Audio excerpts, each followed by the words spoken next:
അപ്പൊ ഞാൻ ഒന്നും കൂടി ഇപ്പൊ ഒരുപാട് പേര് ഇങ്ങനെ ജോയിൻ ആയിട്ട് വന്നിട്ടുണ്ട്. അപ്പൊ ഞാൻ ഒന്നും കൂടി എല്ലാവർക്കും first of all good morning. നമ്മൾ വെബിനാർ സ്റ്റാർട്ട് ചെയ്യാണ്. നമ്മുടെ വെബിനാർ ഹോസ്റ്റ് ചെയ്യുന്നത് റബി സാറാണ്.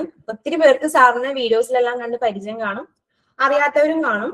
സാറ് കഴിഞ്ഞ 10 വർഷത്തിലധികമായിട്ട് B2B ബിസിനസ് ഫീൽഡിൽ 300-ലധികം ബിസിനസ് ഓണേഴ്സ് ആയിട്ട് സംസാരിച്ചിട്ടും അവരുടെ ബിസിനസ്സിലെ പ്രോബ്ലംസ് സ്ട്രാറ്റജിക്കലി സോൾവ് ചെയ്തും ഇപ്പോഴും കറന്റ് ആയിട്ട് സൊല്യൂഷനിസ്റ്റ് ആയിട്ട് വർക്ക് ചെയ്യുന്ന ഒരാളാണ്. മാത്രമല്ല നമ്മുടെ ബ്രാൻഡ് മന്ത്ര ഏജൻസിയുടെ ഫൗണ്ടറും സിഇഒയും കൂടിയാണ്. ഞാൻ എന്തായാലും സാറിനെ വെൽക്കം ചെയ്യാം. പ്ലീസ് വെൽക്കം റബി Parakkal. Hello everyone, good morning. ആദ്യം തന്നെ രാവിലെ നമ്മൾ ബിസിനസിന് വേണ്ടിയിട്ട് പഠനത്തിന് വേണ്ടിയിട്ട് മാറ്റിവെച്ച എല്ലാവർക്കും അപ്രീഷിയേറ്റ് ചെയ്യാണ്. കാരണം അതിന്റെ ഒരു കാര്യം എന്ന് പറഞ്ഞു കഴിഞ്ഞാല് വളരെ കുറച്ച് ആൾക്കാരെ ബിസിനസ് ചെയ്യുന്നതിന്റെ ഒപ്പം പഠിക്കുന്നുള്ളൂ. പലരും വിചാരിക്കണം വെച്ചാൽ ബിസിനസ് എന്ന് പറഞ്ഞു കഴിഞ്ഞാൽ കുറെ പഠിക്കാനുള്ളതല്ല, ജസ്റ്റ് ചെയ്തു പോകാനുള്ളതാണെന്നുള്ളതാണ്. അപ്പോൾ ഞാനടക്കം എല്ലാ ആൾക്കാരും ബിസിനസിന് വേണ്ടിയിട്ട് ഇതിൽ വന്ന എല്ലാ ആൾക്കാരും തന്നെ ബിസിനസിന് വേണ്ടിയിട്ട് പഠിക്കാൻ വേണ്ടിയിട്ട് സമയം കണ്ടെത്തുന്ന ആളാണെന്നുള്ള ഇതിന്റെ എല്ലാവരും ആ ഒരു അർത്ഥത്തിൽ എല്ലാവരും അപ്രീഷിയേറ്റ് ചെയ്യാണ്. അപ്പൊ നമുക്ക് സ്റ്റാർട്ട് ചെയ്യാല്ലേ. നമ്മൾ ഡിസ്കസ് ചെയ്യണത് മാർക്കറ്റ് ചെയ്തിട്ട് പൈസ നഷ്ടപ്പെടാതിരിക്കാൻ ഒരു ബിസിനസ് ഓണർ എടുക്കേണ്ട ബേസിക് സ്റ്റെപ്പുകളാണ്, അതായത് മുൻകരുതലുകളാണ്. ഇതിന്റെ ഒരു കാര്യം എന്ന് പറഞ്ഞു കഴിഞ്ഞാൽ നമ്മൾ ബിസിനസ്സുകാര് എല്ലാ കാര്യങ്ങളും ലോജിക്കായിട്ടാണ് ഡിസിഷൻ എടുക്കുക. ഇപ്പൊ നമ്മൾ ലാഭം കണക്കൂട്ടുന്നതും നഷ്ടം കണക്കൂട്ടുന്നതും നമ്മളൊരു ഡിസിഷൻസ് ഓരോ പ്രൊഡക്റ്റ് സെലക്ട് ചെയ്യുന്ന സമയത്തൊക്കെ നമ്മൾ കൃത്യമായിട്ട് നമ്മൾ അതിന്റെ കാൽക്കുലേഷൻസ് നമ്മൾ ചെയ്യും. നമ്മൾ ഒരിക്കലും എന്ത് ചെയ്യണില്ല, വല്ലാണ്ട് ഗസ് ചെയ്തിട്ടല്ല നമ്മളുടെ പ്രൊഡക്റ്റിന്റെ ഭാഗത്ത് നമ്മൾ കോർ ഏരിയ എന്ന് പറഞ്ഞാൽ നമ്മളുടെ പ്രൊഡക്റ്റോ സർവീസോ ഒക്കെ ആയിരിക്കും. അപ്പൊ അവിടെ നല്ല രീതിയിലുള്ള ഒരു കണ്ണിങ് കാൽക്കുലേഷൻ ഒക്കെ പലർക്കും ഉണ്ടാവും. അതും ഇല്ലാത്ത ആൾക്കാരുണ്ട്, ഇല്ല എന്നുള്ളതല്ല. പക്ഷെ ബഹുഭൂരിപക്ഷം ആൾക്കാരും ഫേസ് ചെയ്യുന്ന ഒരു ഇഷ്യൂ ആണ് മാർക്കറ്റിങ്ങിന്റെ ഭാഗത്ത് ഭയങ്കര കൺഫ്യൂഷൻ എന്നുള്ളത്. മാർക്കറ്റിംഗ് എന്ന് പറഞ്ഞ സമയത്ത് കുറെ ടെക്നിക്കൽ വേർഡുകളായിരിക്കും കേൾക്കുന്നുണ്ടാവുക. അപ്പൊ അവിടെ ഈ പറഞ്ഞ പോലെ നേരത്തെ നമ്മൾ കാൽക്കുലേറ്റർ എടുത്തിട്ട് കാൽക്കുലേറ്റ് ചെയ്ത് ഈ പ്രൊഡക്റ്റ് കൊള്ളാം, പ്രോഫിറ്റബിൾ ആണ്, അല്ലെങ്കിൽ ഈ വെണ്ടർ ഇത്ര മിനിമം ക്വാണ്ടിറ്റി ആണ് പറയുന്നത്, അപ്പൊ അങ്ങനെ എടുത്തു കഴിഞ്ഞാലും എനിക്ക് ഇത്ര വിൽക്കാൻ പറ്റും, ഈ അഥവാ എനിക്ക് വിൽക്കാൻ പറ്റില്ലെങ്കിൽ ആളെ തിരിച്ചെടുക്കും. ഇങ്ങനെയൊക്കെ നമ്മൾ ലോജിക്കലി കാൽക്കുലേറ്റ് ചെയ്യുന്ന അതേ നമ്മൾ തന്നെ മാർക്കറ്റിംഗിന്റെ ഭാഗത്ത് വരുന്ന സമയത്ത് ഇങ്ങനത്തെ ഒരു ക്ലാരിറ്റി ഉണ്ടാവില്ല. അപ്പൊ അതുകൊണ്ട് തന്നെ ഒരു ഗസ് ഡിസിഷന്റെ പുറത്താണ് പലപ്പോഴും മാർക്കറ്റിംഗിലേക്ക് പോവുക. ഗസ് ചെയ്യണം, അതായത് ഇത് എടുത്തു കഴിഞ്ഞാൽ എന്റെ ബിസിനസ്സിന് വെച്ചായിരിക്കാം എന്നുള്ള ഒരു ഗസ്സിങ്ങിന്റെ പുറത്താണ് ചെയ്യുക. അപ്പോ ശരിക്കും ബിസിനസ്സിനെ സംബന്ധിച്ചിടത്തോളം, ബിസിനസ്സുകാരനെ സംബന്ധിച്ചിടത്തോളം എല്ലാ ഡിപ്പാർട്ട്മെന്റും, സെയിൽസ്, മാർക്കറ്റിംഗ്, നമ്മളുടെ ടീമിനെ ഹയർ ചെയ്യുന്നിടത്താണെങ്കിലും എല്ലാ ഏരിയാസിലും ശരിക്കും ലോജിക്കൽ ആയിട്ടുള്ള ഡിസിഷൻസ് ആണ് എടുക്കേണ്ടത്. അപ്പോൾ നമ്മൾ അതിന്റെ പുറമെ നമ്മൾ മാർക്കറ്റിംഗിൽ ഇങ്ങനെ ഒരു ഗസ് ആയിട്ടുള്ള ഡിസിഷന്റെ പുറത്ത് എടുക്കുന്ന സമയത്ത് ഏത് കാര്യത്തിലും, ഇപ്പൊ മാർക്കറ്റിംഗ് എന്നുള്ളതല്ല, നമ്മൾ ഗസ് ചെയ്ത ഒരു കാര്യം ചെയ്യുമ്പോൾ അത് ഫെയിൽ ആവാനാണ് ചാൻസ്, അല്ലെ? ഒരു ക്ലാരിറ്റി ഇല്ലാതെ നമ്മൾ എന്തെങ്കിലും ഒരു കാര്യം ഏതെങ്കിലും ഒരു വഴിക്ക് പോയി കഴിഞ്ഞാൽ ആ വഴി തെറ്റാനാണല്ലോ ചാൻസ്. അപ്പൊ കൃത്യമായിട്ട് നമ്മൾ ഒരു ക്ലാരിറ്റി കിട്ടിയിട്ട് ഗൂഗിൾ മാപ്പ് ഇട്ടിട്ടായിരിക്കും ഒരു സഞ്ചരിക്കുന്നുണ്ടാവുക. എന്ന് പറഞ്ഞ പോലെ ക്ലാരിറ്റി ഇല്ലാത്തത് എന്തും ഫെയിൽ ആവാനാണ് ചാൻസ്. അതുകൊണ്ട് തന്നെ മാർക്കറ്റിംഗ് ഫെയിൽ ആവാതിരിക്കാൻ വേണ്ടിയിട്ട് ഒരു ക്ലാരിറ്റി ഉണ്ടാക്കുക എന്നുള്ളതാണ് ഈ ഒരു വെബിനാറിന്റെ ഉദ്ദേശം. നമ്മൾ കഴിഞ്ഞൊരു 10 വർഷമായിട്ട് ഞാൻ ഈ ഫീൽഡിൽ B2B സെഗ്മെന്റിലുണ്ട്. അപ്പൊ ഒരുപാട് ബിസിനസ്സുകാരായിട്ടൊക്കെ ഇരിക്കുന്നതിലൂടെയും അതേപോലെ തന്നെ അതിന്റെ അപ്പുറത്തേക്ക് നമ്മൾ മാർക്കറ്റിംഗിൽ ആയതുകൊണ്ട് തന്നെ നമ്മൾ തന്നെ പഠിക്കുന്ന സമയത്ത് കുറെ കോംപ്ലക്സ് ആയിട്ടുള്ള സാധനങ്ങളായിരിക്കും ഉണ്ടാവുക. പക്ഷെ അത് കൃത്യമായിട്ട് മനസ്സിലാക്കാൻ ശ്രമിച്ചാൽ മറ്റുള്ളതിന്റെ അതേപോലെ തന്നെ സിംപ്ലിസിറ്റി ആയിട്ട് നമുക്ക് ഈ കാര്യം മനസ്സിലാക്കാൻ പറ്റും. അപ്പൊ ആ ഒരു ഉദ്ദേശത്തിലാണ് നമ്മൾ ഈ വെബിനാറിൽ കണ്ടക്ട് ചെയ്യാന്ന് വിചാരിച്ചത്. എല്ലാവരും ഓക്കെ ആണെന്ന് വിചാരിക്കുന്നു. ഒക്കെ അവര് ചാറ്റ് ബോക്സ് നല്ല രീതിയിൽ യൂട്ടിലൈസ് ചെയ്യുക. അതില് എന്താ പറയാ, നിങ്ങൾക്ക് ഒരു പോയിന്റ്, വാല്യുബിൾ ആയിട്ടുള്ള പോയിന്റ് കിട്ടുന്ന സമയത്തൊക്കെ ഒരു ലൈക്ക് ബട്ടണോ എന്തെങ്കിലും ഇടുന്ന സമയത്ത് നമുക്കൊന്നൊരു ഇന്ററാക്റ്റീവ് വരും. ഈ ഒരു മീറ്റിംഗ് ഫുള്ളി ഞാൻ ഇങ്ങനെ സംസാരിക്കാന്നുള്ളതിന്റെ അപ്പുറത്തേക്ക് ഒരു ഇന്ററാക്ഷൻ എന്നുള്ളത് തന്നെയാണ് ഉദ്ദേശിക്കുന്നത്. അപ്പൊ അതിനുള്ള അവസരങ്ങൾ ഇടയ്ക്കുണ്ടാവും. പിന്നെ ഇടയ്ക്ക് ചാറ്റ് ബോക്സ് യൂസ് ചെയ്യുക. എല്ലാവരും നോട്ട്ബുക്ക് കയ്യിൽ വെക്കുന്നത് നല്ലതാണ്. കുറെ എഴുതി കൂട്ടാനൊന്നുമല്ല, പക്ഷെ കിട്ടുന്ന ചെറിയ ചെറിയ പോയിന്റുകൾ ചിലപ്പോൾ നമ്മൾക്ക് പിന്നീട് ഓർത്താൽ കിട്ടില്ല. ആ ഒരു ഉദ്ദേശത്തിൽ മാത്രമാണ്. കുറെ എഴുതി കൂട്ടണം അങ്ങനത്തെ കാര്യങ്ങളൊന്നും ഇല്ല. പക്ഷെ സിമ്പിൾ ആയിട്ട് നിങ്ങൾക്ക്, അതായത് ഞാൻ പറയുന്ന കാര്യങ്ങളായിരിക്കില്ല, നമ്മൾ സംസാരിക്കുന്ന സമയത്ത്, ഡിസ്കസ് ചെയ്യുന്ന സമയത്ത് നിങ്ങൾക്ക് നിങ്ങളെ ബിസിനസ്സിൽ തോന്നുന്ന ചെറിയ ചെറിയ പോയിന്റുകൾ ഉണ്ടാവും. ആ പോയിന്റുകൾ എഴുതി വെക്കാൻ ഒരു നോട്ട്ബുക്ക് ഉണ്ടെങ്കിൽ എന്തുകൊണ്ട് നല്ലതാണ്. അപ്പോൾ ഇങ്ങനൊരു ക്ലാരിറ്റി ഉണ്ടാക്കാൻ വേണ്ടിയിട്ട്, ഈ കൺഫ്യൂഷൻ ഉണ്ടാവാനുള്ള ഒരു മെയിൻ കാര്യം എന്ന് പറഞ്ഞു കഴിഞ്ഞാൽ, മാർക്കറ്റിംഗിൽ നോക്കുമ്പോൾ ഒരുപാട് ഓപ്ഷൻസ് ആണ്. ഇപ്പൊ പ്രൊഡക്റ്റില് ഒരുപാട് പ്രൊഡക്റ്റ് ഉണ്ട്, നമ്മൾ പ്രൊഡക്റ്റ് ചൂസ് ചെയ്യുക എന്ന് പറഞ്ഞ പോലെ തന്നെയാണ് ശരിക്കും ഒരു ബിസിനസ്സുകാരനെ സംബന്ധിച്ചിടത്തോളം മാർക്കറ്റിലേക്ക് നോക്കുന്ന സമയത്ത് ഒരുപാട് മാർക്കറ്റിംഗ് ഓപ്ഷൻസ് കാണുന്നത്. ഇപ്പൊ റീസെന്റ് CJROയുടെ സംഭവത്തിന് ശേഷമൊക്കെ ആ ടൈമില് കൂടുതൽ ഷെയർ ചെയ്ത ഒരു ഇന്റർവ്യൂ കട്ടായിരുന്നു 40 ലക്ഷത്തിന്റെ ഒരു ഫ്ലാറ്റ് സമ്മാനമായി കൊടുക്കുക, അതിലൂടെ മൂപ്പർക്ക് കിട്ടിയ മെച്ചം, ഇങ്ങനത്തെ ഡിസ്കഷൻ ഒക്കെ. അതൊരു തരത്തിലുള്ള മാർക്കറ്റിംഗ് ആണ്, അല്ലെ? ഭയങ്കര ജെന്റ് ആയിട്ടുള്ള മാർക്കറ്റിംഗ് ഉണ്ട്. റീസെന്റ് ഹൈലൈറ്റിന്റെ ഗ്രൂപ്പ് അവരുടെ ടീം മെമ്പേഴ്സിന് ലക്ഷറി കാർസുകൾ കൊടുക്കുന്നുണ്ട്. അത് ശരിക്കും ആലോചിച്ച് കഴിഞ്ഞാൽ അതൊരു മാർക്കറ്റിംഗ് ആണ്. ആ വീഡിയോസിലൂടെ ഒക്കെ ആ ഒരു ഹൈലൈറ്റിന്റെ ബ്രാൻഡിങ്ങിനെ, മാർക്കറ്റിങ്ങിനെ സ്വാധീനിക്കുന്ന കാര്യങ്ങളാണ്. കോഡിങ് കാര്യങ്ങളൊക്കെ വെക്കുന്നുണ്ട്. പിന്നെ മെറ്റ ആഡ്സ്, ഗൂഗിൾ ആഡ്സ് ഇതൊക്കെ നമ്മൾ കാണുന്നുണ്ട്.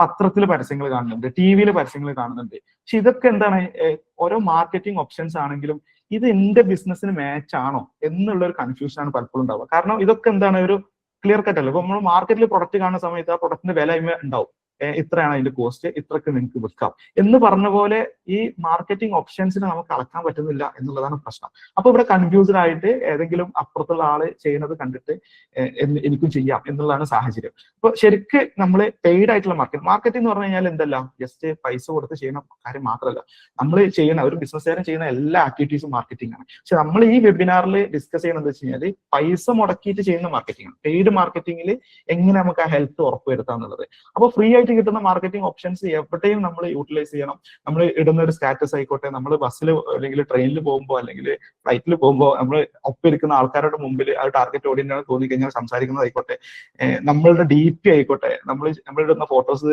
ഇൻസ്റ്റയിൽ ഇടുന്ന അപ്ഡേറ്റുകൾ എല്ലാം ആക്ച്വലി മാർക്കറ്റിംഗ് ആണ്. അപ്പോൾ അതെല്ലാം നമ്മളിവിടെ സംസാരിക്കുന്നത്. പക്ഷെ പെയ്ഡ് ആയിട്ട് മാർക്കറ്റ് ചെയ്യാന്ന് പറയുമ്പോൾ, പൈസ കൊടുത്തൊരു കാര്യം ചെയ്യാന്ന് പറയുമ്പോൾ നമുക്ക് ചെയ്തുകൊണ്ടിരിക്കുന്ന കാര്യത്തിന് ഫാസ്റ്റർ ആക്കാനാണ്. ടെക്നോളജി ആണല്ലോ പലപ്പോഴും ഡിജിറ്റൽ മാർക്കറ്റിംഗ് മറ്റു സാധനങ്ങളൊക്കെ യൂസ് ചെയ്യുമ്പോൾ ടെക്നോളജിയാണ്. ആക്ച്വലി ടെക്നോളജി എന്തിനാണ് യൂസ് ചെയ്യുന്നത് വെച്ച് കഴിഞ്ഞാൽ നമ്മൾ ചെയ്തുകൊണ്ടിരിക്കുന്ന കാര്യങ്ങളെ സ്പീഡപ്പ് ആക്കാനും എഫക്റ്റീവ് ആക്കാനും വേണ്ടിയിട്ടാണ്.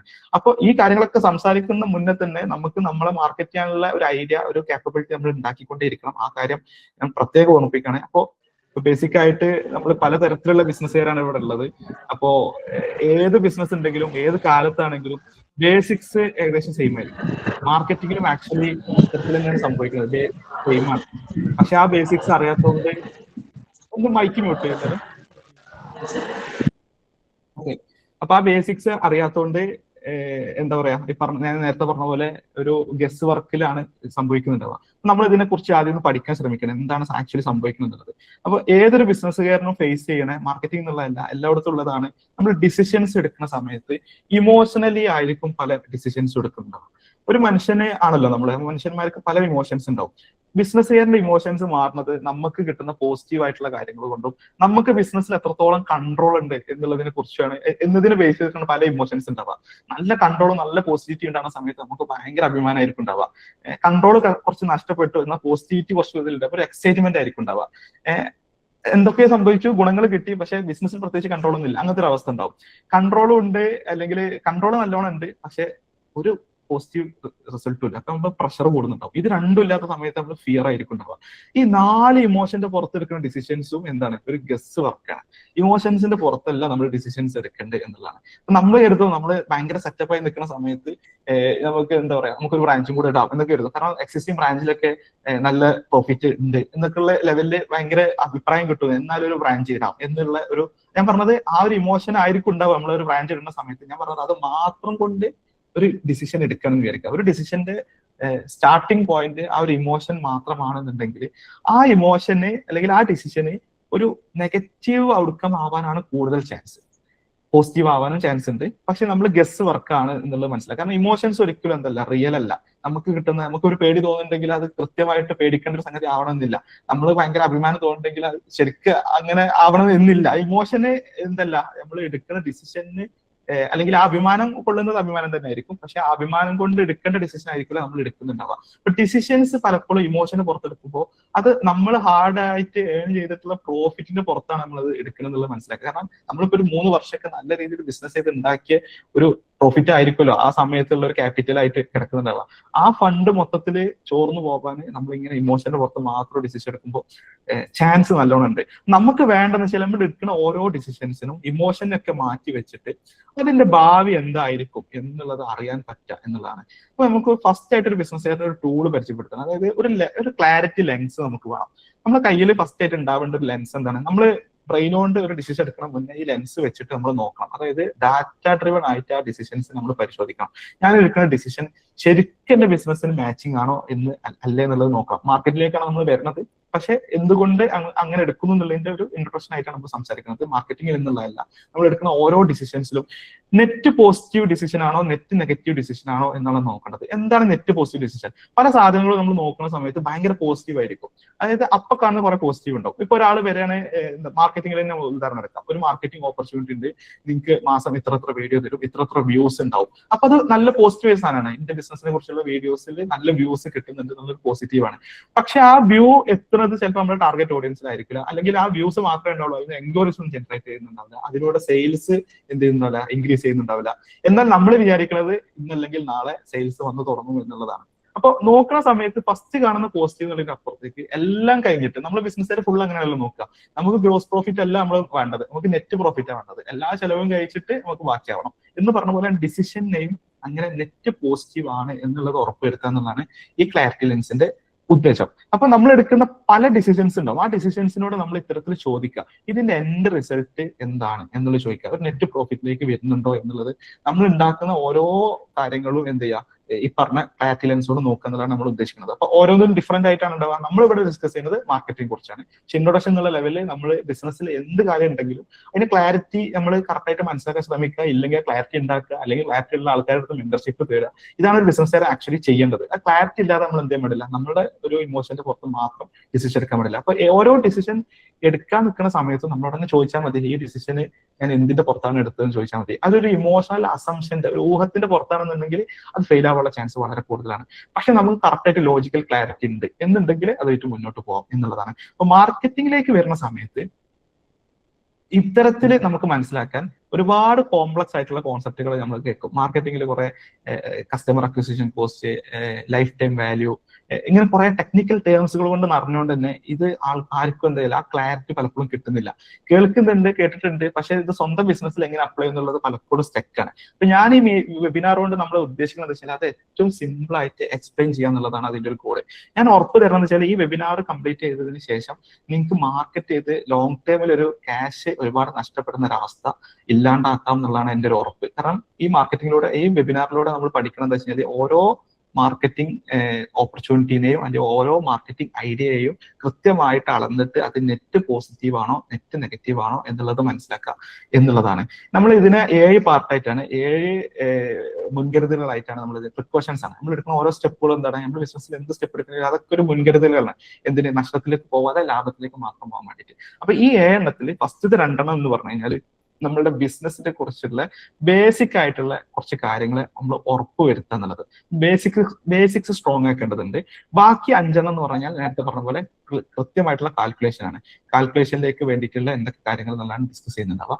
അപ്പൊ ബിസിനസിനെ കുറിച്ച് ക്ലാരിറ്റി ഉണ്ടാക്കാൻ ആണ് നമ്മൾ എന്ത് ചെയ്യേണ്ടത്, ആദ്യം ഏതൊരു ബിസിനസ് റിലേറ്റഡ് ആയിട്ടുള്ള കാര്യങ്ങളിൽ ക്ലാരിറ്റി ഉണ്ടാക്കുമ്പോൾ നമ്മൾ ബിസിനസിനെ കുറിച്ച് ആദ്യം ക്ലാരിറ്റി ഉണ്ടാക്കണം.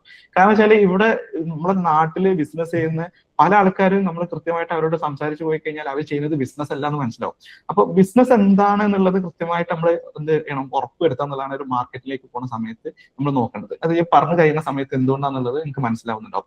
കാരണം എന്താ വെച്ചാൽ ബിസിനസ് എന്താണ് എന്നുള്ളത് കൃത്യമായിട്ട് ഡിഫൈൻ ചെയ്തില്ല എന്നുണ്ടെങ്കിൽ നമ്മൾ ഒരു കോർ ആയിട്ടുള്ള ഒരു ബിസിനസ് ഐഡിയ ഉണ്ടല്ലോ, എന്താണ് ബിസിനസ് എന്ന് പറഞ്ഞാൽ ആ ഐഡിയയിൽ നിന്നും നമ്മൾ ഇങ്ങനെ വ്യതിചലിച്ച് പോകുന്നതായിട്ട് പലപ്പോഴും കാണാറുണ്ട്. എന്താണ് ആക്ച്വലി ഒരു ബിസിനസ് എന്ന് പറഞ്ഞാൽ, ഒരു ബിസിനസ് എപ്പോഴാണ് ജനിക്കുന്നത്, നമ്മൾ അടക്കം എല്ലാ ആൾക്കാർക്കും ഒരു ബിസിനസ് ഐഡിയ ഉണ്ടാവുന്നത് മുതലാണ് ഒരു ബിസിനസ് ജനിക്കുന്നത്, അല്ലെ? ഒരാള് ബിസിനസ് തുടങ്ങുന്നുണ്ടെങ്കിൽ എന്താണ്, ആ ആൾക്ക് ഒരു ബിസിനസ് ഐഡിയ ഉണ്ട് എന്നുള്ളതാണ്. അതിന്റെ സ്റ്റാർട്ടിംഗ് പോയിന്റ് എന്താണ്, ബിസിനസ് ഐഡിയ ആണ്. അപ്പൊ നമ്മള് ഇപ്പൊ ഒരു ഡിസിഷൻ എടുക്കുമ്പോഴും ആ ഐഡിയയിൽ നിന്ന് ഉറപ്പുവരുത്തണം, ആ ഐഡിയയിൽ തന്നെയാണ് നിൽക്കുന്നത് എന്നുള്ളത് നമ്മൾ ഉറപ്പുവരുത്തുക എന്നുള്ളതാണ്. അപ്പൊ ആക്ച്വലി എന്താണ് ബിസിനസ് ഐഡിയ എന്നുള്ളത് നമ്മൾ മനസ്സിലാക്കണം, കൃത്യമായിട്ട് മനസ്സിലാക്കണം. ഇത് എന്താ പറയാ, ബിസിനസിന്റെ ഒരു ABCD എന്ന് വേണമെങ്കിൽ പറയാം. ഈ ABCDയിൽ നിന്നും ഒരുപാട് ദൂരം സഞ്ചരിച്ചിട്ടാണ് പല ബിസിനസ്സുകാരും പോകുന്നത് എന്നുള്ളതാണ് എനിക്ക് പേഴ്സണലി മനസ്സിലായിട്ടുള്ള കാര്യം. അതായത് ബിസിനസ് ഐഡിയ എന്ന് പറഞ്ഞു കഴിഞ്ഞാൽ നമ്മുടെ കയ്യിൽ കുറച്ച് ക്യാപിറ്റൽ ഉണ്ട്, ക്യാഷ് ഉണ്ട്. ആ ക്യാഷിൽ നിന്നും കുറച്ച് ക്യാഷ് ഞാൻ ഇൻവെസ്റ്റ് ചെയ്തിട്ട് കുറച്ച് പ്രൊഡക്റ്റോ അല്ലെങ്കിൽ സർവീസസോ പ്ലാൻ ചെയ്ത് പുറത്തിറക്കുന്നു, മാർക്കറ്റിലേക്ക് ഇറക്കുന്നു. അപ്പൊ അതെന്താണ്, ഒരു വാല്യൂ ആണ്, അല്ലെ? ഒരു വാല്യുബിൾ പ്രൊഡക്റ്റോ വാല്യുബിൾ സർവീസ് ആകുമ്പോൾ മാത്രമാണ് ആ മാർക്കറ്റിൽ നിലനിൽക്കുള്ളൂ, അല്ലെ? അപ്പൊ നമ്മൾ എന്ത് ചെയ്യണം, നമ്മൾ ക്യാപിറ്റലിൽ നിന്നും ഒരു എമൗണ്ട് എടുത്തിട്ട് ഒരു വാല്യൂ ക്രിയേറ്റ് ചെയ്യുന്നു, ആ വാല്യൂ കസ്റ്റമറിന് കൊടുക്കുന്നു. അങ്ങനെ കസ്റ്റമറിന് കൊടുക്കുന്ന സമയത്ത് കസ്റ്റമർ തിരിച്ച് ക്യാഷ് തരുന്നു. ആ ക്യാഷ് നമ്മളെ ക്യാപിറ്റലിനെ ഇൻക്രീസ് ചെയ്യുന്നു. ഞാൻ ഒരു ഉദാഹരണം ഇട്ട് പറയാം. ഇപ്പൊ എന്റെ കയ്യിൽ ടോട്ടൽ ക്യാപിറ്റൽ എമൗണ്ട് എന്ന് പറഞ്ഞാൽ 1 ലക്ഷം റുപ്യാണ്. ഓക്കെ, ഒരു എക്സാമ്പിൾ പോലെയാണ്. 1 ലക്ഷം റുപ്യാണ് എന്റെ കയ്യിലുള്ളത്. അത് ഞാൻ ഒരു 10,000 റുപ്യ ഞാൻ എടുത്തിട്ട് എന്ത് ചെയ്യണേ, ഒരു 10 പ്രൊഡക്റ്റ്, അതായത് ഒരു പ്രൊഡക്റ്റ് 10 എണ്ണം ഉണ്ടാക്കുകയാണ്. ഓക്കെ, ഇപ്പൊ എന്തെങ്കിലും പ്രൊഡക്റ്റ്, ഇപ്പൊ ഒരു കാൽക്കുലേറ്റർ ഉണ്ട്. ഞാൻ ഈ കാൽക്കുലേറ്റർ എന്റെ കയ്യിലുള്ള ക്യാപിറ്റൽ ആയിട്ടുള്ള 1 lakhൽ നിന്നും ഒരു 10,000 എടുത്തിട്ട് ഈ കാൽക്കുലേറ്റർ 10 ഉണ്ടാക്കുകയാണ്. അപ്പൊ എനിക്ക് ഒരു കാൽക്കുലേറ്ററിനുള്ള ചെലവ് എത്രയാണ്? 1000 രൂപ അല്ലെ? ഈ 1000 രൂപ ഞാൻ കസ്റ്റമറിന് കൊടുക്കുമ്പോൾ കസ്റ്റമർ എനിക്ക് 1500 രൂപ തരിക. ഓക്കെ, ക്യാഷ് എന്താണ്? എനിക്ക് ചെലവായതിനെക്കാട്ടിയും കൂടുതൽ എമൗണ്ട് എനിക്ക് കിട്ടുകയാണ്. എനിക്ക് ചെലവായത് എത്രയാണ്? 1000 രൂപയായിരുന്നു, എനിക്ക് തിരിച്ചു കിട്ടിയത് 1500 രൂപയാണ്. അപ്പൊ ഞാൻ ഈ 10 വിറ്റു. 10 വിൽക്കുന്ന സമയത്ത് എനിക്ക് 10,000 ഇൻവെസ്റ്റ് ചെയ്തെടുത്തിട്ട് 15,000 ആയിട്ട് കിട്ടി.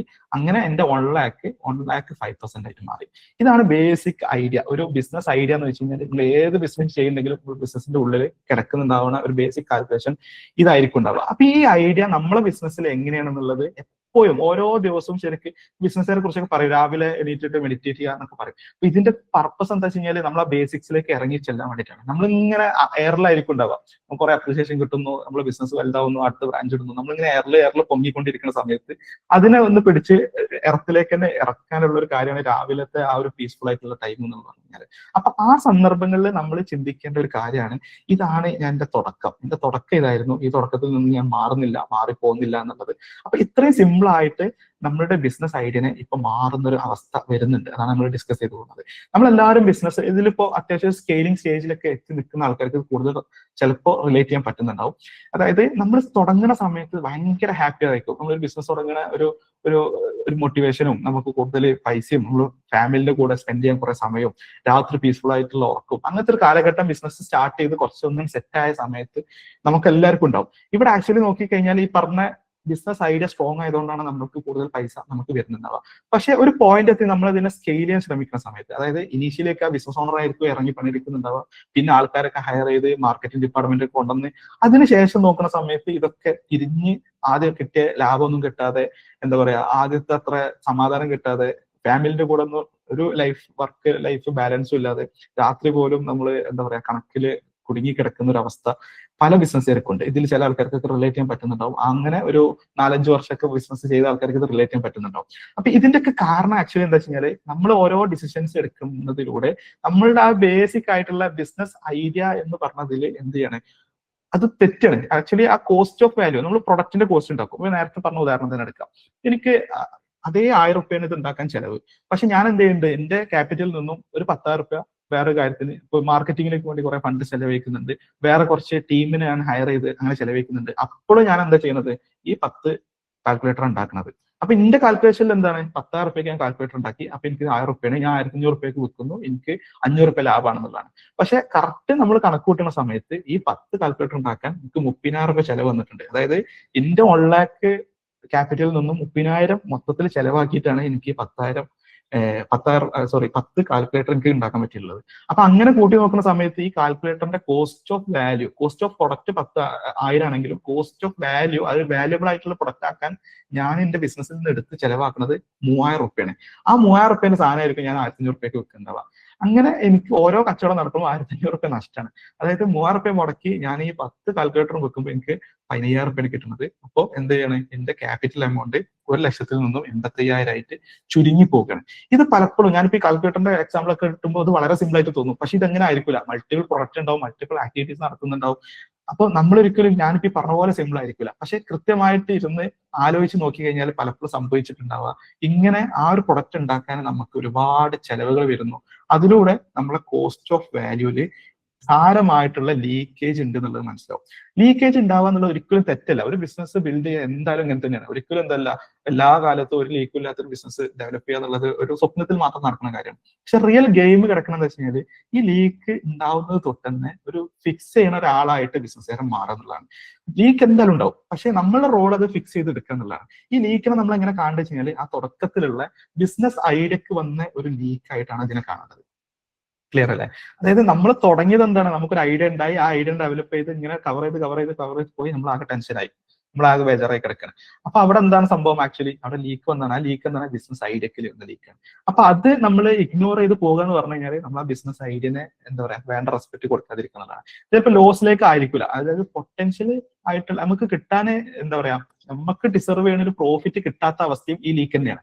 ഇത് ലോസ് വരുമ്പോൾ മാത്രമല്ല ലീക്ക്. അതായത് ഈ സാധനം 10 വെക്കുമ്പോൾ എനിക്ക് 15,000 കിട്ടി, എനിക്ക് ഒരു 30 വിറ്റപ്പോൾ എനിക്ക് ആകെ എന്താ പറയാ 25,000 കിട്ടിയിട്ടുള്ളൂ എന്നുണ്ടെങ്കിൽ എന്താണ് 5,000 ലോസ് ഉണ്ടല്ലോ. അതായത് കിട്ടേണ്ട ഒരു പ്രോഫിറ്റ് കിട്ടാതിരിക്കുന്നതും ഇത്തരത്തിൽ എന്താണ് ബിസിനസ് ഐഡിയക്ക് വരുന്ന ലീക്കുകളാണ്. അപ്പോൾ ഇങ്ങനത്തെ കേസസ് എന്തായാലും നമുക്ക് വരും. അതായത് നമ്മുടെ ബിസിനസ്സിൽ ഇത്തരത്തിലുള്ള പ്രശ്നങ്ങൾ വരും. നമ്മൾ ഉദ്ദേശിച്ച പോലെ ആയിരിക്കില്ല എൻഡ് റിസൾട്ട് നോക്കുന്ന സമയത്ത് നമുക്ക് നഷ്ടക്കച്ചവടമായിരിക്കും ഉണ്ടാവുക, നെഗറ്റീവ്സ് സ്വാഭാവികമായിട്ടും വരുന്നുണ്ടാവും. ഇങ്ങനെ വരുന്ന സമയത്ത് നമ്മൾ എടുക്കേണ്ട ഒരു സ്ട്രാറ്റജിയാണ് നമ്മളിപ്പോ ഈ വെബിനാറിലൂടെ എടുക്കാൻ ശ്രമിക്കുന്നത്. നമ്മൾ കൃത്യമായിട്ട് അവിടുത്തെ ഒരു ക്ലാരിറ്റി ലെൻസോട് കൂടിയിട്ട് ഡിസിഷൻസ് എടുക്കുക എന്നുള്ളതാണ്. നമുക്ക് സുഖം എന്താ അറിയോ, നമ്മുടെ ടീമിനെ 4 ചീത്ത പറഞ്ഞു കഴിഞ്ഞാൽ നമുക്ക് നമ്മളുടെ ഫ്രസ്ട്രേഷനൊക്കെ ഒഴിവാകും. കാരണം ഫുള്ള് സെയിലൊക്കെ എന്താ പറയാ കുറഞ്ഞു വരുന്നു, പ്രോഫിറ്റ് കുറഞ്ഞു വരുന്നു, എക്സ്പെൻസ് കൂടുന്നു, കൃത്യമായിട്ട് നഷ്ടത്തിന് കണക്കാണ് എന്നുള്ളത് സ്വാഭാവികമായിട്ട് ആ ബിസിനസ്സുകാരുടെ ഫ്രസ്ട്രേറ്റഡ് കണ്ടീഷനിലായിരിക്കും ഉണ്ടാവുക.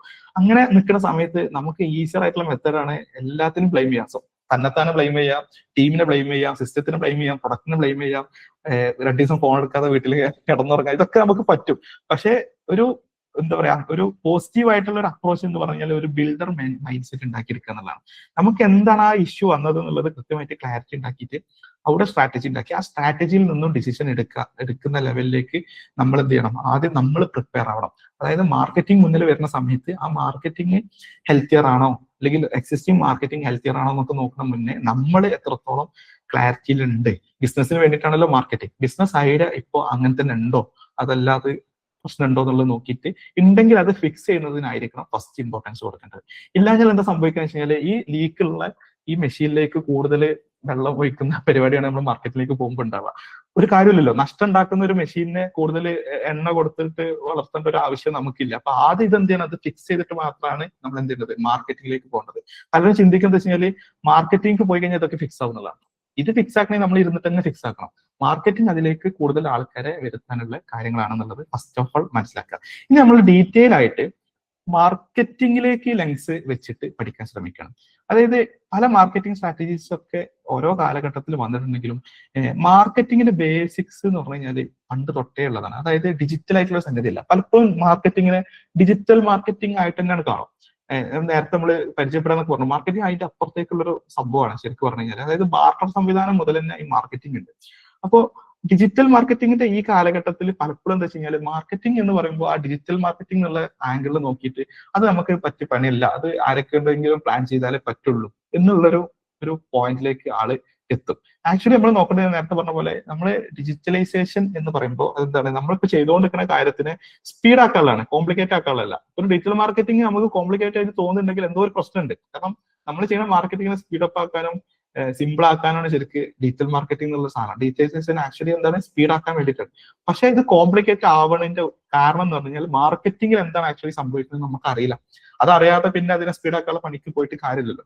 അപ്പോൾ നമ്മൾ അത്തരത്തിലൊരു കൺഫ്യൂഷൻ സ്റ്റേജ് ആണ് നമുക്കുള്ളതെന്നുണ്ടെങ്കിൽ അറിയുന്ന ആൾക്കാരുണ്ടാവാം, അറിയാത്ത സ്റ്റേജ് ഉണ്ടെങ്കിൽ അത് ക്ലിയർ ചെയ്യണം. അതാണ് രണ്ടാമത്തെ ഒരു റിക്വഷൻ എന്ന് പറഞ്ഞു കഴിഞ്ഞാൽ. അതിന് മുന്നേ എന്തേലും പാടില്ല, ഒരു മാർക്കറ്റിംഗിലേക്ക് വല്ലാണ്ട് പോകാൻ പാടില്ല. ഞാൻ ക്ലാരിറ്റി ഇല്ലെങ്കിൽ ക്ലാരിറ്റി ഉണ്ടാക്കിയെടുക്കുക എന്നുള്ളതാണ്. അത് ഞാനടക്കം ഇപ്പൊ എന്റെ നിലവിലുള്ള ക്ലാരിറ്റിയിൽ നിന്നും കൂടുതൽ ക്ലാരിറ്റിയിലേക്ക് എത്തിക്കുക എന്നുള്ളതാണ്.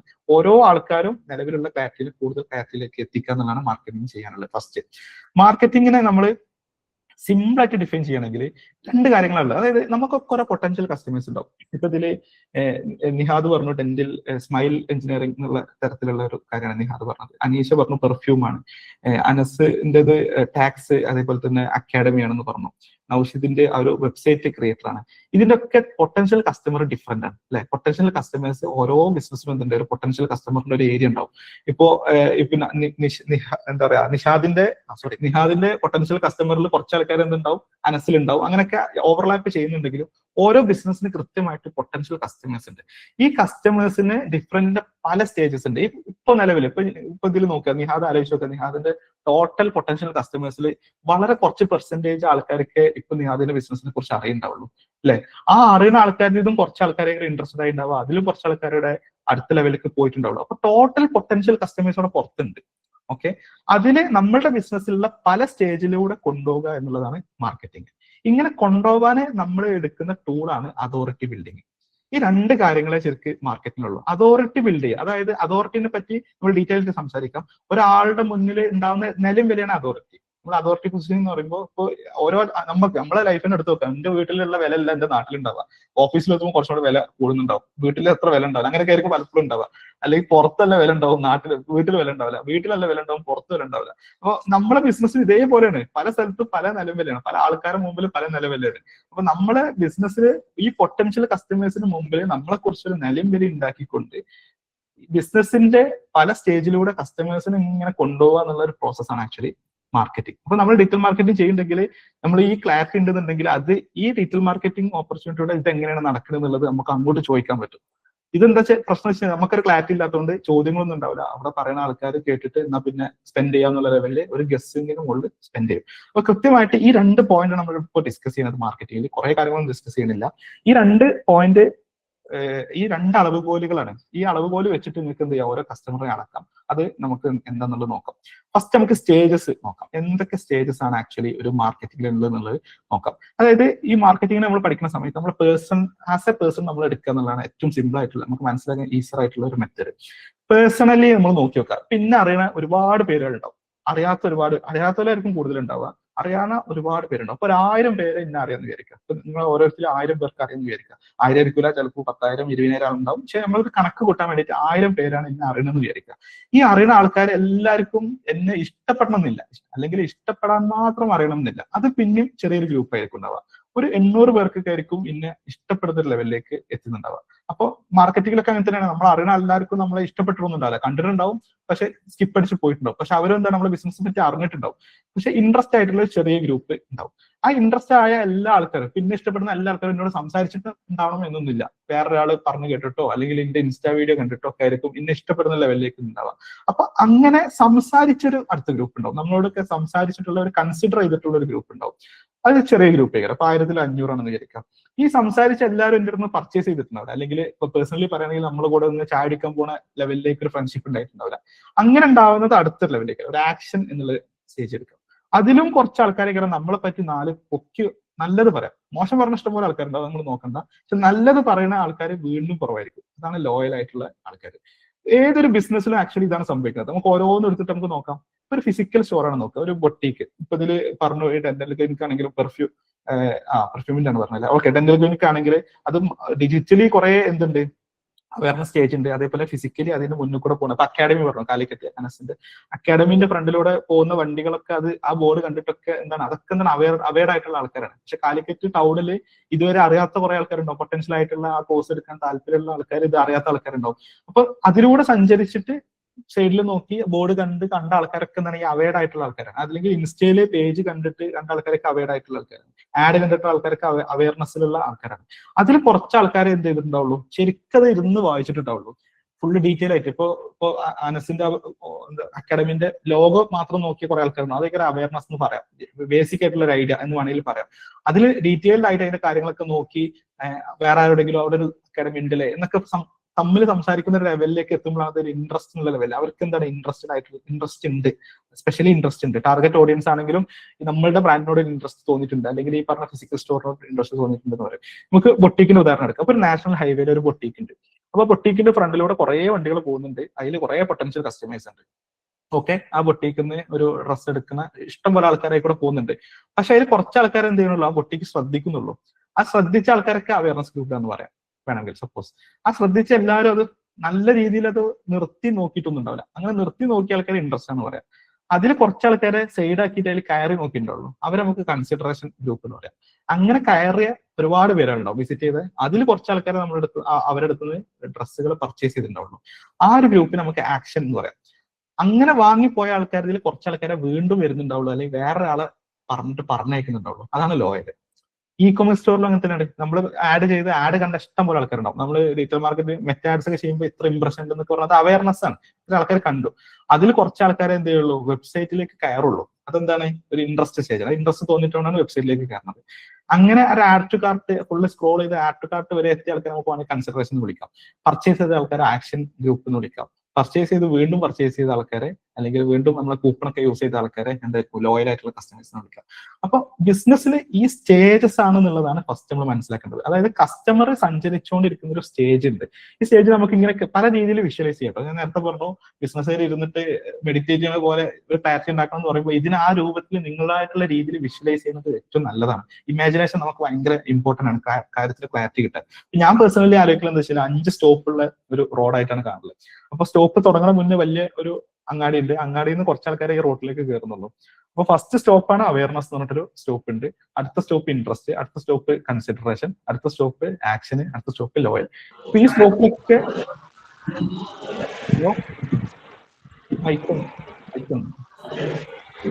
ഈ 5 സ്റ്റോപ്പുകൾ ഉണ്ടെന്ന് ഞാൻ അങ്ങനെയാണ് ഇമാജിനേഷൻ ചെയ്യാറുള്ളത്. അപ്പൊ ഈ ഓരോ സ്റ്റോപ്പിലും എന്തുണ്ട്, കുറെ കസ്റ്റമേഴ്സ് നമ്മുടെ ബിസിനസ്സിൽ നിന്ന് കിടക്കുന്നുണ്ട്. ഓരോ മാർക്കറ്റിംഗ് കാര്യങ്ങൾ വരുമ്പോഴും എന്താണ്, അത് ഇന്ന സ്റ്റോപ്പിലേക്കാണ് ആളെ ഇറക്കുന്നത്, ആ ബസ്സിൽ ഇങ്ങനെ കൊണ്ടുവന്നിട്ട് ഇറക്കണം. ഇങ്ങനെയാണ് ഞാൻ വിഷ്വലൈസ് ചെയ്യാറുള്ളത്. അപ്പൊ ഓരോരുത്തരും ആ തരത്തിലൊക്കെ വിഷ്വലൈസ് ചെയ്യാനൊക്കെ ശ്രമിച്ചിട്ട് ക്ലാരിറ്റി ഉണ്ടാക്കാൻ പറ്റും. ഇമാജിനേഷന് ക്ലാരിറ്റി ഉണ്ടാക്കാൻ പറ്റിയ ഒരു ടൂളാണ്. അപ്പൊ ഈ അർത്ഥത്തിൽ നിങ്ങളുടെ രീതിയിൽ എങ്ങനെയാണെന്നുണ്ടെങ്കിൽ നിങ്ങളുടെ ബിസിനസിന്റെ ഒരു എന്താ പറയാ കോണ്ടെക്സ്റ്റിൽ എന്ത് ചെയ്യുക, ഇതിനൊരു ഇമാജിനേഷൻ ഉണ്ടാക്കുക. നിങ്ങളുടെ ബിസിനസ്സിൽ ഓരോ സ്റ്റേജിലും ഏതൊക്കെയാണ് സ്റ്റോപ്പ് ഉള്ളത്, അവിടെ ആരൊക്കെയാണ് ഉള്ളത് എന്നുള്ളൊരു ഇമാജിനേഷൻ ഉണ്ടാക്കുന്നതാണ്. ഈ ഒരു ക്ലാരിറ്റി ഉണ്ടെങ്കിൽ നമുക്ക് 2 കാര്യങ്ങളാണ് ഗ്രോത്തിന് ചെയ്യാനുള്ളത്. അതായത് ഒന്നെങ്കിൽ നമുക്ക് എന്ത് ചെയ്യാം, ഈ ഓരോ ഗ്രൂപ്പിനെയും ഇൻക്രീസ് ചെയ്ത് കഴിഞ്ഞാൽ സ്വാഭാവികമായിട്ടും കൂടും. ഇപ്പൊ ഞാൻ നേരത്തെ കാണിച്ചിട്ടുള്ളതിൽ 1000 ആൾക്കാരിൽ 10 ആൾക്കാരാണ് നമ്മളിന്ന് പർച്ചേസ് ചെയ്തത്, 2 ലോയൽ ആയിട്ടുള്ള കസ്റ്റമേഴ്സ് കിട്ടിയത്. ആ 1000 ആൾക്കാരെ ഇൻക്രീസ് ചെയ്യാനുള്ള പണിയെടുക്കുകയാണ്, നമ്മൾ നെറ്റ്വർക്കിംഗ് കൂട്ടുകയാണ്, നമ്മൾ ആഡ് ചെയ്തതിൽ കൂട്ടുക, അവയർനെസ് കൂട്ടുകയാണ്. അപ്പോൾ സ്വാഭാവികമായിട്ടുള്ള ഒരു മാറ്റം ഉണ്ടാവും. അതിങ്ങനെ വന്ന് 10 ആൾക്കാർ വാങ്ങുന്നത് 100 ആയിട്ടും വരുന്നുണ്ടാവും. അതേപോലെ തന്നെ നമുക്ക് അതിന്റെ പെർസെന്റേജ് കൂട്ടാം. അവിടെയാണ് നമ്മൾ അതോറിറ്റിന്റെ ഇമ്പോർട്ടൻസ് വരുന്നത്. നമ്മളിപ്പോൾ ചെയ്തുകൊണ്ടിരിക്കുന്ന ആക്ടിവിറ്റിയിൽ കൂടുതൽ അതോറിറ്റി ബിൽഡിങ്ങിന്റെ ആക്ടിവിറ്റീസ് കൂട്ടിക്കൊണ്ടുവരാണെങ്കിൽ സ്വാഭാവികമായിട്ടും എന്ത് ചെയ്യും, ഒരു സ്റ്റോപ്പിൽ നിന്നും അടുത്ത സ്റ്റോപ്പിലേക്ക് വരുന്ന ആൾക്കാരുടെ എണ്ണം കൂടും. നേരത്തെ കേസിൽ എങ്ങനെ ഉണ്ടാവും, അവയർനെസ് ബസ് സ്റ്റോപ്പിൽ ഇങ്ങനെ ആൾക്കാർ തിങ്ങി നിൽക്കുന്നുണ്ടാവും. ഇൻട്രസ്റ്റിലേക്ക് വളരെ കുറച്ച് ആൾക്കാരെ വന്നിട്ടുണ്ടാവുള്ളൂ, അതിലും കുറച്ച് ആൾക്കാരെ ഇതിലേക്ക് വന്നിട്ടുണ്ടാവുള്ളൂ. പക്ഷെ നമ്മൾ ആ ബസ് സ്റ്റോപ്പിലേക്ക് അടുത്ത സ്റ്റോപ്പിലേക്ക് വഴി കാട്ടാൻ നിൽക്കുന്ന നമ്മളുടെ ബിസിനസ്സിലുള്ള പ്രോസസ്സുകൾ ഉണ്ടാവില്ല, ഡിഫറെന്റ് പ്രോസസ്സുകൾ ഉണ്ടാവും. ആ പ്രോസസ്സുകളിൽ നമ്മൾ ഇങ്ങനെ അയച്ചു പണിത് കഴിഞ്ഞാൽ നമുക്ക് എന്ത് ചെയ്യാൻ പറ്റും, ഈ അതോറിറ്റി പൊസിഷനിങ് ഇൻക്രീസ് ആക്കുന്നതിലൂടെ നമുക്ക് എന്ത് ചെയ്യാം, ആ പെർസെന്റേജ് നമുക്ക് കൂട്ടി കൊണ്ടുവരാൻ പറ്റും. ഇതാണ് അതിന്റെ ഒരു മെത്തേഡ്. അപ്പൊ നമുക്ക് അതോറിറ്റി ലെവൽ എന്താണെന്നുള്ളത് നോക്കാം. സ്റ്റേജസിൽ ഒരു ക്ലാരിറ്റി ആദ്യം ഉണ്ടാക്കുക. അത് ഉണ്ടാക്കി കഴിഞ്ഞാൽ സംസാരിക്കേണ്ട ഒരു കാര്യമാണ് അതോറിറ്റി ലെവൽ. നേരത്തെ പറഞ്ഞു നമുക്കൊരു നിലയും വില ഉണ്ടാക്കുക എന്നുള്ള പ്രോസസ്സാണ് ശരിക്കും അതോറിറ്റി ലെവൽ. നമ്മളിപ്പോൾ സംസാരിക്കുമ്പോൾ നമുക്ക് പേഴ്സണലി നമ്മളുടെ മുന്നിൽ തന്നെ ഓരോരുത്തർ സംസാരിക്കുമ്പോൾ ചില ആൾക്കാരുടെ മുന്നിൽ വരുന്ന സമയത്ത് നമ്മൾ വേറൊരു ഉദാഹരണം എടുക്കാം. നമ്മുടെ ഓഫീസിൽ ഒരാൾ വരികയാണ്, നമ്മളെ കാണാൻ വേണ്ടി വരികയാണ്. ഓക്കെ, നമ്മളെ കാണാൻ വേണ്ടി വന്നിട്ട് നമ്മൾ പറയണേ, അല്ലെ നമ്മളൊരാളെ കാണാൻ വേണ്ടി പോവാം, അങ്ങനെ സംസാരിക്കാം. അതായത് ഞാൻ ഒരാളെ കാണാൻ വേണ്ടിയിട്ട് ഓഫീസിലേക്ക് പോവാണ്. അപ്പൊ എനിക്ക് ടൈമൊക്കെ തന്നിട്ടുണ്ട്, ഇന്ന സമയത്ത് വന്നാൽ മതി തന്നിട്ടുണ്ട്. ഞാനവിടെ പോയി അയാള് ഇപ്പൊ വരാറുണ്ട് ഇറങ്ങിപ്പോയി. അപ്പൊ എന്റെ കൂടെ അതേപോലെ ഒരു 100 പേര് വന്നിരുന്നു വിചാരിക്കാം. 100 പേര് ആളെ കാണാൻ വേണ്ടിയിട്ട് വരികയാണ്. ആരെയാണ് കാണാൻ വന്നത്, അയാള് ഇപ്പൊ വരാറുണ്ട് ഇറങ്ങിപ്പോവാണ്. ഒരു 10 മിനിറ്റ് വരെ ക്ഷമ കെട്ടിക്കാണ്ട് കുറെ ആൾക്കാർ ഇറങ്ങിപ്പോകും അല്ലെ. ഒരു 20 മിനിറ്റ് കഴിയുമ്പോൾ കുറെ ആൾക്കാർ ഇറങ്ങിപ്പോകും, എന്താ വരുന്നില്ലല്ലോ കണ്ടിട്ട്. എന്നാൽ 2 ദിവസം 3 ദിവസം വരെ കഴിഞ്ഞാൽ ഇറങ്ങിപ്പോകാത്ത ലെവലിലേക്ക് ഒരു വില ഉള്ള ആൾക്കാരുണ്ട്. ഇപ്പൊ നമ്മൾ മമ്മൂക്കനെ കാണാനാണ് പോകുന്നത് വിചാരിക്കാം. അപ്പൊ മമ്മൂക്കനെ കാണാൻ വേണ്ടി പോയി മമ്മൂക്ക ഇപ്പൊ വരാറിന് പോയി കഴിഞ്ഞാൽ നമ്മൾ പെട്ടെന്ന് ഇറങ്ങി പോരില്ലല്ലോ. നമുക്ക് നമ്മളുടെ ഉള്ളിൽ എന്തുണ്ട്, ആ വില ഉണ്ട്, ആ അതോറിറ്റി ഉണ്ട്, മൂപ്പർ ഉണ്ടാക്കി എടുത്തിട്ടുണ്ട്, മൂപ്പരുടെ ഒരു കരിയറും ഉണ്ട്. അപ്പോ നമ്മൾ ഇത്തരത്തില് എന്താ പറയാ, ഓരോ ആൾക്കാരെ മുമ്പിലും നമ്മളുടെ കുറെ നിർബന്ധങ്ങൾ ഉണ്ടാവും. എനിക്ക് ഇത്ര കാത്തിക്കാൻ പറ്റുള്ളൂ, നമ്മളുടെ നിർബന്ധമാണ്. കുറെ കോംപ്രമൈസ് ചെയ്യാൻ പറ്റാത്ത കുറെ നിർബന്ധങ്ങളൊക്കെ ഈ വഴങ്ങൽ എവിടെയാണെന്ന് വെച്ച് കഴിഞ്ഞാല് ഇത്തരത്തില് നമ്മൾക്ക് അപ്പുറത്ത് ആരാണോ ആളായിട്ടുള്ള ഒരു നിലവിൽ നമുക്ക് എത്രത്തോളം ഉണ്ട് എന്നുള്ളതാണ്. ഇപ്പൊ വിനായകനെ കുറിച്ചൊക്കെ ഞാൻ ഇൻസ്റ്റയിൽ വീഡിയോ കിട്ടുന്നത്, അതായത് വിനായകന്റെ ക്യാരക്ടർ എന്നൊക്കെ പറഞ്ഞു കഴിഞ്ഞാൽ ഇന്റർവ്യൂവിൽ ഒരാൾ സംസാരിക്കുമ്പോൾ തക്കുത്തരം പറയാം, അങ്ങനത്തെ കാര്യങ്ങളൊക്കെ ആയിരിക്കും ഉണ്ടാവുക. തട്ടിക്കയറി സംസാരിക്കുക. ഇപ്പൊ ശ്രീനാഥ് ബാസി, അതേപോലെ ഷൈൻ ടോൺ ചാക്കോ, ഇവരൊക്കെ കണ്ടിട്ടുണ്ടാവും. ഇന്റർവ്യൂവിൽ ഭയങ്കര ആങ്കേഴ്സിനൊക്കെ പേടിയാണ്. പക്ഷെ ഇതേ ആൾക്കാര് മമ്മൂക്കയുടെ കൂടെ ഒരു സ്റ്റേജിൽ പങ്കിടുന്ന സമയത്ത് ഇതൊന്നും ഇല്ലല്ലോ. എന്ത് സംസാരിച്ചെങ്കിലും ഭയങ്കര സൗമ്യമായിട്ടാണ് സംസാരിക്കേണ്ടത്. അപ്പൊ ഹോൾ വേൾഡിലെ ഹോൾ ഹ്യൂമൻസിന്റെ ഇടയ്ക്ക് നമ്മളെ ബിഹേവിയർ കാണിക്കുന്നതാണ് ഈ അതോറിറ്റി ലെവല് ബേസ് ചെയ്തിട്ടാണ്. അപ്പൊ ഇതേപോലെ തന്നെ കസ്റ്റമേഴ്സ് ഹ്യൂമൻസ് ആണ്. കസ്റ്റമേഴ്സിന്റെ മുമ്പിൽ നമ്മൾ എത്രത്തോളം അതോറിറ്റി ഉണ്ടാക്കാൻ പറ്റുന്നുണ്ട്, അതിനനുസരിച്ച് അവരുടെ നിർബന്ധങ്ങൾ കോംപ്രമൈസ് ചെയ്യാൻ തയ്യാറാവും.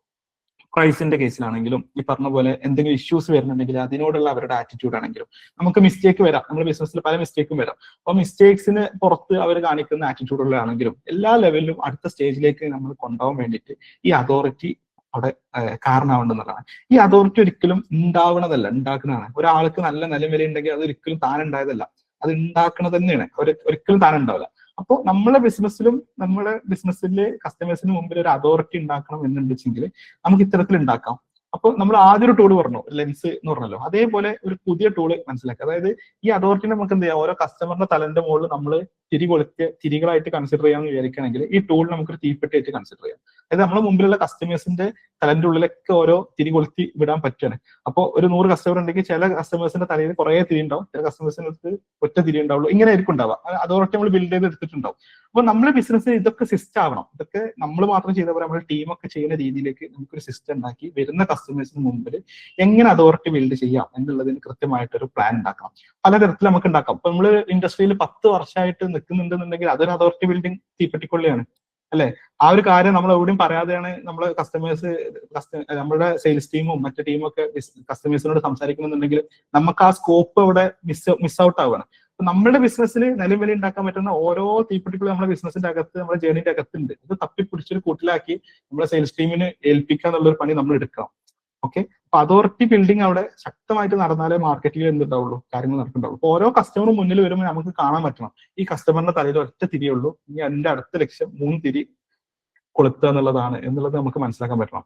അപ്പോൾ നമ്മളുടെ ജേണി അതിൽ ഒരു തീപ്പെട്ടിക്കൊള്ളിയാണ്. നമുക്ക് കിട്ടിയ അച്ചീവ്മെന്റ്സ് ഉണ്ടാവും. പല സമയത്ത് നമുക്ക് അവാർഡ്സുകൾ കിട്ടിയിട്ടുണ്ടാവാം, അല്ലെങ്കിൽ നമ്മൾ എന്താ പറയാ ഇത്ര സമയം കൊണ്ട് ഇത്ര സെയിൽ നടത്തി എന്നൊക്കെ പറഞ്ഞിട്ട് കുറെ അച്ചീവ്മെന്റ്സ് ഉണ്ടാവും. അപ്പൊ നമ്മൾ ബിസിനസ് ജേണിയിൽ ഇത്തരം അച്ചീവ്മെന്റ്സിനൊക്കെ നല്ല രീതിയിൽ ക്യാപ്ചർ ചെയ്തിട്ട് അത് നമ്മൾ വരുന്ന കസ്റ്റമേഴ്സിന് മുമ്പിൽ പ്രസന്റ് ചെയ്യാൻ പറ്റി കഴിഞ്ഞാൽ അതൊരു അതോറിറ്റി ബിൽഡിംഗ് ആണ്. നമുക്ക് നമ്മളുടെ കസ്റ്റമേഴ്സിന്റെ കുറെ ടെസ്റ്റിമോണിയൽസ് ഉണ്ടാവും. പല ആൾക്കാരും മാർക്കറ്റിംഗ് കുറെ ചെയ്തിട്ടുണ്ടാവും, പക്ഷേ ടെസ്റ്റിമോണിയൽസ് കളക്ട് ചെയ്തിട്ടുണ്ടാവില്ല. അപ്പോൾ ടെസ്റ്റിമോണിയൽസ് നല്ല രീതിയിൽ കളക്ട് ചെയ്യുകയും അതിൽ നല്ലൊരു സെലിബ്രിറ്റി ലെവൽ ടെസ്റ്റിമോണിയലൊക്കെ ഉണ്ടെന്നുണ്ടെങ്കിൽ അതൊക്കെ നമുക്ക് അതോറിറ്റി ഉണ്ടാക്കാൻ പറ്റുന്ന സാധനമാണ്. അതായത് അത്രയും ഹൈ എൻഡ് ഉള്ള ആൾക്കാർ വരെ ചൂസ് ചെയ്ത കമ്പനിയാണ് എന്നുള്ളത് അതോറിറ്റി ഉണ്ടാക്കാൻ പറ്റുന്ന കാര്യങ്ങളാണ്. അപ്പൊ സൈക്കോളജിക്കലി ഇങ്ങനെ അതോറിറ്റി ബിൽഡ് ചെയ്യുന്ന പല ടൂളുകളുണ്ട്. അതിൽപ്പെട്ട ഇമ്പോർട്ടന്റ് ടൂളാണ് ആ ഫീൽഡിനെ കുറിച്ച് നമുക്കുള്ള നോളജ്. ഇതാണ് ഏറ്റവും കൂടുതൽ ഇപ്പൊ ഡിസ്കസ് ചെയ്യുന്ന ഒരു കാര്യം. പേഴ്സണൽ ബ്രാൻഡിങ്ങും കാര്യങ്ങളൊക്കെ അത് ബേസ് ചെയ്തിട്ടാണ്. നമുക്ക് എല്ലാവരും ബിസിനസ് തുടങ്ങിയിട്ടുണ്ടെങ്കിൽ എന്തായാലും ഒരു ബേസിക് നോളജ് ആ ഫീൽഡിനെ പറ്റി ഉണ്ടാവും. അത് എന്താണ്, നമ്മുടെ ബിസിനസിന്റെ അകത്തിട്ടുള്ള കസ്റ്റമേഴ്സിന്റെ തലയിൽ കൊടുക്കാൻ പറ്റുന്ന തീപ്പെട്ടിക്കൊള്ളിയാണ്. അത് നമ്മൾ പുറത്ത് കാണാതെ ഇങ്ങനെ ഒളിപ്പിച്ച് വെച്ചാല് നമുക്കത് ആ ഓപ്പർച്യൂണിറ്റി മിസ് ചെയ്യാം. അപ്പൊ കൃത്യമായിട്ട് അത് യൂസ് ചെയ്ത് കഴിഞ്ഞാൽ ആൾക്കാരുടെ തലേന്റെ മുകളിൽ ഇത്തരത്തിൽ തിരി കൊളുത്താൻ പറ്റുന്ന ഏറ്റവും ബെസ്റ്റ് ടൂളാണ് നമുക്ക് ആ ഫീൽഡിലുള്ള നോളജ് എന്ന് പറയുന്നത്. അപ്പൊ ഇത്തരത്തിലുള്ള തീപ്പെട്ടി വരുതലും കൂടെയാണ് ഈ മാർക്കറ്റിങ്ങിന്റെ ഒരു ബേസ് എന്നുള്ളത് മനസ്സിലാക്കുക. ഇങ്ങനെ കാണുന്ന സമയത്ത് ഓരോ കസ്റ്റമറിന് നമുക്ക് ഈ തരത്തിൽ നമുക്ക് മാപ്പ് ചെയ്യാൻ പറ്റും. നമുക്കിപ്പോ ഗൂഗിൾ മാപ്പിൽ ഞാൻ ഇവിടെ നിൽക്കുന്നു എന്നൊക്കെ പറയുമല്ലോ, അതേപോലെ നമുക്ക് മുമ്പിൽ വരുന്ന ഓരോ കസ്റ്റമറിനെ മാപ്പ് ചെയ്യാം. അവർ ഏത് സ്റ്റേജിലാണെന്നുള്ളതിനനുസരിച്ചും എത്രത്തോളം അതോറിറ്റി ലെവൽ ഉണ്ട് എന്നുള്ളതിനനുസരിച്ചും. ഓക്കെ, അപ്പോൾ നമ്മൾ ഓരോ കസ്റ്റമറിനും ഇത്തരത്തിൽ നമുക്ക് അളക്കാൻ പറ്റും അവർ ഏത് സ്റ്റേജിലാണ് ഇപ്പൊ നിൽക്കുന്നത് എന്നുള്ളതും എത്രത്തോളം അതോറിറ്റി ലെവലാണെന്നുള്ളതും. ഇങ്ങനെ കാണുന്ന സമയത്ത് എങ്ങനെയൊക്കെയാണെന്ന് അറിയോ, നമ്മൾ സെയിൽസ് ടീമിന് ആ രൂപത്തിലേക്ക് പ്രിപ്പയർ ചെയ്യുക. ഇപ്പൊ നേരത്തെ പറഞ്ഞ ബോട്ടിക്കിൽ ഒരാൾ കയറി വരുന്നുണ്ടെങ്കിൽ ആള് അത് മനസ്സിലാക്കാനുള്ള സ്കില്ല് ഉണ്ടാക്കിയെടുക്കാൻ പറ്റണം. മുന്നേ വന്ന ആളാണോ, ആദ്യമായിട്ട് വരികയാണോ, അതല്ലെങ്കിൽ ആള് എങ്ങനെ വന്നാണെന്നൊക്കെ സംസാരത്തിൽ നിന്ന് മനസ്സിലാക്കാൻ പറ്റും. അപ്പോ സംസാരത്തിൽ തന്നെ പുതിയ ലെവലിലാണെന്നുണ്ടെങ്കിൽ അവിടുത്തെ പണി എന്താണ്, ഈ അതോറിറ്റി ബിൽഡ് ചെയ്യാനുള്ള കാര്യങ്ങൾ പറയലാണ്. നമുക്ക് ഇന്ന സ്ഥലത്ത് ബ്രാഞ്ച് ഉണ്ട് എന്നൊക്കെ പറയുന്നത് എന്താണ്, അതോറിറ്റി ഉണ്ടാക്കാൻ പറ്റുന്ന കാര്യങ്ങളാണ്. ഇത് ജസ്റ്റ് ഒരു ഷോപ്പല്ല. അല്ലെങ്കിൽ ഇപ്പൊ തിരക്കാണെന്നൊക്കെ പറയുമ്പോൾ കുഴപ്പമില്ല, നിങ്ങൾ എപ്പോ വേണമെങ്കിൽ വന്നാൽ മതി, ഇത്ര സമയം വരെ നമ്മൾ ഓപ്പൺ ആണ് എന്നുള്ള ഇൻഫർമേഷൻസ് കൊടുക്കലൊക്കെ എന്താണ്, അതോറിറ്റിയാണ്. ഈവൻ നമ്മൾ നല്ലൊരു ചിരി തുറന്ന് കയറുന്ന ആളെ തുറന്ന് കയറുമ്പോൾ തന്നെ ഒരു ചിരി അപ്പുറന്ന് ആളെ കിട്ടുന്നത് വരെ എന്താണ്, അതോറിറ്റിയാണ്. കാരണം അങ്ങനെ കസ്റ്റമറിനെ കെയർ ചെയ്യുന്ന ഒരു കമ്പനിയാണ് എന്നുള്ളൊരു അതോറിറ്റി അവിടെ ഉണ്ടാവും. അപ്പൊ അതോറിറ്റി കൂട്ടാൻ വേണ്ടിയിട്ടുള്ള എന്തൊക്കെ കാര്യങ്ങളുണ്ടോ അത് ഫുള്ള് ലിസ്റ്റ് ഔട്ട് ചെയ്തിട്ട് നമ്മുടെ ബിസിനസ്സിലൂടെ കടന്നു പോകുന്ന കസ്റ്റമേഴ്സിന് കൊടുക്കുക എന്നുള്ളതാണ്. ഇങ്ങനെ നോക്കിക്കാണുന്ന സമയത്ത് നമ്മുടെ ബിസിനസ്സിൽ ആൾക്കാർ ഇങ്ങനെ പോകുന്ന ഒരു മാപ്പ് നമുക്ക് കാണാൻ പറ്റും. നിലവിൽ എത്ര ആൾക്കാർ ഇപ്പൊ അവയർനെസ്സിൽ കെട്ടിക്കിടക്കുന്നുണ്ട്, ഇൻഡസ്ട്രിയിൽ കുറച്ച് ആൾക്കാരെ ഉള്ളൂ. ഈ അവയർനെസ്സിൽ തന്നെ കുറെ ആൾക്കാർക്ക് നല്ല അതോറിറ്റി ഉണ്ട്, ചില വഴിക്ക് കൂടെ വന്ന ആൾക്കാർക്ക് അതോറിറ്റി ഇല്ല. ഇങ്ങനെ നമുക്കൊരു ക്ലാരിറ്റി ഉണ്ടാക്കാൻ പറ്റും. ഇത് ഇങ്ങനെ നമ്മളെ എക്സിസ്റ്റിംഗിൽ ഉണ്ടാക്കുക എന്നുള്ളതിന്റെ അപ്പുറത്തേക്ക് ഇതിന്റെ ഉപയോഗം വരുന്നത് വെച്ചാൽ ഓരോ മാർക്കറ്റിംഗ് ഐഡിയ വരുമ്പോഴും ഈ 2 ചോദ്യം നമ്മൾ ചോദിക്കാം. ആ മാർക്കറ്റിംഗ് ഐഡിയയിലൂടെ ഏത് സ്റ്റേജിലേക്കാണ് ആളെത്തുന്നത്, ഫസ്റ്റ് ചോദ്യം. അതായത് ഓരോ മാർക്കറ്റിംഗ് ഐഡിയ നമുക്ക് തോന്നുമ്പോഴും നമ്മൾ ചോദിക്കണം, ആ മാർക്കറ്റിംഗ് ഐഡിയയിലൂടെ കസ്റ്റമർ ഏത് സ്റ്റേജിലേക്കാണ് എത്തുന്നത്. അതേപോലെ ആ മാർക്കറ്റിംഗ് ഐഡിയയിലൂടെ എത്തിയ കസ്റ്റമർക്ക് എത്രത്തോളം അതോറിറ്റി ഉണ്ടാവും. നമുക്ക് ഓരോന്ന് ഉദാഹരണം എടുത്ത് പറയാം. ഇപ്പൊ പെർഫോമൻസ് മാർക്കറ്റിംഗ് 2 തരത്തിൽ ചെയ്യുന്നുണ്ട്. ഒന്ന് നല്ല രീതിയിൽ അവയർനെസ് ക്യാമ്പയിന് വേണ്ടിയിട്ട് ഫണ്ട് ഇൻവെസ്റ്റ് ചെയ്ത് അതിനുശേഷം അവരെ ടാർഗറ്റ് ചെയ്തിട്ട് എൻക്വയറി ചെയ്യുന്ന ആഡുകൾ ഉണ്ടാവും. പെർഫോമൻസ് മാർക്കറ്റിംഗ് എന്ന് പറയുമ്പോൾ എന്തെങ്കിലും ആക്ഷൻ എടുപ്പിക്കുക എന്നുള്ളതാണ്. ഒന്നെങ്കിൽ നമ്മൾക്കൊന്ന് സെയിൽ ആയിരിക്കും, കൂടുതൽ ആൾക്കാരും ചെയ്യുന്നത് ലീഡ് മാഗ്നറ്റ് അല്ലെങ്കിൽ ലീഡ് ജനറേഷൻ ആണ്. ലീഡ്സ് കളക്ട് ചെയ്യുക, എൻക്വയറി കളക്ട് ചെയ്യുക. അപ്പൊ ഇവിടെ രണ്ട് തരത്തിൽ ചെയ്യുന്നുണ്ട്. അതായത് ഒരു അവയർനെസ് ക്യാമ്പയിൻ ആദ്യം നല്ല രീതിയിൽ റൺ ചെയ്തിട്ടുണ്ടാവും. ഇപ്പൊ നേരത്തെ പറഞ്ഞ പോലെ പേഴ്സണൽ ബ്രാൻഡിങ് നല്ലോണം ചെയ്തിട്ടുണ്ടാവും. അതിനുശേഷമാണ് ഇത് ചെയ്യുന്നുണ്ടെങ്കിൽ ഈ അതോറിറ്റി കുറച്ചുകൂടെ കൂടുതലായിരിക്കും. പക്ഷെ നമ്മൾ ഡയറക്റ്റ് ആയിട്ടും ചെയ്യാം. കാരണം നമ്മൾ ടെക്നോളജി യൂസ് ചെയ്യുന്നത് കാര്യങ്ങൾ ഫാസ്റ്റർ ആക്കാനാണ്. അപ്പൊ അവയർനെസ്സിനൊന്നും സമയം ഇല്ല, നമുക്ക് പെട്ടെന്ന് തന്നെ ഗ്രോത്ത് ഉണ്ടാക്കണം എന്നുള്ളൊരു ചിന്തയിലാണ് എന്ത് ചെയ്യുക, നേരിട്ട് ഡയറക്റ്റ് ചെയ്യാം. അതൊരു മെത്തഡാണ്, ഒരിക്കലും അത് മോശമായിട്ടുള്ള മെത്തഡ് അല്ല. അപ്പൊ ഡയറക്റ്റ് ആയിട്ട് പെർഫോമൻസ് മാർക്കറ്റിംഗ് ചെയ്യുമ്പോൾ എന്താണ്, കൺസിഡറേഷൻ സ്റ്റേജിലേക്കാണ് ആളെത്തുന്നത് അല്ലെ. കൺസിഡറേഷൻ എന്ന് പറഞ്ഞു കഴിഞ്ഞാൽ നമ്മളോട് എൻക്വയർ ചെയ്യാം അല്ലെ, അവരെ കൊണ്ട് എൻക്വയർ ചെയ്യിപ്പിക്കണം. ഇത് പറഞ്ഞു അവയർനെസ്, ഇൻട്രസ്റ്റ്, കൺസിഡറേഷൻ, അതിനുശേഷം എന്താണ് ആക്ഷനാണ് വരുന്നത് അല്ലെ. അപ്പം മുന്നിൽ വന്ന കസ്റ്റമർ എന്താണ് നമ്മളോട് സംസാരിച്ചു കഴിഞ്ഞു, അവിടെ അവയർനെസ്സിന് കാര്യമായിട്ട് സമയം കൊടുത്തിട്ടില്ല, ഒന്നുമില്ല. പക്ഷെ ആ മാർക്കറ്റിംഗ് രീതിയിലൂടെ കൺസിഡറേഷൻ, നമ്മളോട് സംസാരിച്ച കസ്റ്റമറെ കിട്ടി. അവിടെ നമ്മൾ നോക്കേണ്ടതാണ് ആ വന്ന കസ്റ്റമർക്ക് അത്രത്തോളം അതോറിറ്റി ഒന്നും ബിൽഡ് ചെയ്തിട്ടുണ്ടാവില്ല. അപ്പൊ നമ്മൾ ചെയ്യേണ്ടത് എന്താണ്, അവിടെ നല്ല രീതിയിൽ അതോറിറ്റി ബിൽഡ് ചെയ്യണം എന്നുള്ളൊരു പ്രിപ്പറേഷൻ നമ്മളെ ഭാഗത്തുനിന്നുണ്ടാവും. ഇതാണ് ഞാൻ പറഞ്ഞു വന്നിട്ടുള്ള ഒരു കാര്യം. അതായത് ഏതൊരു മാർക്കറ്റിംഗ് ഐഡിയ വരുമ്പോഴും ഈ ക്ലാരിറ്റി ഉണ്ടാക്കുന്നതാണ്. ഏത് സ്റ്റേജിലേക്കാണ് വരിക, എത്രത്തോളം അതോറിറ്റി ഉണ്ട്, അതുകൊണ്ട് ഞാൻ എങ്ങനെയാണ് പ്രിപ്പയർ ആവേണ്ടത്, അതിന് ഞാൻ ഇപ്പൊ തയ്യാറാണോ, അങ്ങനെയാണെങ്കിൽ അത് ചെയ്യാം എന്നുള്ളൊരു ആംഗിൾ നമുക്ക് ഡിസിഷൻസ് എടുക്കാൻ പറ്റും. അതല്ലാതെ ബാക്കിയുള്ളവർ ചെയ്തിട്ടുണ്ട് അത് ഓക്കെ എന്നുള്ള ലെവലിൽ അല്ലാതെ ഈ തരത്തില് ഒരു ഇതാണ് അവിടെ ഉണ്ടാക്കേണ്ടതെന്നുള്ളതാണ്. അപ്പൊ ഞാൻ പറഞ്ഞു വന്നത് മാർക്കറ്റിംഗിന്റെ ക്ലാരിറ്റി എന്നുള്ളതാണ്. ഇപ്പൊ ഇൻഫ്ലുവൻസർ മാർക്കറ്റിംഗ് എടുത്ത് നോക്കാം. ഇൻഫ്ലുവൻസർ മാർക്കറ്റിംഗ് എല്ലാവരും ചെയ്യുന്നതാണ്. പലരും എന്താ ചെയ്യുക വെച്ചാൽ മാച്ചിങ് ആയിട്ടുള്ള ആൾക്കാരെ മാത്രം ചെയ്യുന്നതിൽ നല്ല രീതിയിൽ റിസൾട്ട് ഉണ്ടാവും. മാച്ചിങ് അല്ലാതെ കറബറ ചെയ്യുന്ന ആൾക്കാർക്ക് ചിലർക്ക് റിസൾട്ട് ഉണ്ടാവും, ചിലർക്ക് റിസൾട്ട് ഉണ്ടാവും. ഇതിന് ശരിക്കും ആക്ച്വലി സംഭവിക്കുന്നത് എന്താ, ഇപ്പൊ ഇൻഫ്ലുവൻസർ മാർക്കറ്റിംഗിന് ഡയറക്റ്റ് കൂപ്പൺ കോഡ് അപ്ലൈ ചെയ്യാന്നൊക്കെ പറഞ്ഞ കേസിൽ കൺസിഡറേഷനോ ആക്ഷനിലേക്കൊക്കെ എത്തുന്നുണ്ടാവും. പക്ഷെ പലപ്പോഴും ഇൻട്രസ്റ്റ് ജനറേറ്റ് ചെയ്യിപ്പിക്കുക എന്നുള്ളതാണ്. ഒരു ബിസിനസിനെ കുറിച്ച് ഇതിനെ കുറിച്ച് ഇൻട്രസ്റ്റ് ജനറേറ്റ് ചെയ്യിപ്പിക്കാനാണ് ഇൻഫ്ലുവൻസർ മാർക്കറ്റിംഗ് ഉണ്ടാവുക. അപ്പൊ അവിടെ ആക്ച്വലി സംഭവിക്കുന്നത് ആ ഇൻഫ്ലുവൻസർക്ക് നമ്മളെ പൊട്ടൻഷ്യൽ കസ്റ്റമറിന് മുമ്പിൽ ഒരു അതോറിറ്റി ഉണ്ട്. ആ അതോറിറ്റിനെ നമ്മൾ എന്ത് ചെയ്യണം, കടം വാങ്ങണം അല്ലെങ്കിൽ പൈസ കൊടുത്ത് വാങ്ങണം ആക്ച്വലി ഇൻഫ്ലുവൻസർ മാർക്കറ്റിംഗിൽ ഉള്ളത്. അപ്പൊ അവിടെ അതിനനുസരിച്ച് എന്ത് ചെയ്യണം, ഇങ്ങനെ വന്നിട്ടുള്ള എൻക്വയറീസിന് ആ തരത്തിൽ അതേപോലെ തന്നെയാണ്. ഇപ്പൊ പലരും എന്താ ഇൻഫ്ലുവൻസർ മാർക്കറ്റിനോടൊക്കെ കണ്ടിട്ട് ഒരു ഇംപ്രഷനിൽ ഒരാൾക്ക് മെസ്സേജ് അയക്കും, അവിടുന്ന് കൃത്യമായിട്ട് റിപ്ലൈ ഒന്നും വന്നില്ലെങ്കിൽ ആ അതോറിറ്റിയോടെ പൊട്ടിപ്പോഴും. അപ്പൊ ഇങ്ങനെ നമ്മൾ എന്ത് ചെയ്യണേ, കടം വാങ്ങി അതോറിറ്റി ബിൽഡ് ചെയ്യുമ്പോൾ അതിനനുസരിച്ച് നമ്മൾ പ്രിപ്പയർ ആവണം. അപ്പൊ പ്രിപ്പറേഷൻ വളരെ ഇമ്പോർട്ടന്റ് ആണ്. അപ്പൊ പ്രിപ്പറേഷൻ ഉണ്ടാവണമെങ്കിൽ ക്ലാരിറ്റി ഉണ്ടാവണം. അതാണ് നമ്മളിപ്പോൾ സംസാരിച്ചുകൊണ്ടിരിക്കുന്ന രണ്ട് അളവുകോലുകൾ. ഓരോ മാർക്കറ്റിംഗ് ഐഡിയാസിനും ഈ രണ്ട് അളവുകോൽ കൊണ്ട് നമുക്ക് കൃത്യമായിട്ട് മാപ്പ് ചെയ്യാം. TV ആഡുകള്, ബിൽ ബോർഡ് ആഡുകള് ഒക്കെ എന്താണ് നമ്മൾ പണ്ടേ ചെയ്യുന്നതാണ്, ഇപ്പോഴും ചെയ്യുന്നതാണ്. അതിൽ അവയർനെസ് എത്തുന്നത്. പക്ഷെ അതോറിറ്റി ഉണ്ട് ഇപ്പോൾ. കാരണം എല്ലാവരും എന്ത് ചെയ്യില്ല, ബിൽ ബോർഡ് ഒന്നും ചെയ്യില്ല, എല്ലാവരും TV-യിലൊന്നും ആഡ് കൊടുക്കില്ല, അത്യാവശ്യം പൈസ ഉള്ള പോലെ കൊടുക്കുള്ളൂ. അപ്പൊ അതിലൂടെ നാട്ടുകാർക്ക് എന്തുണ്ട്, ഇപ്പൊ ഒരു അതോറിറ്റി ബിൽഡിംഗ് ഉണ്ട്. TV-യിലൊക്കെ കണ്ടിട്ടുണ്ട് എന്ന് പറയുമ്പോൾ അതോറിറ്റി ബിൽഡിംഗ് ഉണ്ട്. അപ്പോൾ ആ രീതിയിലായിരിക്കും അതുണ്ടാവുക. അപ്പൊ അതിൽ പ്രത്യേകിച്ച് എന്തില്ല, റിസൾട്ടിലേക്ക് എത്താനുള്ള കാര്യങ്ങളൊന്നുമില്ല, അവയർനെസ് മാത്രമാണ്. അപ്പൊ അത് മാത്രം ചെയ്തു പോയി കഴിഞ്ഞാൽ ചെറിയ സെയിൽസ് ഒക്കെ നടക്കുന്നുണ്ടാവും. പക്ഷെ എന്ത് ചെയ്യണം, അതിനനുസരിച്ച് അടുത്ത സ്റ്റോപ്പിലേക്ക് എത്താനുള്ള സ്ട്രാറ്റജി ഇല്ലാന്നുണ്ടെങ്കിൽ ഞാൻ നേരത്തെ പറഞ്ഞ ആ ബസ് സ്റ്റോപ്പിൽ ആൾക്കാർ ഇങ്ങനെ തിങ്ങി നിൽക്കുന്നുണ്ടാവും. അതിന്റെ അപ്പുറത്തേക്ക് അടുത്ത ബസ് സ്റ്റോപ്പിൽ ആൾ എത്തിയിട്ടുണ്ടാവില്ല. അപ്പൊ ഓരോ മാർക്കറ്റിംഗ് സ്ട്രാറ്റജിയും ശരിക്കും ഞാൻ നേരത്തെ പറഞ്ഞിട്ടുള്ള 5 ബസ് സ്റ്റോപ്പിലൂടെയുള്ള കസ്റ്റമറിന്റെ യാത്രയിലേക്കുള്ള എന്തോ കാര്യം. ഇപ്പൊ ജനറേറ്റർ ഇട്ട് സ്പീഡാക്കാന്ന് അറിയില്ല, കത്തിക്കണ എന്തോ ഒരു പരിപാടിയാണ് അവിടെ നടക്കുന്നത്. അപ്പൊ അതിനനുസരിച്ച് നമ്മൾ പ്രിപ്പയർ ആയിട്ടില്ല എന്നുണ്ടെങ്കിൽ ആ എടുക്കുന്ന പണികൊണ്ട് പ്രത്യേകിച്ച് കാര്യമില്ല. ഈ ഒരു ക്ലാരിറ്റി നമ്മൾ പൈസ കൊടുത്ത് മാർക്കറ്റ് ചെയ്യുന്ന സമയത്ത്, ഇനി അതല്ല ഏതൊരു മാർക്കറ്റിംഗിലും ഈ ക്ലാരിറ്റി നമ്മൾ ഉണ്ടാക്കുക. എസ്പെഷ്യലി പൈസ കൊടുത്ത് മാർക്കറ്റ് ചെയ്യുന്ന സമയത്ത് ഈ ക്ലാരിറ്റി മസ്റ്റ് ആയിട്ട് ഉണ്ടാക്കുക. ഇല്ലാന്നുണ്ടെങ്കിൽ അത് നമ്മളെ ഫിനാൻസിനെ ബാധിക്കുന്ന ഒരു കാര്യമായിരിക്കും, നമ്മളെ മാർക്കറ്റിംഗ് ഐഡിയനെ ചോർത്തുന്ന ഒരു കാര്യമായിരിക്കും. ഇനി നമ്മൾ നേരത്തെ പറഞ്ഞു 2 കാര്യങ്ങൾ നമ്മൾ ബേസിക്സ് ഉറപ്പിക്കുക എന്നുള്ളതാണ്. അത് രണ്ടും നമ്മൾ പറഞ്ഞു കഴിഞ്ഞു. അതായത് ബിസിനസിന്റെ ഐഡിയയിൽ നിന്നും നമ്മൾ വ്യതിചലിച്ച് പോകുന്നില്ല എന്നുള്ളതും, അതേപോലെ തന്നെ മാർക്കറ്റിംഗിന്റെ ഏകദേശം രൂപം എന്താന്നുള്ളതും ഒന്ന് സംസാരിച്ചു കഴിഞ്ഞു. ഇനി നമ്മൾ എന്ത് ചെയ്യണം, നമ്മൾ ബിസിനസിനെ കുറിച്ച് അല്ലെങ്കിൽ ബിസിനസ്സിലേക്ക് ഒരു മാർക്കറ്റിംഗിന്റെ ഐഡിയയുമായിട്ട് മുന്നോട്ട് പോകണോ വേണ്ടേ എന്ന് തീരുമാനിക്കാം. ഇതിൽ ചിന്തിക്കേണ്ട ഒരു കാര്യം എന്ന് പറഞ്ഞു കഴിഞ്ഞാൽ നമ്മൾ ഇതിനെ എങ്ങനെ കാണണമെന്ന് പറയാം. നമ്മൾ ബിസിനസ് അവിടെ ഉണ്ട്, ബിസിനസ് ഐഡിയ ഉണ്ട്, കസ്റ്റമേഴ്സ് ഉണ്ട്, കാര്യങ്ങളൊക്കെ ഉണ്ട്. ഇനി അതിനെന്ത് ചെയ്യണം, വലുതാക്കണം, കൂടുതൽ ആൾക്കാരെ ഇങ്ങോട്ട് എത്തിക്കണം. അപ്പൊ അതിനു വേണ്ടി വേറൊരു ആളായിട്ട് ഒരു റിലേഷനിലേക്ക് പോകണം. അതായത് ഒരു മാർക്കറ്റിംഗ് ഐഡിയനായിട്ടും നമ്മൾ എന്ത് ചെയ്യണം, റിലേഷനിലേക്ക് പോവുകയാണ് ബിസിനസ്.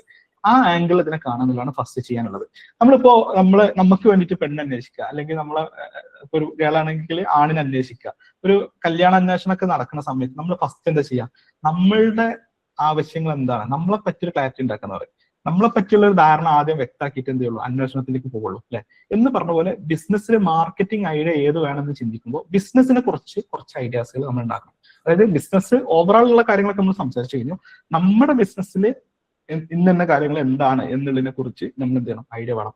എനിക്ക് നല്ല വിദ്യാഭ്യാസമുള്ള ഒരാളെ വേണം എന്നൊക്കെ നമുക്ക് നിർബന്ധങ്ങളും കാര്യങ്ങളൊക്കെ ഉണ്ടാവും. അല്ലെങ്കിൽ ഞാൻ ഇങ്ങനത്തെ ഒരാളാണ്, ഞാൻ നല്ല സംസാരിക്കുന്ന ഒരാളാണ്, എനിക്ക് കുറച്ച് വീട്ടിലിരിക്കാൻ ഇഷ്ടമുള്ള ആളല്ല എന്നൊക്കെ നമ്മൾ പറയുമല്ലോ, നിബന്ധനകൾ പറയുമല്ലോ എന്നൊക്കെ പറഞ്ഞ പോലെ ഇതിൽ മാത്തമാറ്റിക്കലി നമ്മളെ ബിസിനസിനെ കുറിച്ച് ഏറ്റവും ബേസിക് ആയിട്ടുള്ള 2 കാര്യങ്ങൾ, കുറെ ഒന്നും നമ്മൾ സംസാരിക്കണമെന്നില്ല, ഏറ്റവും ബേസിക് ആയിട്ടുള്ള 2 കാര്യങ്ങൾ എല്ലാ ബിസിനസ് ഓണർക്കും തന്നെത്താനെ പറ്റി ഇത് കാൽക്കുലേറ്റ് ചെയ്ത് നമ്മുടെ കയ്യിൽ വേണം.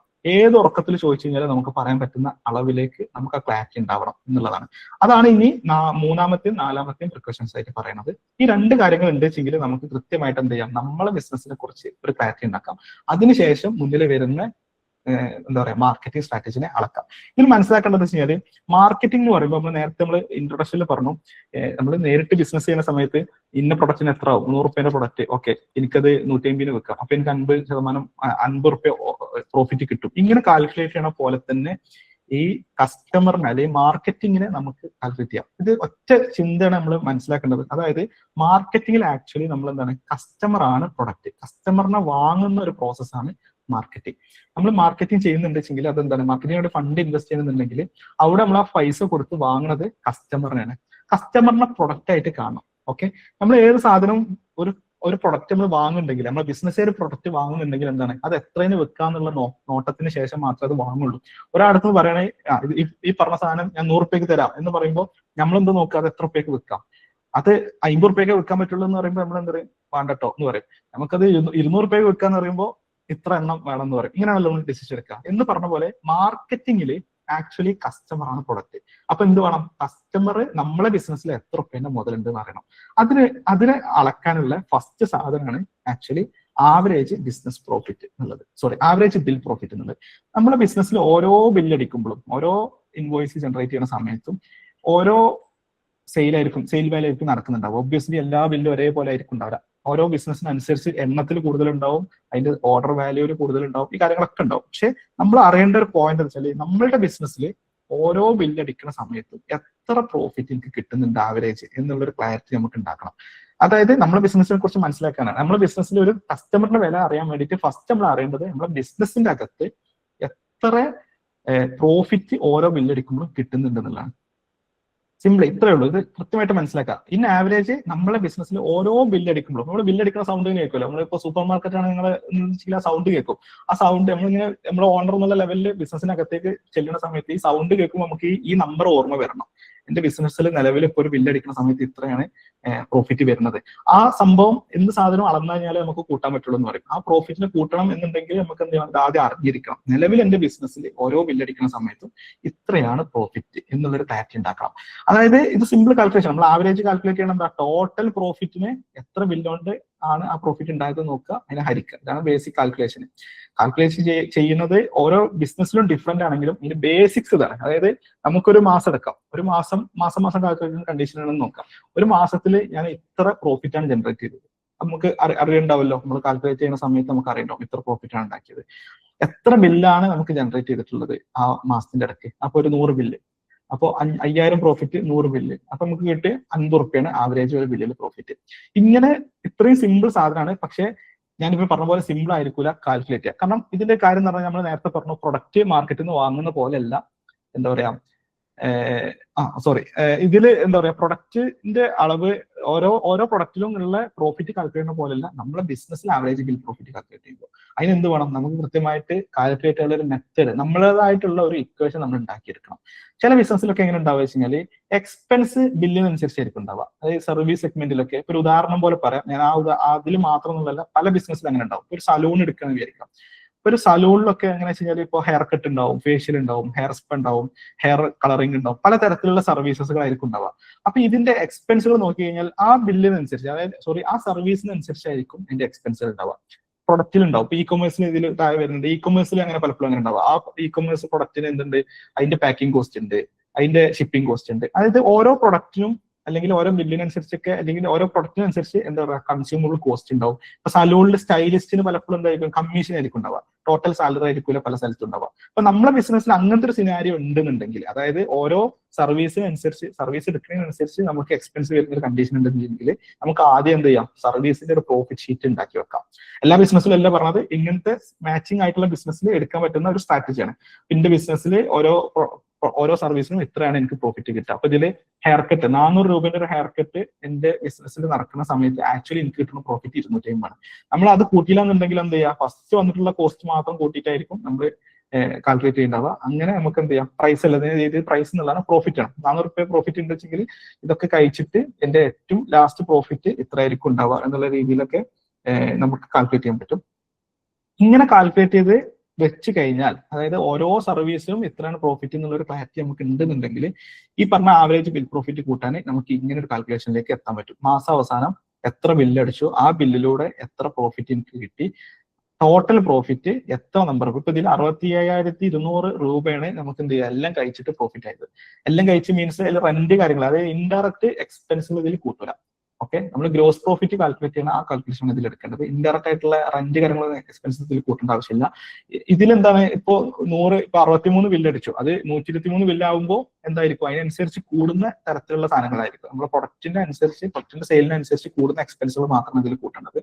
അപ്പൊ ഇങ്ങനെ നോക്കുന്ന സമയത്ത് 65,200 റുപ്യാണ് നമുക്ക് ബിസിനസ്സിൽ ടോട്ടൽ പ്രോഫിറ്റ് നടന്നത്.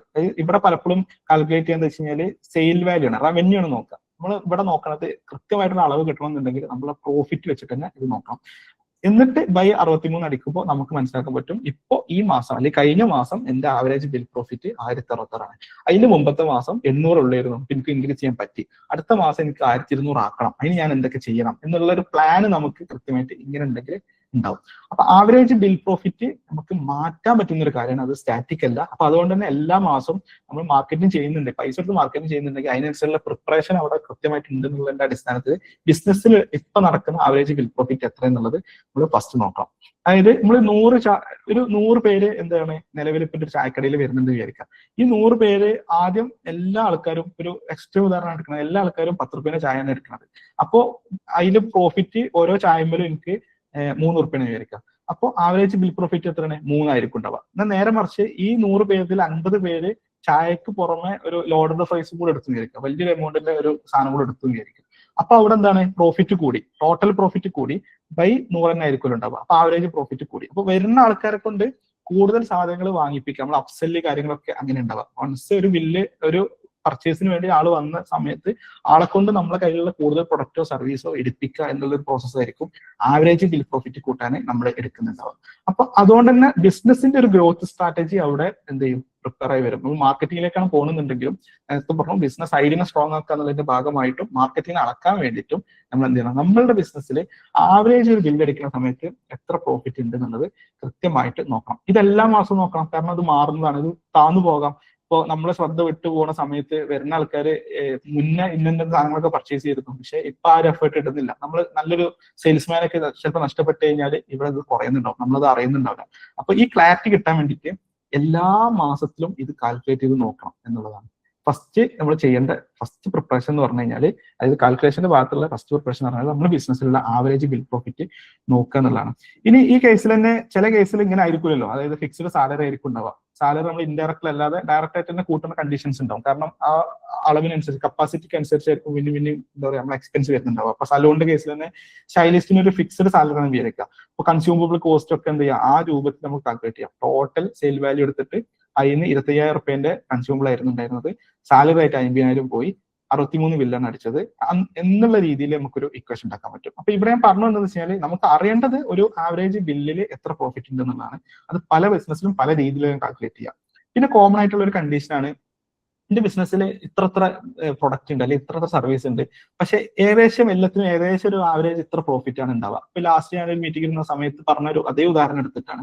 ഇവർ പറഞ്ഞ വെച്ചാൽ 25 ലക്ഷത്തിന്റെ സെയിലാണ് ഒരു ആവറേജ് എന്റെ ബിസിനസ്സിൽ നടക്കുന്നത് എന്നുള്ളത് പറഞ്ഞു. അതേപോലെ പറഞ്ഞു എന്റെ ബിസിനസ്സിൽ ഏകദേശം എല്ലാത്തിനും പ്രോഫിറ്റ് നോക്കുമ്പോൾ സമയത്ത് 10% പ്രോഫിറ്റ് ആണ് ഓൾമോസ്റ്റ് എല്ലാത്തിനും വരുന്നത്. ഇപ്പൊ മെഹാബ് പറഞ്ഞല്ലോ, മെഹാബ് സ്റ്റുഡിയോസ്, അതിലൊക്കെ സ്റ്റീൽ ഡോർ, സ്റ്റീൽ വിൻഡോസ് അങ്ങനത്തെ പ്രൊഡക്ഷൻ കമ്പനിയിലൊക്കെ പലപ്പോഴും അങ്ങനത്തെ സ്ട്രാറ്റജി ഒക്കെ പോകാറുണ്ട്. അവിടുത്തെ കേസ് എങ്ങനെയാണെന്ന് അറിയില്ല, ഒരു മൊത്തം കോസ്റ്റിൽ നിന്ന് ഇത്ര പെർസെന്റേജ് പ്രോഫിറ്റ് എന്നുള്ള രീതിയിലൊക്കെ കാൽക്കുലേറ്റ് ചെയ്യും. അപ്പൊ അങ്ങനത്തെ ഒരു കണ്ടീഷൻ നമ്മുടെ ബിസിനസ്സിൽ ഉണ്ടെന്നുണ്ടെങ്കിൽ ഈ ഒരു ഇക്വേഷൻ എടുക്കാം. ടോട്ടൽ സെയിൽ വാല്യൂ ഇപ്പൊ 25 ലക്ഷത്തിന്റെ കച്ചവടമുണ്ട്, 10% എന്താ പറയാ എന്റെ ആവറേജ് പ്രോഫിറ്റ് ഒരു എന്റെ പ്രൊഡക്റ്റിൽ നിന്ന് വിചാരിക്കാം. അപ്പൊ 25 ലക്ഷത്തിലെ 10% 2,50,000 കിട്ടും. അതില് 20 ബില്ലാണ് അടിച്ചിട്ടുള്ളത്. അപ്പൊ എനിക്ക് 12,500 എന്റെ ആവറേജ് പ്രോഫിറ്റ് എന്നുള്ള രീതിയിൽ കിട്ടും. ഇങ്ങനെ ഇ കൊമേഴ്സിൽ നേരത്തെ സലൂണിന്റെ കേസ് പറഞ്ഞ പോലെ തന്നെയാണ് ഇതിൽ ഇ കൊമേഴ്സ് ചെയ്യുന്ന അനീഷ പറഞ്ഞു പെർഫ്യൂം. അപ്പൊ അവർക്കൊക്കെ ഈ രീതിയിൽ ഒരു ചാർട്ട് ഉണ്ടാക്കാൻ പറ്റുകയാണെങ്കിൽ ഈസിലി നമുക്ക് കാൽക്കുലേറ്റ് ചെയ്യാൻ പറ്റും. അതായത് ഓരോ പ്രൊഡക്റ്റിലും ഉണ്ടാവുന്ന പർച്ചേസ് കോസ്റ്റ് ഒബ്വിയസ്ലി ഡിഫറെന്റ് ആയിരിക്കും, പാക്കിംഗ് കോസ്റ്റ് ഡിഫറെന്റ് ആയിരിക്കും, കാരണം സൈസിനനുസരിച്ച് പാക്കിംഗ് കോസ്റ്റുകൾ മാറ്റം വരുന്നുണ്ടാവും, ഷിപ്പിംഗ് കോസ്റ്റ് മാറ്റം വരുന്നുണ്ടാവും.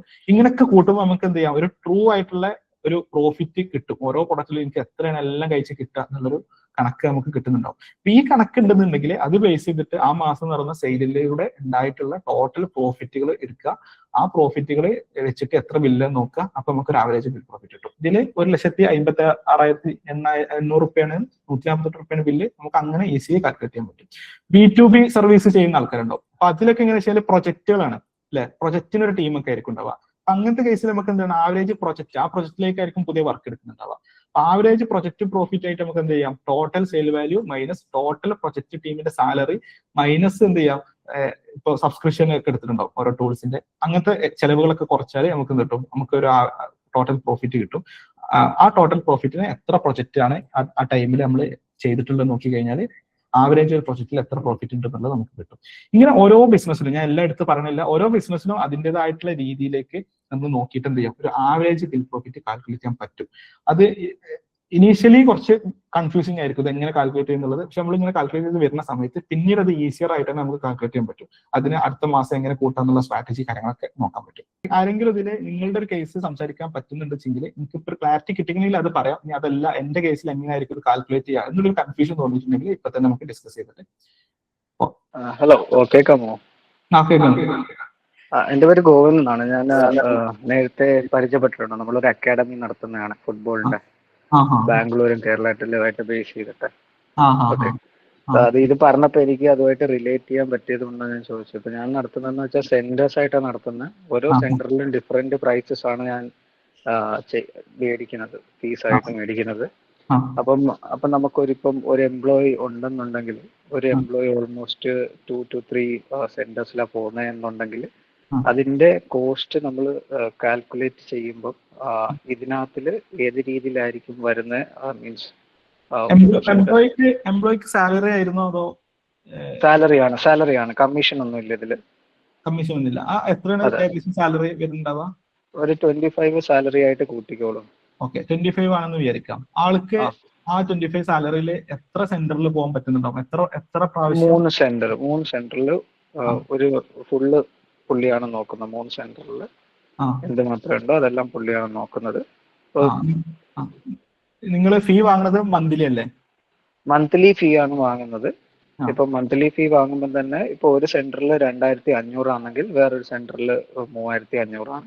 ആ ഒരു രീതിയിൽ ഒരു 3 സെന്റർ ആണുള്ളത് എന്നുള്ള ഒരു കാൽക്കുലേഷൻ നോക്കുകയാണെങ്കിൽ ഇതിന്റെ നമുക്ക് കണക്ക് എങ്ങനെ എടുക്കാം നോക്കാം. ഇതില് 2 രീതിയിൽ എടുക്കാം. ഒന്ന്, ഈ 3 സെന്ററും കൂടെ ഒരുമിച്ച് നമുക്ക് കാൽക്കുലേറ്റ് ചെയ്യാം. ഈ 3 സെന്ററിലൂടെയും കൂടെ നിലവിൽ ടോട്ടൽ വരുന്ന സാലറി ആയതുകൊണ്ടാണ് ഞാൻ പറഞ്ഞത്. സാലറി ആവുന്ന സമയത്ത് ടോട്ടൽ വരുന്ന ഇൻകം കാൽക്കുലേറ്റ് ചെയ്യാം. ആ മാസം വന്നിട്ടുള്ള കുട്ടികൾ അവർ തരുന്ന പൈസ വേറെ വേറെ ആയിക്കോട്ടെ, പക്ഷെ ആ കാൽക്കുലേറ്റ് ചെയ്തിട്ട് ടോട്ടൽ ഇൻകം നമ്മൾ എന്ത് ചെയ്യാം, കാൽക്കുലേറ്റ് ചെയ്ത് വെക്കാം. അതിൽ നിന്നും ഈ സാലറി മൈനസ് ചെയ്താൽ മതി. ഇപ്പൊ 25,000 ആണ് നമുക്ക് സാലറി എന്ന് വിചാരിക്കാം. ഈ ടോട്ടൽ ഇൻകം വന്നിട്ടുള്ളത് നിങ്ങളൊരു 1.5 ലക്ഷം ഇൻകം വന്നിട്ടുണ്ടെന്നുണ്ടെങ്കിൽ അതിൽ നിന്ന് മൈനസ്, ഇനിയിപ്പോ 1 ലക്ഷമാണ് വിചാരിക്കും, 1 ലക്ഷമാണ് ഇൻകം എന്നുണ്ടെങ്കിൽ മൈനസ് ചെയ്യുമ്പോൾ 75,000 കിട്ടി. ഇനി അതിൽ നിന്നും വേറെ എക്സ്പെൻസുകൾ ഉണ്ടാവും. ഇതല്ലാതെ നിങ്ങൾക്ക് അവിടെ ആ സെന്ററിൽ എന്തെങ്കിലും റെന്റ് ഉണ്ടെങ്കിൽ അത് ഇതിന് കുറക്കാനുണ്ടാവും. അങ്ങനെ നമ്മുടെ വർക്ക് കൂടുന്നതിനനുസരിച്ച് കുറയ്ക്കേണ്ട ചെലവുകൾ ഉണ്ടാവും. അതായത് നമ്മൾ സ്റ്റാറ്റിക് ആയിട്ടുള്ള ചെലവുകൾ ഇതിൽ കൂട്ടേണ്ട ആവശ്യമില്ല. ഇപ്പോ ഈ ട്രെയിനർ എന്ന് പറയുമ്പോൾ അതേപോലത്തെ ഒരു സാധനമാണ്. ആൾക്കൊരു കപ്പാസിറ്റി ഉണ്ട്. കപ്പാസിറ്റിന്റെ മുകളിൽ വർക്ക് വരുന്ന സമയത്ത് വേറെ ട്രെയിനർ ഹയർ ചെയ്യേണ്ടി വരും. അപ്പൊ ആ എക്സ്പെൻസ് എന്താണ്, ആ സെയിലുമായി ബന്ധപ്പെട്ടുള്ള ഒരു എക്സ്പെൻസ് ആയിട്ട് നമുക്ക് കൂട്ടാം ആ സാലറി. അപ്പൊ അതുകൊണ്ടാണ് പറഞ്ഞത് 1 lakh നിങ്ങൾക്ക് ഇൻകം ഉണ്ടെന്നുണ്ടെങ്കിൽ അതിൽ നിന്ന് ഈ ട്രെയിനറിനെ മൈനസ് ചെയ്യാം.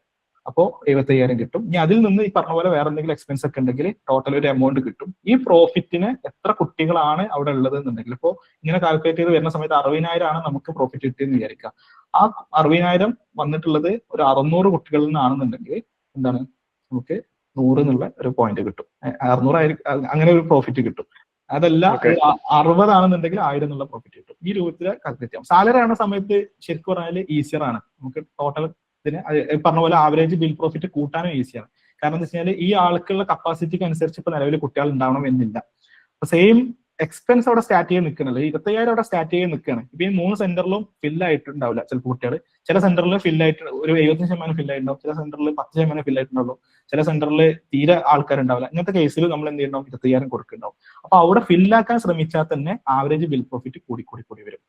അപ്പൊ സാലറിന്റെ കേസിൽ നമ്മൾ മാക്സിമം അവരെ വർക്ക് എൻഗേജ് ചെയ്യുക എന്നുള്ള ഒരു സ്ട്രാറ്റജിയാണ് അവിടെ എടുക്കേണ്ടി വരിക. നിങ്ങളുടെ കേസിൽ ഈസിയാണ് ആവറേജ് ബിൽ പ്രോഫിറ്റ് കൂട്ടാൻ.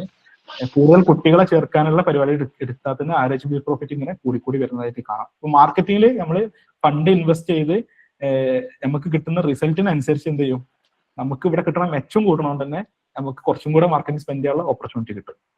Okay, hello. ഓക്കെ, പറഞ്ഞോളൂ. ഓക്കെ, എനിക്കുള്ള ഒരു ഡൗട്ട് എന്ന് പറയുന്നത് ഇപ്പൊ ഇതൊരു പ്രൊഡക്റ്റിന്റെ കാര്യത്തിലും ഒക്കെയാണ് പറഞ്ഞത്. ഇപ്പൊ ഒരു എഡ്യൂടെക് ആണ്, ഒരാൾ ഒരു എഡ്ടെക് ആണ് നടത്തുന്നതെങ്കിൽ അപ്പൊ അതിനകത്ത് കോസ്റ്റ് എന്ന് പറയുന്നത് ഇത് മാത്രമായിരിക്കില്ല. ഇപ്പൊ ഫാക്കൽറ്റീസിന്റെ ചാർജ് ഉണ്ടാവാം, നമ്മളെ ഓഫീസിന്റെ റെന്റ് ഉണ്ടാവാം, മാർക്കറ്റിംഗ് ബഡ്ജറ്റ് ഉണ്ടാവാം, അതിനപ്പുറത്തേക്ക് പലതരം കോസ്റ്റുകളും വരുന്നുണ്ടാവാം. അപ്പോ ഇതെല്ലാം കൂട്ടിയിട്ടായിരിക്കും നമ്മൾ ഇതെടുക്കുക, ഇതെല്ലാം ഈ പറഞ്ഞ കോസ്റ്റിൽ വരുമോ എന്നുള്ളതാണ് എന്റെ ഒരു ക്വസ്റ്റ്യൻ. മാർക്കറ്റിംഗ് ഒരിക്കലും ഇതിൽ കൂട്ടേണ്ട ആവശ്യമില്ല. കാരണം നമ്മളിത് കൂട്ടുന്നത് മുന്നിലുള്ള മാർക്കറ്റിംഗ് ഓക്കെ ആണോ അല്ല എന്നുള്ളത് നോക്കാനാണ്. മാർക്കറ്റിംഗിന് എക്സ്പെൻസ് ആയാലും മാറ്റി വെക്കുക. നിങ്ങൾ ചെയ്യേണ്ടത് വെച്ച് കഴിഞ്ഞാൽ ഇപ്പൊ നിങ്ങൾക്ക് 6 മാസത്തെ കോഴ്സാണ് മേടിക്കുക. ഞാൻ ഈസിനെസിന് വേണ്ടിയിട്ട് 6 മാസത്തെ കോഴ്സിന് നിങ്ങൾ ചാർജ് ചെയ്യുന്നത് 60,000 റുപ്യാണെന്ന് വിചാരിക്കുക. ഒരു മാസത്തിൽ ടോട്ടൽ പഠിക്കുന്ന കുട്ടികൾ ഒരു 100 പേരാണ് വിചാരിക്കുക. സപ്പോസ് 100 പേര് നിങ്ങൾ അക്കാഡമിയിൽ ഓരോ മാസം ഈ മാസം എടുക്കാം, ഫെബ്രുവരിയിൽ അല്ലെങ്കിൽ കഴിഞ്ഞ മാസം ജനുവരിയിൽ 100 കുട്ടികളാണ് പഠിച്ചിട്ടുണ്ടായിരുന്നത്. നിങ്ങൾക്ക് 6 മാസത്തെ കോഴ്സിന് 60,000 ആണ് ചാർജ് ചെയ്യുന്നത്. അപ്പൊ ഒരു മാസത്തിന് 10,000 ആണ്. അപ്പൊ 100 കുട്ടികളിലൂടെ നിങ്ങൾക്ക് കിട്ടിയ ഇൻകം, ആക്ച്വലി കിട്ടിയ ഇൻകം എന്ന് പറഞ്ഞു കഴിഞ്ഞാൽ എന്തായിരിക്കും, 100 × 10,000 10 ലക്ഷം രൂപ ആയിരിക്കും ഉണ്ടാവുക. ഈ 10 ലക്ഷം രൂപയുടെ ഇൻകത്തിൽ നിന്നും എന്ത് ചെയ്യണം, ഇനി മൈനസ് ചെയ്യണം. ഈ പറഞ്ഞ ഫാക്കൽറ്റിന്റെ എക്സ്പെൻസ്, ഫാക്കൽറ്റിന്റെ സാലറി നിങ്ങൾ മൈനസ് ചെയ്യണം. പിന്നെ മൈനസ് ചെയ്യേണ്ടത് റെന്റ് ഇതിൽ മൈനസ് ചെയ്യേണ്ട ശരിക്കും. കാരണം അതൊരു ഡയറക്റ്റ് എക്സ്പെൻസ് ആയിട്ട്, ഇൻഡയറക്റ്റ് എക്സ്പെൻസ് ആയിട്ട് കൂട്ടാം റെന്റ് എന്നുള്ള കാര്യം. കാരണം കൂടുതൽ കുട്ടികൾ വരുന്നതിനനുസരിച്ച് അങ്ങനത്തെ ഒരു സാധനം അല്ലാത്തതുകൊണ്ട് അത് വേണമെങ്കിൽ കൂട്ടണം എന്നില്ല. പക്ഷെ ഫാക്കൽറ്റിന്റെ സാലറി നിങ്ങൾ കൂട്ടണം. പിന്നെ മറ്റ് എക്സ്പെൻസുകൾ എന്ന് പറയുമ്പോൾ ഇപ്പോ അതായത് ട്രെയിനിങ് മെറ്റീരിയൽസ് നിങ്ങൾ എന്തായാലും സപ്ലൈ ചെയ്യുന്നുണ്ടാവും. അപ്പൊ അത് എന്താണ്, കുട്ടികൾ കൂടുന്നതിനനുസരിച്ച് കൂടുന്ന സാധനം. ഇപ്പൊ നെറ്റ് കറണ്ട് ഒന്നും അങ്ങനെ കൂടുന്ന സാധനമല്ല, അത് സ്റ്റാറ്റിക് ആയിട്ട് നിൽക്കുന്ന സാധനം. ഇവിടെ കൂട്ടേണ്ടതെന്ന് വെച്ച് കഴിഞ്ഞാൽ കുട്ടികളുടെ എണ്ണം കൂടുന്നതിനനുസരിച്ച് നമുക്ക് കൂടുന്ന സാധനങ്ങളൊക്കെ ഇതിൽ എക്സ്പെൻസ് ആയിട്ട് കൂട്ടിയിട്ട് അങ്ങനെ നോക്കുന്ന സമയത്ത് നമുക്ക് കിട്ടുന്ന ഒരു ഗ്രോസ് പ്രോഫിറ്റ് കിട്ടുന്നുണ്ടാവും. ഇപ്പൊ അങ്ങനെ നമ്മൾ 10 ലക്ഷത്തിൽ നിന്ന് കുറച്ച് നമുക്കൊരു 4 ലക്ഷം പ്രോഫിറ്റ് കിട്ടി വരിക. അപ്പൊ 4 ലക്ഷം ബൈ 100 എന്ന് പറയുമ്പോൾ ഒരു ആവറേജ് ബിൽ പ്രോഫിറ്റ് എത്ര ആയിരിക്കും, നമുക്ക് 4,000 റുപ്യാണ് ഒരു ആവറേജ് ബിൽ പ്രോഫിറ്റ് എന്നുള്ള ലെവലിൽ നമുക്ക് കിട്ടും. ഓക്കെ, സിമ്പിൾ ആണല്ലോ, നല്ല. അപ്പൊ ഈ രീതിയിൽ നിങ്ങൾക്ക് കാൽക്കുലേറ്റ് ചെയ്യാൻ പറ്റുന്നുണ്ടാവും. അപ്പൊ അതൊരു ആക്ച്വൽ പ്രോഫിറ്റ് അല്ല എന്ന് ശരിക്കും പറയേണ്ടി വരില്ലേ? ഇപ്പൊ സെയിൽസ് ടീമിന്റെ ഇൻസെന്റീവും ഇതൊക്കെ ഇനിയും അതിൽ നിന്ന് കുറയാനില്ലേ നമുക്ക്? അല്ല, അതങ്ങനെയല്ല പറഞ്ഞത്. ഇപ്പൊ നിങ്ങൾ ചൂസ് ചെയ്തിട്ടുള്ള, നിങ്ങൾ എടുത്തിട്ടുള്ള ഒരു ഡിസിഷൻ ആണ് ഇപ്പൊ ഉള്ള സെയിൽസ് ടീമും ഇപ്പൊ ഉള്ള മാർക്കറ്റിംഗും. ആ ഡിസിഷൻ കറക്റ്റ് ആണോ ഇല്ല എന്നുള്ളത് നോക്കാനാണല്ലോ നമ്മളിത് കൂട്ടുന്നത്. അപ്പൊ ഇതിൽ എന്ത് ചെയ്യേണ്ട ആവശ്യമില്ല, മാർക്കറ്റിംഗും സെയിൽസും കൂട്ടേണ്ട ആവശ്യമില്ല. നമ്മൾ ആക്ച്വൽ ബിസിനസ്സിൽ എത്രയാണ് പ്രോഫിറ്റ് എന്നുള്ളത് ആദ്യം നോക്കുന്നു. അതിന് എക്സിസ്റ്റിംഗ് ആയിട്ടുള്ള മാർക്കറ്റിംഗും സെയിൽസും എത്രത്തോളം മാച്ച് ആണോ എന്നുള്ളത് നോക്കുന്നു. അപ്പൊ അത് മാച്ച് അല്ലെങ്കിൽ നിങ്ങൾ നിർത്തേണ്ട സാധനമായിരിക്കും മേ ബി. അപ്പൊ എന്തായാലും ലാസ്റ്റ് സ്റ്റെപ്പിൽ നമ്മൾ എന്ത് ചെയ്യും, ആ കാര്യങ്ങൾ ഡിസ്കസ് ചെയ്യുമ്പോൾ നിങ്ങൾക്ക് ആ വശത്ത് ഒരു ക്ലാരിറ്റി ഉണ്ടാവും എന്ന് വിചാരിക്കും. ഇല്ലെങ്കിൽ അപ്പം ഡിസ്കസ് ചെയ്യാം. നമുക്ക് അടുത്തതിലേക്ക് പോകാം. ആവറേജ് ബിൽ പ്രോഫിറ്റ് കഴിഞ്ഞ് കഴിഞ്ഞാൽ ഒരാള് ഇതേപോലെ, അതായത് നമ്മളിപ്പോ പറഞ്ഞ നമ്മളെ പറ്റിയൊരു ധാരണ ഉണ്ടാക്കാന്ന് പറഞ്ഞാൽ രണ്ടാമത്തെ പോയിന്റ് ആണ് പർച്ചേസ് ഫ്രീക്വൻസി എത്രയെന്നുള്ളത്. അതായത് ഒരു കസ്റ്റമർ ഒരു വട്ടം വന്നു കഴിഞ്ഞാൽ എത്ര വട്ടം വീണ്ടും വരാൻ ചാൻസ് ഉണ്ട് എന്നുള്ളൊരു കണക്കാണ്. അതായത് ഒരു പുതിയ കസ്റ്റമർ നമ്മളെ ബിസിനസ്സിലേക്ക് വന്നു കഴിഞ്ഞാൽ എത്ര പ്രാവശ്യം വീണ്ടും നമ്മളെ കയ്യിൽ നിന്ന് പർച്ചേസ് ചെയ്യാൻ ചാൻസ് ഉണ്ട്. ഇത് ചാൻസ് എന്നുള്ളതല്ല, പ്രീവിയസ് കണക്ക് വെച്ചിട്ട് ഈ പറഞ്ഞ പോലെ നമുക്ക് കാൽക്കുലേറ്റ് ചെയ്യാൻ പറ്റും. പക്ഷെ അത് കാൽക്കുലേറ്റ് ചെയ്യണം എന്നുണ്ടെങ്കിൽ നമ്മളെ ബിസിനസ്സിൽ ഈ കസ്റ്റമറിന്റെ ഒരു പോക്കുവരവ് ഉണ്ടാവുമല്ലോ, അത് റെക്കോർഡിക്കൽ ആയ കണ്ടീഷനിൽ മാത്രമേ ഇത് പറ്റുള്ളൂ എന്നുള്ളതല്ല, ഈസിയർ ആയിരിക്കും. ഇന്ന് അങ്ങനത്തെ ഒരു സംവിധാനം നമ്മുടെ ബിസിനസ്സിലില്ല. കസ്റ്റമറിന്റെ ഒരു രേഖ നമ്മൾ രേഖപ്പെടുത്തുന്നില്ല എന്നുള്ള ഒരു തരത്തിലാണ് നമ്മൾ ബിസിനസ് പോകുന്നുണ്ടെങ്കിൽ ഇത് നമുക്ക് ഗസ് ചെയ്യാനേ പറ്റുള്ളൂ. ഗസ് ചെയ്യാൻ പറ്റും. പിന്നെ എന്താ പറയാ, ഒരു സർവേ നടത്തിയിട്ട് നമുക്ക് കണ്ടെത്താൻ പറ്റും എത്ര വരുന്നത് എന്നുള്ളത്. പക്ഷെ നേരെ മറിച്ച് നമ്മൾ ബിസിനസ് തുടങ്ങുന്ന മുതൽ തന്നെ കൃത്യമായിട്ട് നമ്മളൊരു എന്തെങ്കിലും ഒരു സോഫ്റ്റ്വെയറോ ഏറ്റവും ബേസിക് ആയിട്ട് ഒരു ഗൂഗിൾ ഷീറ്റ് വെച്ചിട്ടോ ഈവൻ ഒരു ബുക്കിൽ എഴുതിയിട്ടുള്ള ഒരു സംവിധാനമെങ്കിലും ഉണ്ടെങ്കിൽ നമുക്ക് ടൈം കൂടുന്നുണ്ടാവും. ടെക്നോളജി ഇല്ലാത്തപ്പോൾ കൂടുതൽ സമയം എടുത്തിട്ടായിരിക്കും ചെയ്യുന്നുണ്ടാവുക. പക്ഷെ സ്റ്റിൽ നമുക്ക് പോസിബിൾ ആവും. നമുക്ക് ഒരുപാട് അനുഭവങ്ങളുണ്ട്. 3 വർഷം 4 വർഷമായിട്ട് ബിസിനസ് ചെയ്ത ആൾക്കാർക്ക് അവരുടെ കയ്യിൽ അവരുടെ കസ്റ്റമറുടെ ഒരു ഡാറ്റ പോലും ഇല്ലാത്ത ഒരു കസ്റ്റമറുടെ ഡാറ്റ പോലും ഓടിക്കലല്ലാത്ത ബിസിനസ്സുകൾ നമ്മുടെ നാട്ടിലുണ്ട്. ഇങ്ങനത്തെ ഒരു കണ്ടീഷൻ എന്ന് പറഞ്ഞു കഴിഞ്ഞാൽ ഒരു ധാരണ ഇല്ലാതെ ബിസിനസ് ഓടിക്കുന്ന ലെവലിലായിരിക്കും മാർക്കറ്റിംഗിന്റെ ആംഗിളിലൊക്കെ ചിന്തിക്കുന്ന സമയത്ത് നമുക്ക് മനസ്സിലാക്കാൻ പറ്റുക. കാരണം നമുക്ക് മാർക്കറ്റിംഗ് കാര്യങ്ങൾ പ്ലാൻ ചെയ്യണമെങ്കിൽ ഏറ്റവും ബേസിക് ആയിട്ടുള്ള വേണ്ട ഒരു സാധനമാണ് നമ്മളെ ബിസിനസ്സിൽ ഒരു കസ്റ്റമർ വന്നു കഴിഞ്ഞാൽ എത്ര പ്രാവശ്യം വരുന്നുണ്ട് എന്നുള്ളൊരു കണക്ക്. അപ്പൊ ഇത് കാൽക്കുലേറ്റ് ചെയ്യുക എന്നുള്ളതാണ് അടുത്ത സ്റ്റെപ്പ്. ഇത് ഈ പറഞ്ഞ പോലെ തന്നെ എന്തെങ്കിലും സോഫ്റ്റ്വെയർ ഉണ്ടെന്നുണ്ടെങ്കിൽ വളരെ ഈസി ആയിരിക്കും ഇത് കാൽക്കുലേറ്റ് ചെയ്യാൻ. നേരത്തെ പറഞ്ഞ കോംപ്ലിക്കേഷൻ പോലും ഇതിലില്ല. പക്ഷെ സോഫ്റ്റ്വെയർ ഒന്നും ഇല്ലാത്ത കണ്ടീഷനിൽ നല്ല ബുദ്ധിമുട്ടാണ്. നമുക്ക് നോക്കാം എങ്ങനെയാന്നുള്ളത്. അതായത് ടോട്ടൽ ഇപ്പൊ ഒരു 12 മാസത്തെ കണക്കാണ് പൊതുവിൽ എടുക്കുക. ലൈഫ് ടൈം ആണ് എടുക്കേണ്ടതെന്നുണ്ടെങ്കിലും ഇവിടെ നമുക്ക് 12 മാസത്തേക്ക് എടുത്താലും മതി. ഇനി ഒരു 24 മന്തിലേക്കുള്ളത് എടുക്കാം. ചില ബിസിനസ്സിനനുസരിച്ച് അത് മാറ്റങ്ങൾ വരുത്താം. അപ്പൊ നമ്മളെ ബിസിനസ്സിൽ കുറെ കാലത്തിന് എന്താ പറയാ ലോങ് ടൈമിൽ ആ കസ്റ്റമറിനെ ഹോൾഡ് ചെയ്യുന്ന കണ്ടീഷൻ ഉണ്ടെങ്കിൽ ഈ മന്തിന്റെ എണ്ണം കൂട്ടി പോവാം. 24 or 48 ഒക്കെ പോവാം. പല ബിസിനസ്സിൽ ഒരു ആവറേജ് കണക്കിലൊക്കെ ഒരു 12 മാസത്തെ ഡീലൊക്കെ ആയിരിക്കും ഉണ്ടാവാന്നുള്ള അടിസ്ഥാനത്തിലാണ് തീർക്കുന്നത്. ബിസിനസ്സിനനുസരിച്ച് ആ വാല്യൂ നമുക്ക് മാറ്റാം. സിമ്പിൾ കാൽക്കുലേഷൻ ആണ്. ടോട്ടൽ നമ്പർ ആ ഒരു കാലയളവിൽ എത്ര ബില്ല് നമ്മൾ അടിച്ചിട്ടുണ്ടെന്നുള്ളതും ആ കാലയളവിൽ നമ്മുടെ ബിസിനസ്സിലേക്ക് വന്ന കസ്റ്റമർ എത്ര എന്നുള്ളതും തമ്മിലുള്ള വാല്യൂസ് എന്ത് ചെയ്താൽ അരിച്ചു കഴിഞ്ഞാൽ നമുക്ക് ഉത്തരം കിട്ടും. ഇപ്പോ ഒരു വർഷം കഴിഞ്ഞ വർഷം എന്റെ ബിസിനസ്സിൽ 1000 ബില്ല് അടിച്ചിട്ടുണ്ട്. 100 കസ്റ്റമറാണ് വന്നിട്ടുള്ളത് എന്നുണ്ടെങ്കിൽ നമുക്ക് ഈസിലി പറയാൻ പറ്റും ഒരു കസ്റ്റമർ ആവറേജ് 10 പ്രാവശ്യം റിപ്പീറ്റ് ചെയ്യുന്നുണ്ട്. അതെങ്ങനെ എല്ലാ ആൾക്കാരും 10 പ്രാവശ്യം വന്നതല്ല. ചില ആൾക്കാർ ഒരു വട്ടം വന്ന് നിർത്തിയിട്ടുണ്ടാവും, ചില ആൾക്കാർ 20 വട്ടം വരുന്നുണ്ടാവും, ചില ആൾക്കാർ 30 വട്ടം വരുന്നുണ്ടാവും, ചില ആൾക്കാർ 5 വട്ടം വരുന്നുണ്ടാവുള്ളൂ. ഇങ്ങനത്തെ പല അളവിലായിരിക്കും നമ്മുടെ ബിസിനസ്സിൽ വീണ്ടും റിപ്പീറ്റ് ചെയ്യുന്നുണ്ടാവുക. പക്ഷെ നമുക്ക് കിട്ടേണ്ടത് വെച്ചാൽ ആവറേജ് പോയിന്റ് ആണ്. ഈ ആവറേജ് ഫ്രീക്വൻസി, അതായത് പർച്ചേസ് ഫ്രീക്വൻസി എന്റെ ബിസിനസ്സിൽ നിലവിൽ ഇതാണ് എന്നുള്ളത് നേരത്തെ നമ്മൾ ഓരോ മാസം കാൽക്കുലേറ്റ് പോലെ തന്നെ നമ്മുടെ ബിസിനസ്സിൽ കാൽക്കുലേറ്റ് ചെയ്യാൻ പറ്റുക എന്നുള്ളതാണ്. അപ്പൊ ഇത്ര സോഫ്റ്റ്വെയർ ഉണ്ടെങ്കിൽ ആ കാര്യങ്ങൾ വെച്ചിട്ട് നമുക്ക് ഈസിലി കാൽക്കുലേറ്റ് ചെയ്യാം. ക്ലിയർ അല്ലേ? അതായത് നമ്മുടെ ബിസിനസ്സിൽ ഈസി ആയിരിക്കും. ഇപ്പൊ ഒരു സോഫ്റ്റ്വെയർ ഉണ്ടെങ്കിൽ ഒറ്റയടിക്ക് നോക്കിയാൽ മതി. ഫിൽറ്ററിൽ പോയിട്ട് കഴിഞ്ഞ 12 മാസം എന്ന് കൊടുത്തു കഴിഞ്ഞാൽ കറക്റ്റ് ബില്ലിന്റെ ലിസ്റ്റ് വരും. അതിന്റെ എണ്ണ അടക്കാം. ആ ടൈമിൽ വന്നിട്ടുള്ള കസ്റ്റമേഴ്സിന്റെ ലിസ്റ്റ് എടുത്തു കഴിഞ്ഞാൽ ആ എണ്ണം കിട്ടും. അത് വെച്ചിട്ട് ഹരിച്ചു കഴിഞ്ഞാൽ നമുക്ക് ഈ ഒരു വാല്യൂ കിട്ടുന്നുണ്ടാവും. ഈ ഒരു കണ്ടീഷനിലേക്ക് നമ്മുടെ ബിസിനസ്സിനെ ഇപ്പോഴല്ലെങ്കിൽ ഇപ്പൊ ഇല്ല എന്നുണ്ടെങ്കിലും ഞാൻ നേരത്തെ പറഞ്ഞു നമ്മളിപ്പോ നിലവിൽ അങ്ങനെ ഇല്ല എന്നുള്ളതുകൊണ്ട് ഒരു പ്രശ്നമില്ല. ആ കാര്യങ്ങൾ ബിൽഡ് ചെയ്യാന്നുള്ള ഒരു പണിയായിരിക്കും നമ്മൾ എടുക്കേണ്ടി വരുന്നുണ്ടാവുക. ഇല്ല എന്നുണ്ടെങ്കിൽ നമുക്ക് അതിനുള്ള സിസ്റ്റം ഉണ്ടാക്കാം. ചില ബിസിനസ്സിലൊക്കെ നല്ല പണിയാണ്. അതായത് ഇപ്പോ ഒരു സൂപ്പർ മാർക്കറ്റ് ഉദാഹരണം എടുക്കാം. സൂപ്പർ മാർക്കറ്റിലൊക്കെ ഇഷ്ടംപോലെ ആൾക്കാർ വരുന്നുണ്ടാവും. എല്ലാവരും നമ്പറും വാങ്ങി എൻ്റർ ചെയ്യാന്ന് പറഞ്ഞു കഴിഞ്ഞാൽ കുറച്ച് പണിയാണ്.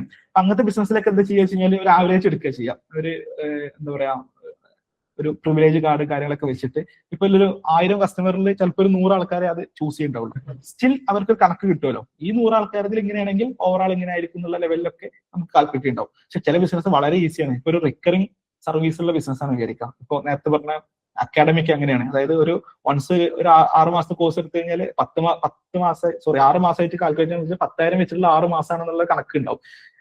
ചില ബിസിനസ് ഇപ്പൊ B2B സെഗ്മെന്റിലൊക്കെ എന്താ ഉണ്ടാവുക, മന്ത്ലി പ്രൊജക്ട് ആയിരിക്കും ഉണ്ടാവുക. അപ്പൊ ചില ആൾക്കാർ 2 കൊല്ലമൊക്കെ നമ്മളെ കൂടെ നിൽക്കുന്നുണ്ടാവും, ചില ആൾക്കാർ 3 മാസം കൂടെ നിർത്തിയിട്ടുണ്ടാവുള്ളൂ.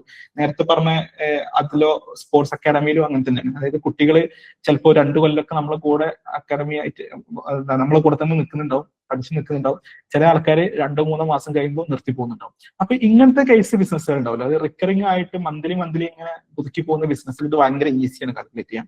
അപ്പൊ B2B സെഗ്മെന്റിലൊക്കെ എന്ത് ചെയ്യാം, ടോട്ടൽ നമ്മുടെ കയ്യിലുള്ള ക്ലയൻസിന് എടുക്കുക, അവർ എത്ര മാസം നമ്മളെ കൂടെ ഉണ്ടായിരുന്നു. അതായത് മന്ത്ലി പ്രൊജക്ട് ആണെങ്കിൽ കേട്ടോ, റിക്കറിംഗ് ആവുന്ന സമയത്ത് അപ്പൊ ആ വാല്യൂ നമുക്ക് കിട്ടുമല്ലോ. അതായത് ഈ ക്ലയന്റ് 10 പ്രാവശ്യമാണ്, ക്ലയന്റ് 2 12 പ്രാവശ്യമാണ്, ക്ലയന്റ് 3 8 പ്രാവശ്യമാണ്, ക്ലയന്റ് 4 6 പ്രാവശ്യമാണ്. അങ്ങനെ പോയി ക്ലയന്റ് 35 4 പ്രാവശ്യമാണ്.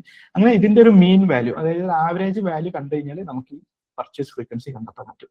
അപ്പൊ ഇതില് ഒരു ഗെസ്സി കാൽക്കുലേഷൻ ആണ്. അതായത് 7.05 ആണ് എന്റെ പർച്ചേസ് ഫ്രീക്വൻസി എന്നുള്ളൊരു ക്ലാരിറ്റി നമുക്ക് കിട്ടും. ഇനി ഇതെന്തിനാ കണ്ടെത്തുന്നത് എന്നുള്ളൊരു പർപ്പസും കൂടെ വേണം. ഈ പർപ്പസ് കണ്ടെത്തിയാലാണ് നമുക്ക് എന്ത് ചെയ്യാൻ പറ്റുക, നല്ല രീതിയിൽ ഈ പർച്ചേസ് ഫ്രീക്വൻസി കൂട്ടാൻ വേണ്ടിയിട്ട് ടീമിന് എന്ത് ചെയ്യാം, ട്രെയിനിങ് ടാർഗറ്റ് ഒക്കെ കൊടുക്കാൻ പറ്റും. നിലവിൽ ഇതാണ് പർച്ചേസ് ഫ്രീക്വൻസി, ഈ പർച്ചേസ് ഫ്രീക്വൻസി കൂട്ടണം, അതിന് വേണ്ടിയിട്ട് എന്തൊക്കെ കാര്യങ്ങൾ ചെയ്യണം എന്നുള്ള പ്ലാൻ ആക്കാം. ഇപ്പൊ ഒരു കോഫി ഷോപ്പ് ഒക്കെ ആണെന്നുണ്ടെങ്കിൽ അവിടെ പർച്ചേസ് ഫ്രീക്വൻസി കൂട്ടാൻ വളരെ ഈസി ആയിരിക്കും. നല്ലൊരു ചിരി കൊടുത്താൽ തന്നെ അവിടെ ഒരു പർച്ചേസ് ഫ്രീക്വൻസി കൂടുന്നുണ്ടാവും. അപ്പൊ നമ്മൾ സ്റ്റാഫിനെ കൊണ്ട് വരുന്ന ആൾക്കാരോട് നല്ല രീതിയിൽ പെരുമാറാനും ചിരിക്കാനും പറഞ്ഞാൽ തന്നെ അവർ വീണ്ടും വരുന്നുണ്ടാവും. നമുക്ക് തന്നെ ആസ് എ കസ്റ്റമർ ഓരോ കഫേയിലൊക്കെ പോയിട്ട് നല്ല കോഫി നല്ല ഇഷ്ടപ്പെട്ടു, പക്ഷെ നമ്മൾ കോഫി എടുക്കാനല്ല അവിടെ പോയിട്ടുണ്ടാവുക, നമ്മൾ ആ ടൈം സ്പെൻഡ് ചെയ്യാനായിരിക്കും. അതിനുള്ളൊരു സപ്പോർട്ടോ അതിനുള്ളൊരു നല്ലൊരു മുഖോ അവിടുത്തെ സ്റ്റാഫിന്റെ അടുത്ത് കിട്ടിയില്ലെങ്കിൽ നമ്മൾ അവിടെ പോകില്ല, പലപ്പോഴും പോകില്ല. അപ്പൊ നമ്മുടെ ബിസിനസ്സിലും ഈ സിനാരിയോ ഉണ്ടല്ലോ. നമ്മുടെ ബിസിനസ്സിൽ ഇത്തരത്തില് ഇടുന്ന പല ഇൻപുട്ട് കൊണ്ടും നമുക്ക് എന്ത് ചെയ്യാൻ പറ്റും, ഓരോ മാസവും കഴിഞ്ഞ മാസത്തെ 12 അങ്ങനെ കൂട്ടി പോകുന്ന സമയത്ത് ഈ മാസം ഉഷാറായിട്ടുണ്ടെങ്കിൽ സ്വാഭാവികമായിട്ടും പർച്ചേസ് ഫ്രീക്വൻസിയിൽ ഒരു മാറ്റം വന്നിട്ടുണ്ടാവും. അങ്ങനെ നമ്മൾ അത് ലക്ഷ്യമാക്കിക്കൊണ്ട് വർക്ക് ചെയ്യാനുള്ള ഒരു സാധനം കൂടെ മാർക്കറ്റിംഗിന് ഇറങ്ങുന്ന മുന്നേ നമുക്ക് ഇതിൽ എടുക്കാൻ പറ്റും. ഈ നിലവിൽ ഇപ്പൊ കാൽക്കുലേറ്റ് ചെയ്യണത് നിലവിൽ പറ്റില്ല എന്നുള്ളത് നോക്കാനാണ്. പക്ഷെ നമ്മൾ മാർക്കറ്റിംഗുമായി മുന്നോട്ട് പോകുമ്പോൾ അതിനനുസരിച്ച്, അതായത് കസ്റ്റമർ നമ്മൾ വാങ്ങണമല്ലോ, അപ്പൊ ആ കസ്റ്റമറിനെ നമ്മളെ ബിസിനസ്സിലുള്ള വില കൂട്ടാൻ ഇത് ചെയ്യാന്നുള്ളതാണ് ഇതിൽ ഉദ്ദേശിക്കുന്നത്. അതായത് കൂടുതൽ അവരെ കൊണ്ട് തന്നെ വാങ്ങിപ്പിക്കുന്ന രീതിയിലേക്ക് നമ്മളെ ഭാഗത്ത് ഒരു പ്രിപ്പറേഷൻ വേണം. ഒരു കഫേയിലൊക്കെ ഞാൻ പറഞ്ഞു കുറെ കാലത്തെ ഒരു ബന്ധമൊക്കെ ആയിരിക്കും ഉണ്ടാവുക. ഒരു കഫേയിൽ ഒരാളെ കൊണ്ടുവരാന്നൊക്കെ പറഞ്ഞു കഴിഞ്ഞാൽ മറ്റു ബിസിനസ് പോലെയല്ല, 2 വർഷം 3 വർഷമൊക്കെ ആ കോഫി ഷോപ്പിൽ നിന്നായിരിക്കും നമ്മൾ വാങ്ങുന്നുണ്ടാവുക. അപ്പൊ അങ്ങനത്തെ കേസിലൊക്കെ എന്ത് ചെയ്യാം, അങ്ങനത്തെ ഒരു വലിയ പീരീഡ് ഒക്കെ എടുത്തിട്ട് ചെയ്യാം. ഇനി അതല്ല ഒരു പ്രീമിയം കഫേ ആണെങ്കിൽ അവിടെ ലക്ഷ്യം വെക്കുന്നുണ്ടാവുക ലോങ് ടേം റിലേഷൻസ് ആയിരിക്കും, വളരെ ലോങ് ടേം ആയിരിക്കും, 4 വർഷം 5 വർഷമൊക്കെ അങ്ങനെ ആയിരിക്കുമല്ലോ. പ്രീമിയം കസ്റ്റമേഴ്സ് ഒക്കെ ഒരേ സ്ഥലത്ത് തന്നെ വീണ്ടും വീണ്ടും റിപ്പീറ്റ് ചെയ്യുന്ന കണ്ടീഷൻ ഉണ്ടാവും. അപ്പൊ ബിസിനസിന്റെ അടിസ്ഥാനത്തിനനുസരിച്ച് ആ എടുക്കുന്ന കാലയളവിൽ മാറ്റങ്ങൾ വരുത്താം, ബാക്കിയുള്ളതൊക്കെ ഏകദേശം സെയിം ആണ്. അപ്പൊ ഓരോ ബിസിനസ്സിലും ഇങ്ങനത്തെ എന്തെങ്കിലും സിസ്റ്റം വെച്ചിട്ട് നമ്മളെ ബിസിനസ്സിൽ ഒരു പുതിയ കസ്റ്റമർ വന്നു കഴിഞ്ഞാൽ എത്ര പ്രാവശ്യം അവർ റിപ്പീറ്റ് ചെയ്യാൻ ചാൻസ് ഉണ്ട് എന്നുള്ളതിന്റെ ഒരു വാല്യൂ നമ്മൾ എല്ലാ മാസവും കാൽക്കുലേറ്റ് ചെയ്ത് പോകുക എന്നുള്ളതാണ് ഈ ഒരു പ്രിക്കോഷൻ ആയിട്ട് നമ്മൾ കാണുന്നത്. ഇത് രണ്ടും കണ്ടു കഴിഞ്ഞാൽ വളരെ ഈസിയാണ്. നേരത്തെ പറഞ്ഞു, നമ്മൾ മാർക്കറ്റിലേക്ക് ഇറങ്ങുന്ന സമയത്ത് എല്ലാവരും കേട്ടിട്ടുണ്ടാവും ലൈഫ് ടൈം വാല്യൂ എന്നുള്ളത്. ലൈഫ് ടൈം വാല്യൂ എന്താണെന്നുള്ളത് കുറെ പേർക്കൊക്കെ ഇപ്പൊ ഇതിൽ അറിയുണ്ടാവും, കുറെ പേർക്ക് ഒരു ഐഡിയ ഉണ്ടാവില്ല, കുറെ പേർക്ക് ഒരു ഹാഫ് ഐഡിയ ഉണ്ടാവും, കുറെ പേർക്ക് അറിയുണ്ടാവും, പക്ഷെ സ്വന്തം ബിസിനസ്സിൽ ഇത് എങ്ങനെ കാൽക്കുലേറ്റ് ചെയ്യാന്നുള്ള അറിയുണ്ടാവില്ല. ഇങ്ങനെ ആയിരിക്കും പലപ്പോഴും ഞാൻ കണ്ടിട്ടുള്ളത്. എന്റെ പേഴ്സണൽ കേസിലാണെങ്കിലും എനിക്ക് അങ്ങനത്തെ ഒരു കാലഘട്ടം ഉണ്ടായിരുന്നു. അപ്പൊ അതിനെ സിംപ്ലി എങ്ങനെ മനസ്സിലാക്കാന്നുള്ളത് ഞാൻ നേരത്തെ പറഞ്ഞിട്ടുള്ള 2 പോയിന്റ് ഉണ്ട് വെച്ചെങ്കിൽ വളരെ ഈസിയാണ്.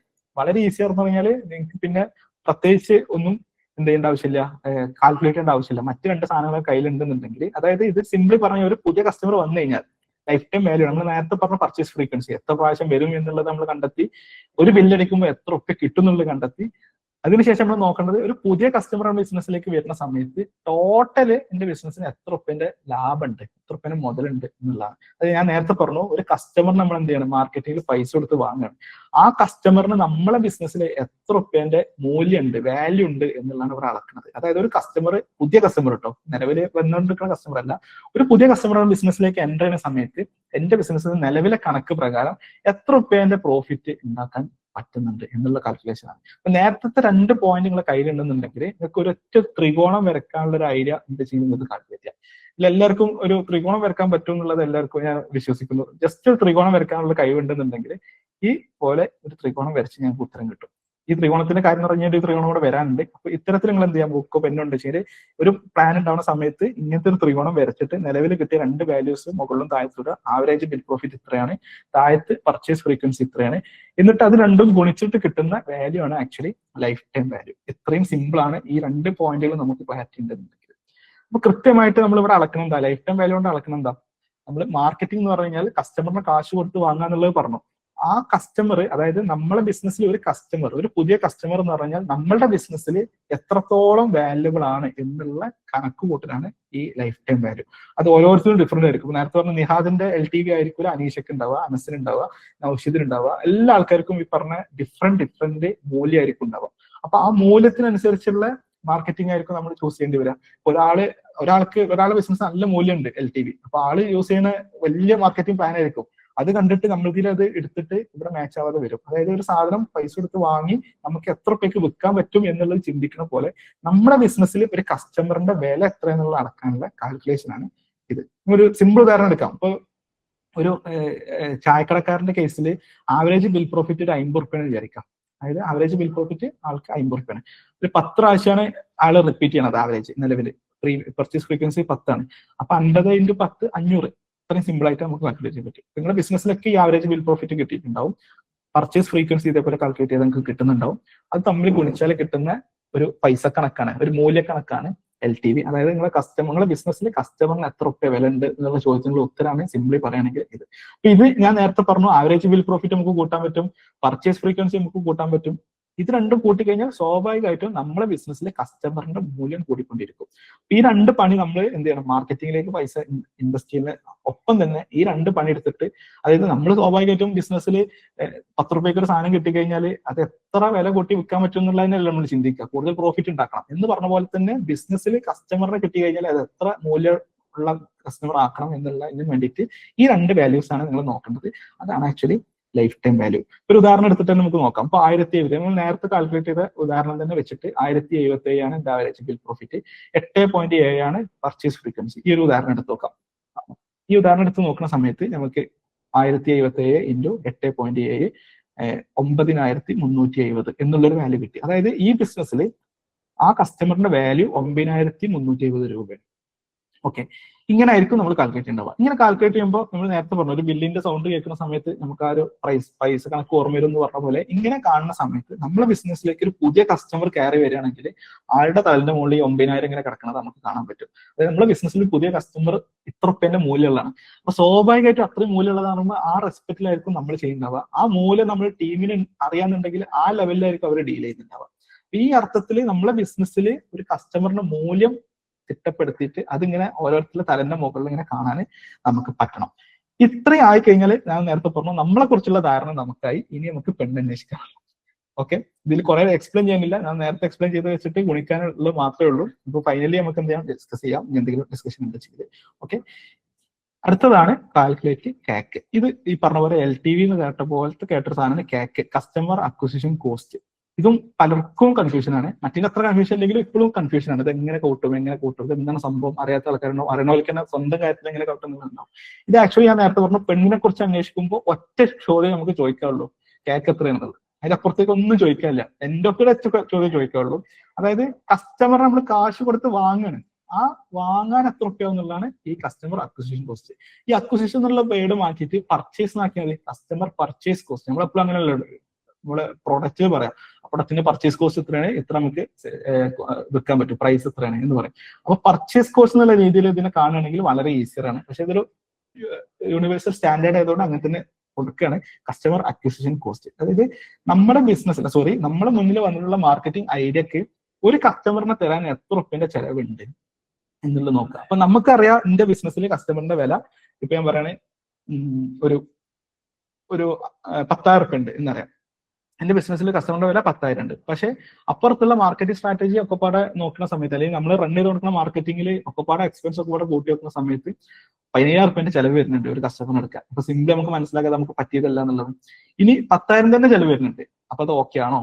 ഏത് സമയം എത്തുമ്പോഴാണ്, ഇനിയിപ്പോ 7,000 നമുക്ക് കിട്ടി, ഏത് സമയം എത്തുമ്പോഴാണ് അത് ഓക്കെ ആണെന്നുള്ള കണ്ടീഷനിലേക്ക് എത്തുക എന്നുള്ളതാണ് നമ്മൾ ഇതിൽ നോക്കാനുണ്ടാവുക. അപ്പൊ ഫസ്റ്റ് നമ്മൾ നോക്കുന്നത് ഏതൊരു മാർക്കറ്റിംഗ് ഐഡിയ നമുക്ക് തോന്നുമ്പോഴും, അല്ലെങ്കിൽ എക്സിസ്റ്റിംഗ് നമ്മൾ ചെയ്തുകൊണ്ടിരിക്കുന്ന മാർക്കറ്റിംഗിലും നിലവിൽ കസ്റ്റമറിനെ പർച്ചേസ് ചെയ്ത് വാങ്ങാൻ എത്ര റുപ്യ ചെലവാകുന്നുണ്ട് എന്നുള്ളത് നമ്മൾ നോക്കണം.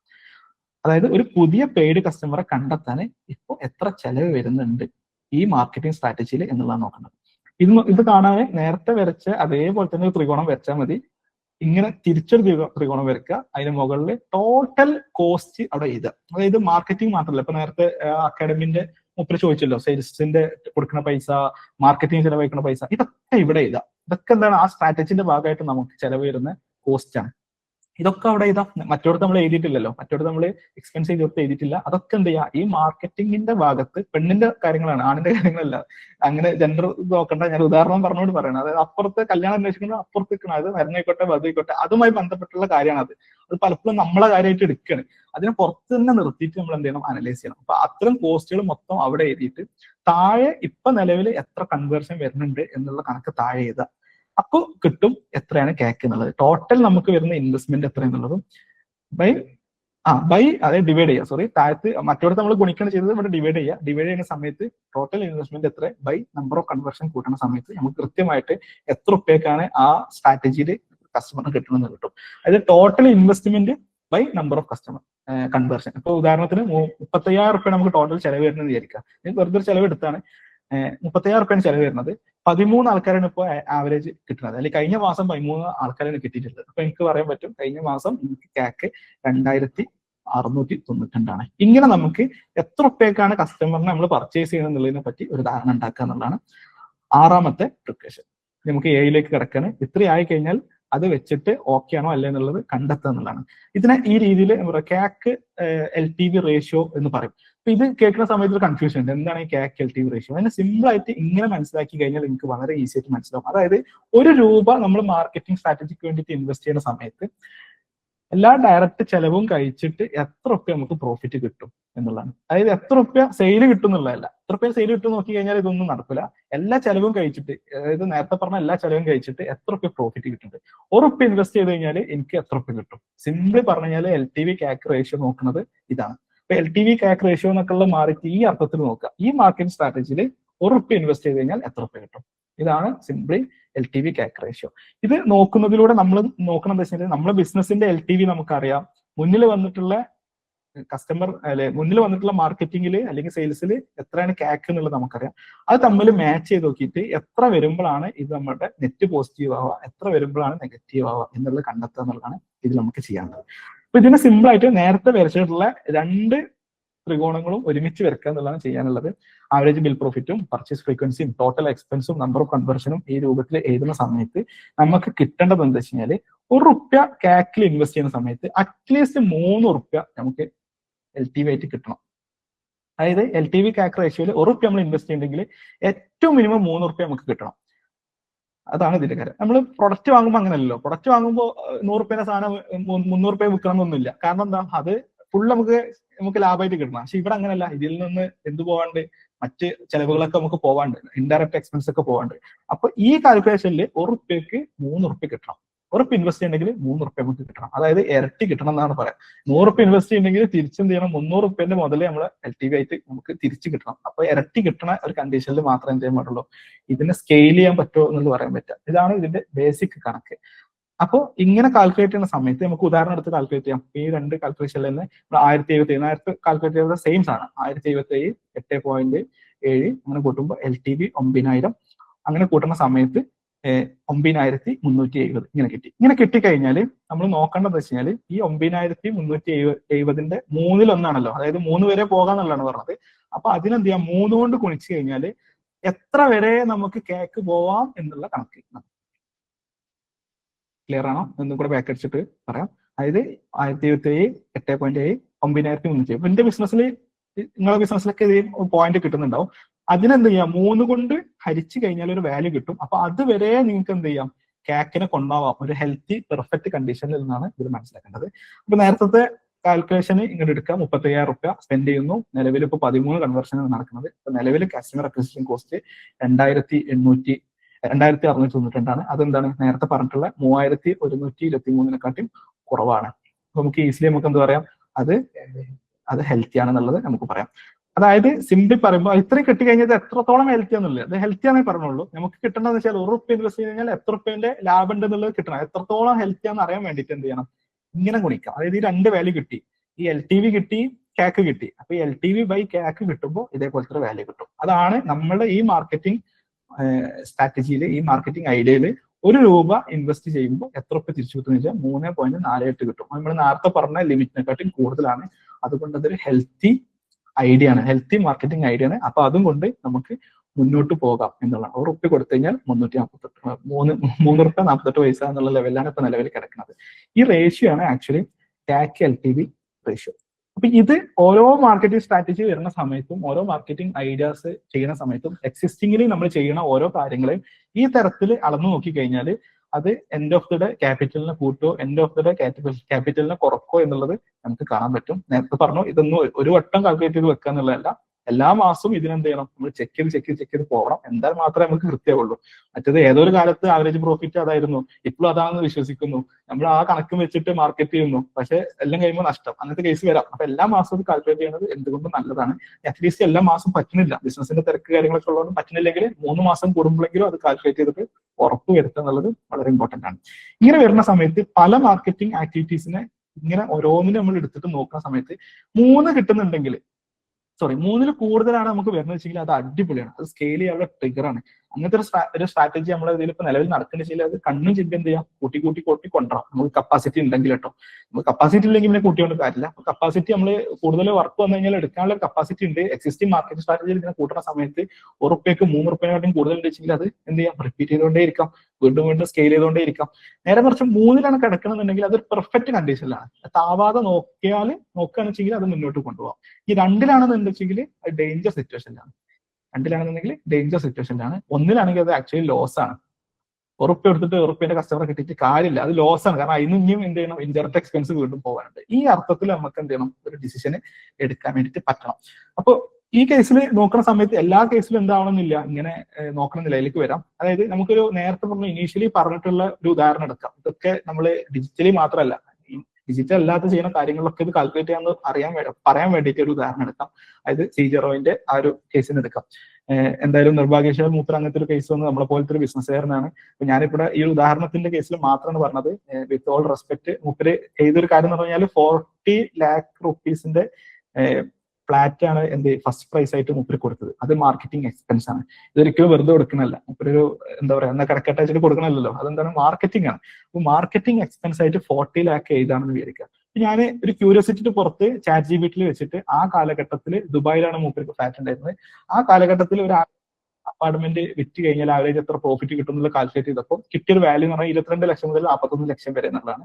അപ്പോൾ അതിന്റെ ആവറേജ് എടുത്തിട്ട് 32 ലക്ഷം ആവറേജ് എന്നുള്ള ലെവലിൽ കൂട്ടി. അങ്ങനെ കൂട്ടുന്ന സമയത്ത് ആ വാല്യൂ നമ്മൾ കൺസിഡർ ചെയ്തു. പിന്നെ മൂപ്പര് വേറൊരു പ്രോഗ്രാമിൽ പറയുന്നുണ്ട്, അത് പ്രഖ്യാപിച്ചതിന് ശേഷം, അത് പ്രഖ്യാപിച്ചിട്ടാണോ ഈ കൊടുത്തതിന് ശേഷം എന്നുള്ള അറിയില്ല, എന്തായാലും കൊടുത്തതിന് ശേഷം തോന്നുന്നുണ്ട് 3 ദിവസം കൊണ്ട് 100 അപ്പാർട്ട്മെന്റ് സോൾഡ് ആയി എന്ന് പറഞ്ഞിട്ട് മൂപ്പര് പറഞ്ഞൊരു കാര്യമാണ്. ഇതൊക്കെ അസംഷൻസ് ആണ്. മൂപ്പര് പറഞ്ഞ വാല്യൂയിൽ നിന്നും ഈ പറഞ്ഞ പോലെ ആവറേജ് പ്രോഫിറ്റ് അസ്യൂം ചെയ്തിട്ടുള്ള ഒരു വാല്യൂസ് ആണ്, ഇതൊന്നും എക്സാക്ട്ലി വാല്യൂസ് അല്ല. അങ്ങനെ കാൽക്കുലേറ്റ് ചെയ്യുകയാണെങ്കിൽ എങ്ങനെയായിരിക്കും എന്നുള്ളത് നമുക്ക് ക്യൂരിയോസിറ്റി കുറച്ച് നോക്കാമെന്ന് വിചാരിക്കുന്നു. അങ്ങനെ നോക്കുന്ന സമയത്ത് 32 ലക്ഷമാണ് എന്ത് ആവറേജ് ഒരു ബില്ല്, ആവറേജ് ഒരു അപ്പാർട്ട്മെന്റ് വിറ്റ് കഴിഞ്ഞാൽ ആൾക്ക് പ്രോഫിറ്റ്. അവിടെ പിന്നെ പർച്ചേസ് ഫ്രീക്വൻസി ഉണ്ടോ? ഇല്ല. ആള് വീണ്ടും വാങ്ങൂല. അപ്പൊ 1-ആണ് ആളുടെ ബിസിനസ്സിൽ ഒറ്റ പർച്ചേസ് ഫ്രീക്വൻസി 1-ആണ്. അപ്പൊ ഇങ്ങനെ കൂട്ടുന്ന സമയത്ത് LTV എന്തായിരിക്കും? ഇത് തന്നെ ആയിരിക്കും. ആ ഒരു അപ്പാർട്ട്മെന്റിലുള്ള പ്രോഫിറ്റ് ആയിരിക്കും LTV ഉണ്ടാവുക, 32 ലക്ഷം. ഇപ്പോഴത്തെ ക്യാക്ക് നോക്കി നോക്കാം, 40 ലക്ഷമാണ് മൂപ്പര് മുടക്കിയത്. 40 ലക്ഷം മുടക്കിയിട്ട് 100 ആൾക്കാരാണ് മൂപ്പർക്ക് കിട്ടിയത്. അത് 3 ദിവസത്തെ കണക്കാണ്. 3 ദിവസം ആയിരിക്കുമല്ലോ. 3 ദിവസത്തിന് ശേഷം എന്തായാലും ഒരു 200 ആൾക്കാർ ടോട്ടൽ അങ്ങനെ നോക്കുമ്പോൾ എന്തായാലും മിനിമം ഉണ്ടാവേണ്ടതാണ്. 200 അപ്പാർട്ട്മെന്റെങ്കിലും അതിന്റെ എഫക്റ്റ് ആയിട്ട് പോയിട്ടുണ്ടാവും. നമ്മൾ അതൊന്നും കാൽക്കുലേറ്റ് ചെയ്യാതെ നോക്കുകയാണെങ്കിൽ തന്നെ ആ 3 ദിവസത്തെ കണക്ക് മാത്രം എടുക്കുമ്പോൾ തന്നെ എന്തുണ്ട്, 1 രൂപക്ക് 80 റുപ്യന്റെ റിട്ടേൺ മൂപ്പർക്ക് കിട്ടും. നമ്മൾ പറഞ്ഞു 3 റുപ്യന്റെ റിട്ടേൺ ഉണ്ടെങ്കിൽ തന്നെ അത് അടിപൊളിയാണ്. അപ്പൊ 80 റുപ്യയുടെ ഒരു അവസ്ഥ ആലോചിച്ച് നോക്കൂ. അപ്പൊ അങ്ങനത്തെ കേസ് നമ്മൾ നേരത്തെ എന്താ പറഞ്ഞത്, അങ്ങനത്തെ ഒരു മാർക്കറ്റിംഗ് സ്ട്രാറ്റജി നമ്മുടെ കയ്യിലുണ്ടെങ്കിൽ അത് വീണ്ടും റിപ്പീറ്റ് ചെയ്യണം, അതിനെ സ്കെയിൽ ചെയ്യണം.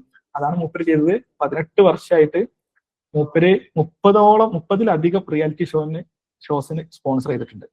ഒരു ബിസിനസ്സുകാരെ ചെയ്യേണ്ടത് ആക്ച്വലി നമുക്ക് നല്ല രീതിയിൽ എഫക്റ്റീവ് ആവുന്ന മാർക്കറ്റിംഗ് സ്ട്രാറ്റജീനെ വളർത്തുന്നതാണ്. അപ്പൊ അങ്ങനെ മനസ്സിലാക്കണമല്ലോ ആദ്യം. അതിനാണ് നമ്മളിപ്പോ വെബിനാറിൽ ഡിസ്കസ് ചെയ്യുന്നത്. നമ്മളിപ്പോ ചെയ്തുകൊണ്ടിരിക്കുന്ന കാര്യത്തിൽ ആദ്യം മനസ്സിലാക്കണം, നല്ലതാണെങ്കിൽ അതിനെ കൊണ്ടുപോയി വലുതാക്കി കൊണ്ടുവരണം. ഓക്കെ, ഇനി നമ്മളെ മുന്നിൽ ഒരു ഓപ്പർച്യൂണിറ്റി വരികയാണ്, ഒരു ഐഡിയ നമുക്ക് തോന്നുകയാണ്, അല്ലെങ്കിൽ ഓപ്പർച്യൂണിറ്റി നമ്മളെ മുന്നിൽ വരികയാണ്. ഇതിനെങ്ങനെ അളക്കാം എന്നുള്ളത് നോക്കാം. അപ്പൊ ഫസ്റ്റ് ചോദിക്കുന്ന ചോദ്യം എന്താ വെച്ചാൽ എത്ര എക്സ്പെൻസ് ടോട്ടൽ ഉണ്ട് എന്നുള്ളതാണ്. അത് അവരോട് മാത്രമല്ല, നമ്മൾക്ക് ഇപ്പൊ അതിന്റെ സെയിൽസിന്റെ ടീമിനെ വെക്കണം, അതൊക്കെ നമുക്ക് വേണമെങ്കിൽ കാൽക്കുലേറ്റ് ചെയ്ത് നോക്കാം. അപ്പൊ ടോട്ടൽ അതുമായി ബന്ധപ്പെട്ടിട്ട് എത്ര എക്സ്പെൻസ് വരുന്നുണ്ട് എന്നുള്ളത് നോക്കാം. ഇങ്ങനെ നോക്കുന്ന സമയത്ത് നമുക്ക് LTV അതേ കാൽക്കുലേറ്റ് ചെയ്യണം കേട്ടോ. അതായത് 9370 ആണെന്നുള്ളത് നമുക്കറിയാം. അതിനുശേഷം ഇപ്പുറത്ത് നോക്കുക. ഇങ്ങനെ നോക്കി കഴിഞ്ഞാൽ ആ പറയുന്ന അല്ലെങ്കിൽ ആ കിട്ടിയ എക്സ്പെൻസ് ഉണ്ടാവുമല്ലോ, ആ എക്സ്പെൻസിന് ബൈ നമുക്ക് LTVയിലൂടെ നമുക്ക് ഹെൽത്തി ക്യാക്ക് കിട്ടിയിട്ടുണ്ടാവും. ഇതിന്റെ ബൈ 3 നമ്മൾ നേരത്തെ പറഞ്ഞു. 9370 ആണെങ്കിൽ നമ്മൾ ഹെൽത്തി ക്യാക്ക് 3123 അപ്പൊ അതിനേറ്റവും ഹൈ എന്ന വാല്യൂ ആണ് നമുക്ക് കിട്ടേണ്ട കൺവേർഷൻ. അതായത് ഇങ്ങനത്തെ ഒരു കേസിൽ 35,000 റുപ്യ മൂപ്പര് അല്ലെങ്കിൽ ആ ഒരു ഐഡിയക്ക് ചെലവുണ്ടെന്നുണ്ടെങ്കിൽ മിനിമം 12 പുതിയ കസ്റ്റമറിനെ കിട്ടണം എന്നുള്ളൊരു കണക്ക് നമുക്ക് അതിലൂടെ ഉണ്ടാക്കാം. അപ്പൊ എല്ലാ കേസിലും ആദ്യം തന്നെ ഫസ്റ്റ് മാസം തന്നെ 12 അങ്ങനെ എടുക്കുന്നുണ്ടാവില്ല. കാരണം റിസ്ക് എടുക്കേണ്ടി വരും. ബിസിനസ് എന്ന് പറഞ്ഞാൽ റിസ്ക് എടുക്കേണ്ട ആൾക്കാരാണ്. പക്ഷെ അതൊരു പ്ലാനിന്റെ പുറത്തായിരിക്കണം. അതായത് ഒരു 6 മാസം അല്ലെങ്കിൽ 1 വർഷം കഴിഞ്ഞിട്ട് ചിലപ്പോൾ മാർക്കറ്റിംഗിൽ 12 ആൾക്കാരെ എത്തുണ്ടാവുള്ളൂ. അപ്പൊ അതുവരെ നഷ്ടത്തിലാണ് ഓടുന്നത്. പക്ഷെ പ്രശ്നമില്ല. കാരണം എന്താ, അത് മുൻകൂട്ടി കണ്ടിട്ടാണ് എന്ത് ചെയ്യുന്നത്, അത് ചെയ്യുന്നത്. പലപ്പോഴും സംഭവിക്കുന്നത് വെച്ചാൽ ഇങ്ങനത്തെ ക്ലാരിറ്റി ഇല്ലാതെ ആദ്യത്തെ മാസത്തിന് ഒരു 20 വരും എന്നുള്ള ധാരണയിൽ അതൊരു 6 മാസം പോയാൽ തന്നെ അത് അപകടമാണ്. ക്ലാരിറ്റി ഉണ്ടെങ്കിൽ ഇതൊന്നും വിഷയമല്ല. ഇപ്പൊ ആമസോൺ പോലത്തെ കമ്പനീസ് ഒക്കെ 10 വർഷമൊക്കെ കഴിഞ്ഞിട്ടാണ് അവരെ പ്രോഫിറ്റബിൾ കണ്ടീഷനിലേക്ക് എത്തിയിട്ടുള്ളതെന്നൊക്കെ പറഞ്ഞു. അപ്പൊ ഓരോ ബിസിനസ്സിന് അങ്ങനെ ആയിരിക്കും, 10 വർഷത്തിന് അപ്പുറത്തായിരിക്കും അവർ പ്രോഫിറ്റബിൾ ആവുന്നുണ്ടാവുക. അല്ലെങ്കിൽ ഉറുപ്പ് കിട്ടാന് മറ്റേ സിദ്ദീഖ് ഒരു സിനിമയിൽ പറഞ്ഞ പോലെ 3 കോടി കിട്ടാൻ 5 കോടി വരെ മുടക്കാൻ തയ്യാറാണ് എന്ന് പറഞ്ഞ പോലെ ആൾക്കാർ എന്ത് ചെയ്യുന്നുണ്ട്, മാർക്കറ്റ് ചെയ്യുന്നുണ്ട്. കാരണം അത് സ്ട്രാറ്റജിന്റെ പുറത്താണെങ്കിൽ ഒരു പ്രശ്നമില്ല. എല്ലാ കേസിലും എന്തല്ല, ഈ ഉറുപ്പ്യക്ക് 3 ഉറുപ്പ്യ കിട്ടണം എന്നാൽ മാത്രമേ മാർക്കറ്റിംഗ് കൊണ്ടുപോകാൻ പാടുള്ളൂ, അങ്ങനെയില്ല. പക്ഷെ അതൊരു സ്ട്രാറ്റജിന്റെ പുറത്തായിരിക്കണം. നമ്മളെ പോലത്തെ സാധാരണ ലെവലിലേക്ക്, അതിൽ ഈ പറഞ്ഞ പോലെ ഒരു ബിഗ് ലെവലിൽ വലിയ ഇൻവെസ്റ്റ്മെന്റ് ഇല്ലാത്ത കേസിലൊക്കെ എപ്പോഴും ഒരു 3-ലെങ്കിലും കിടക്കണത് നിർബന്ധമാണെന്നുള്ളതാണ് എനിക്ക് തോന്നിയിട്ടുള്ളത്.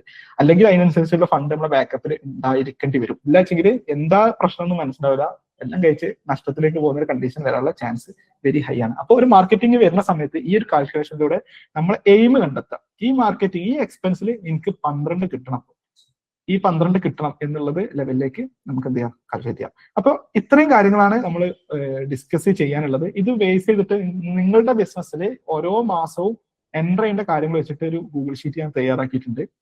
ഇതിൽ കസ്റ്റമൈസ് ചെയ്യാനുണ്ടാവും. ഇപ്പൊ ഇതിൽ ബേസിക് ആയിട്ടുള്ള കുറച്ച് കാര്യങ്ങൾ കൊടുത്തിട്ടാണ് ഉള്ളത്. ചില സാധനങ്ങൾ ഇതിലേക്ക് എൻ്റർ ചെയ്യാനുണ്ടാവും, എക്സ്ട്രാ ആഡ് ചെയ്യാനുണ്ടാവും, ചിലത് ഒഴിവാക്കാനുണ്ടാവും. അപ്പൊ ആ രൂപത്തിൽ നിങ്ങൾക്ക് മാറ്റാം.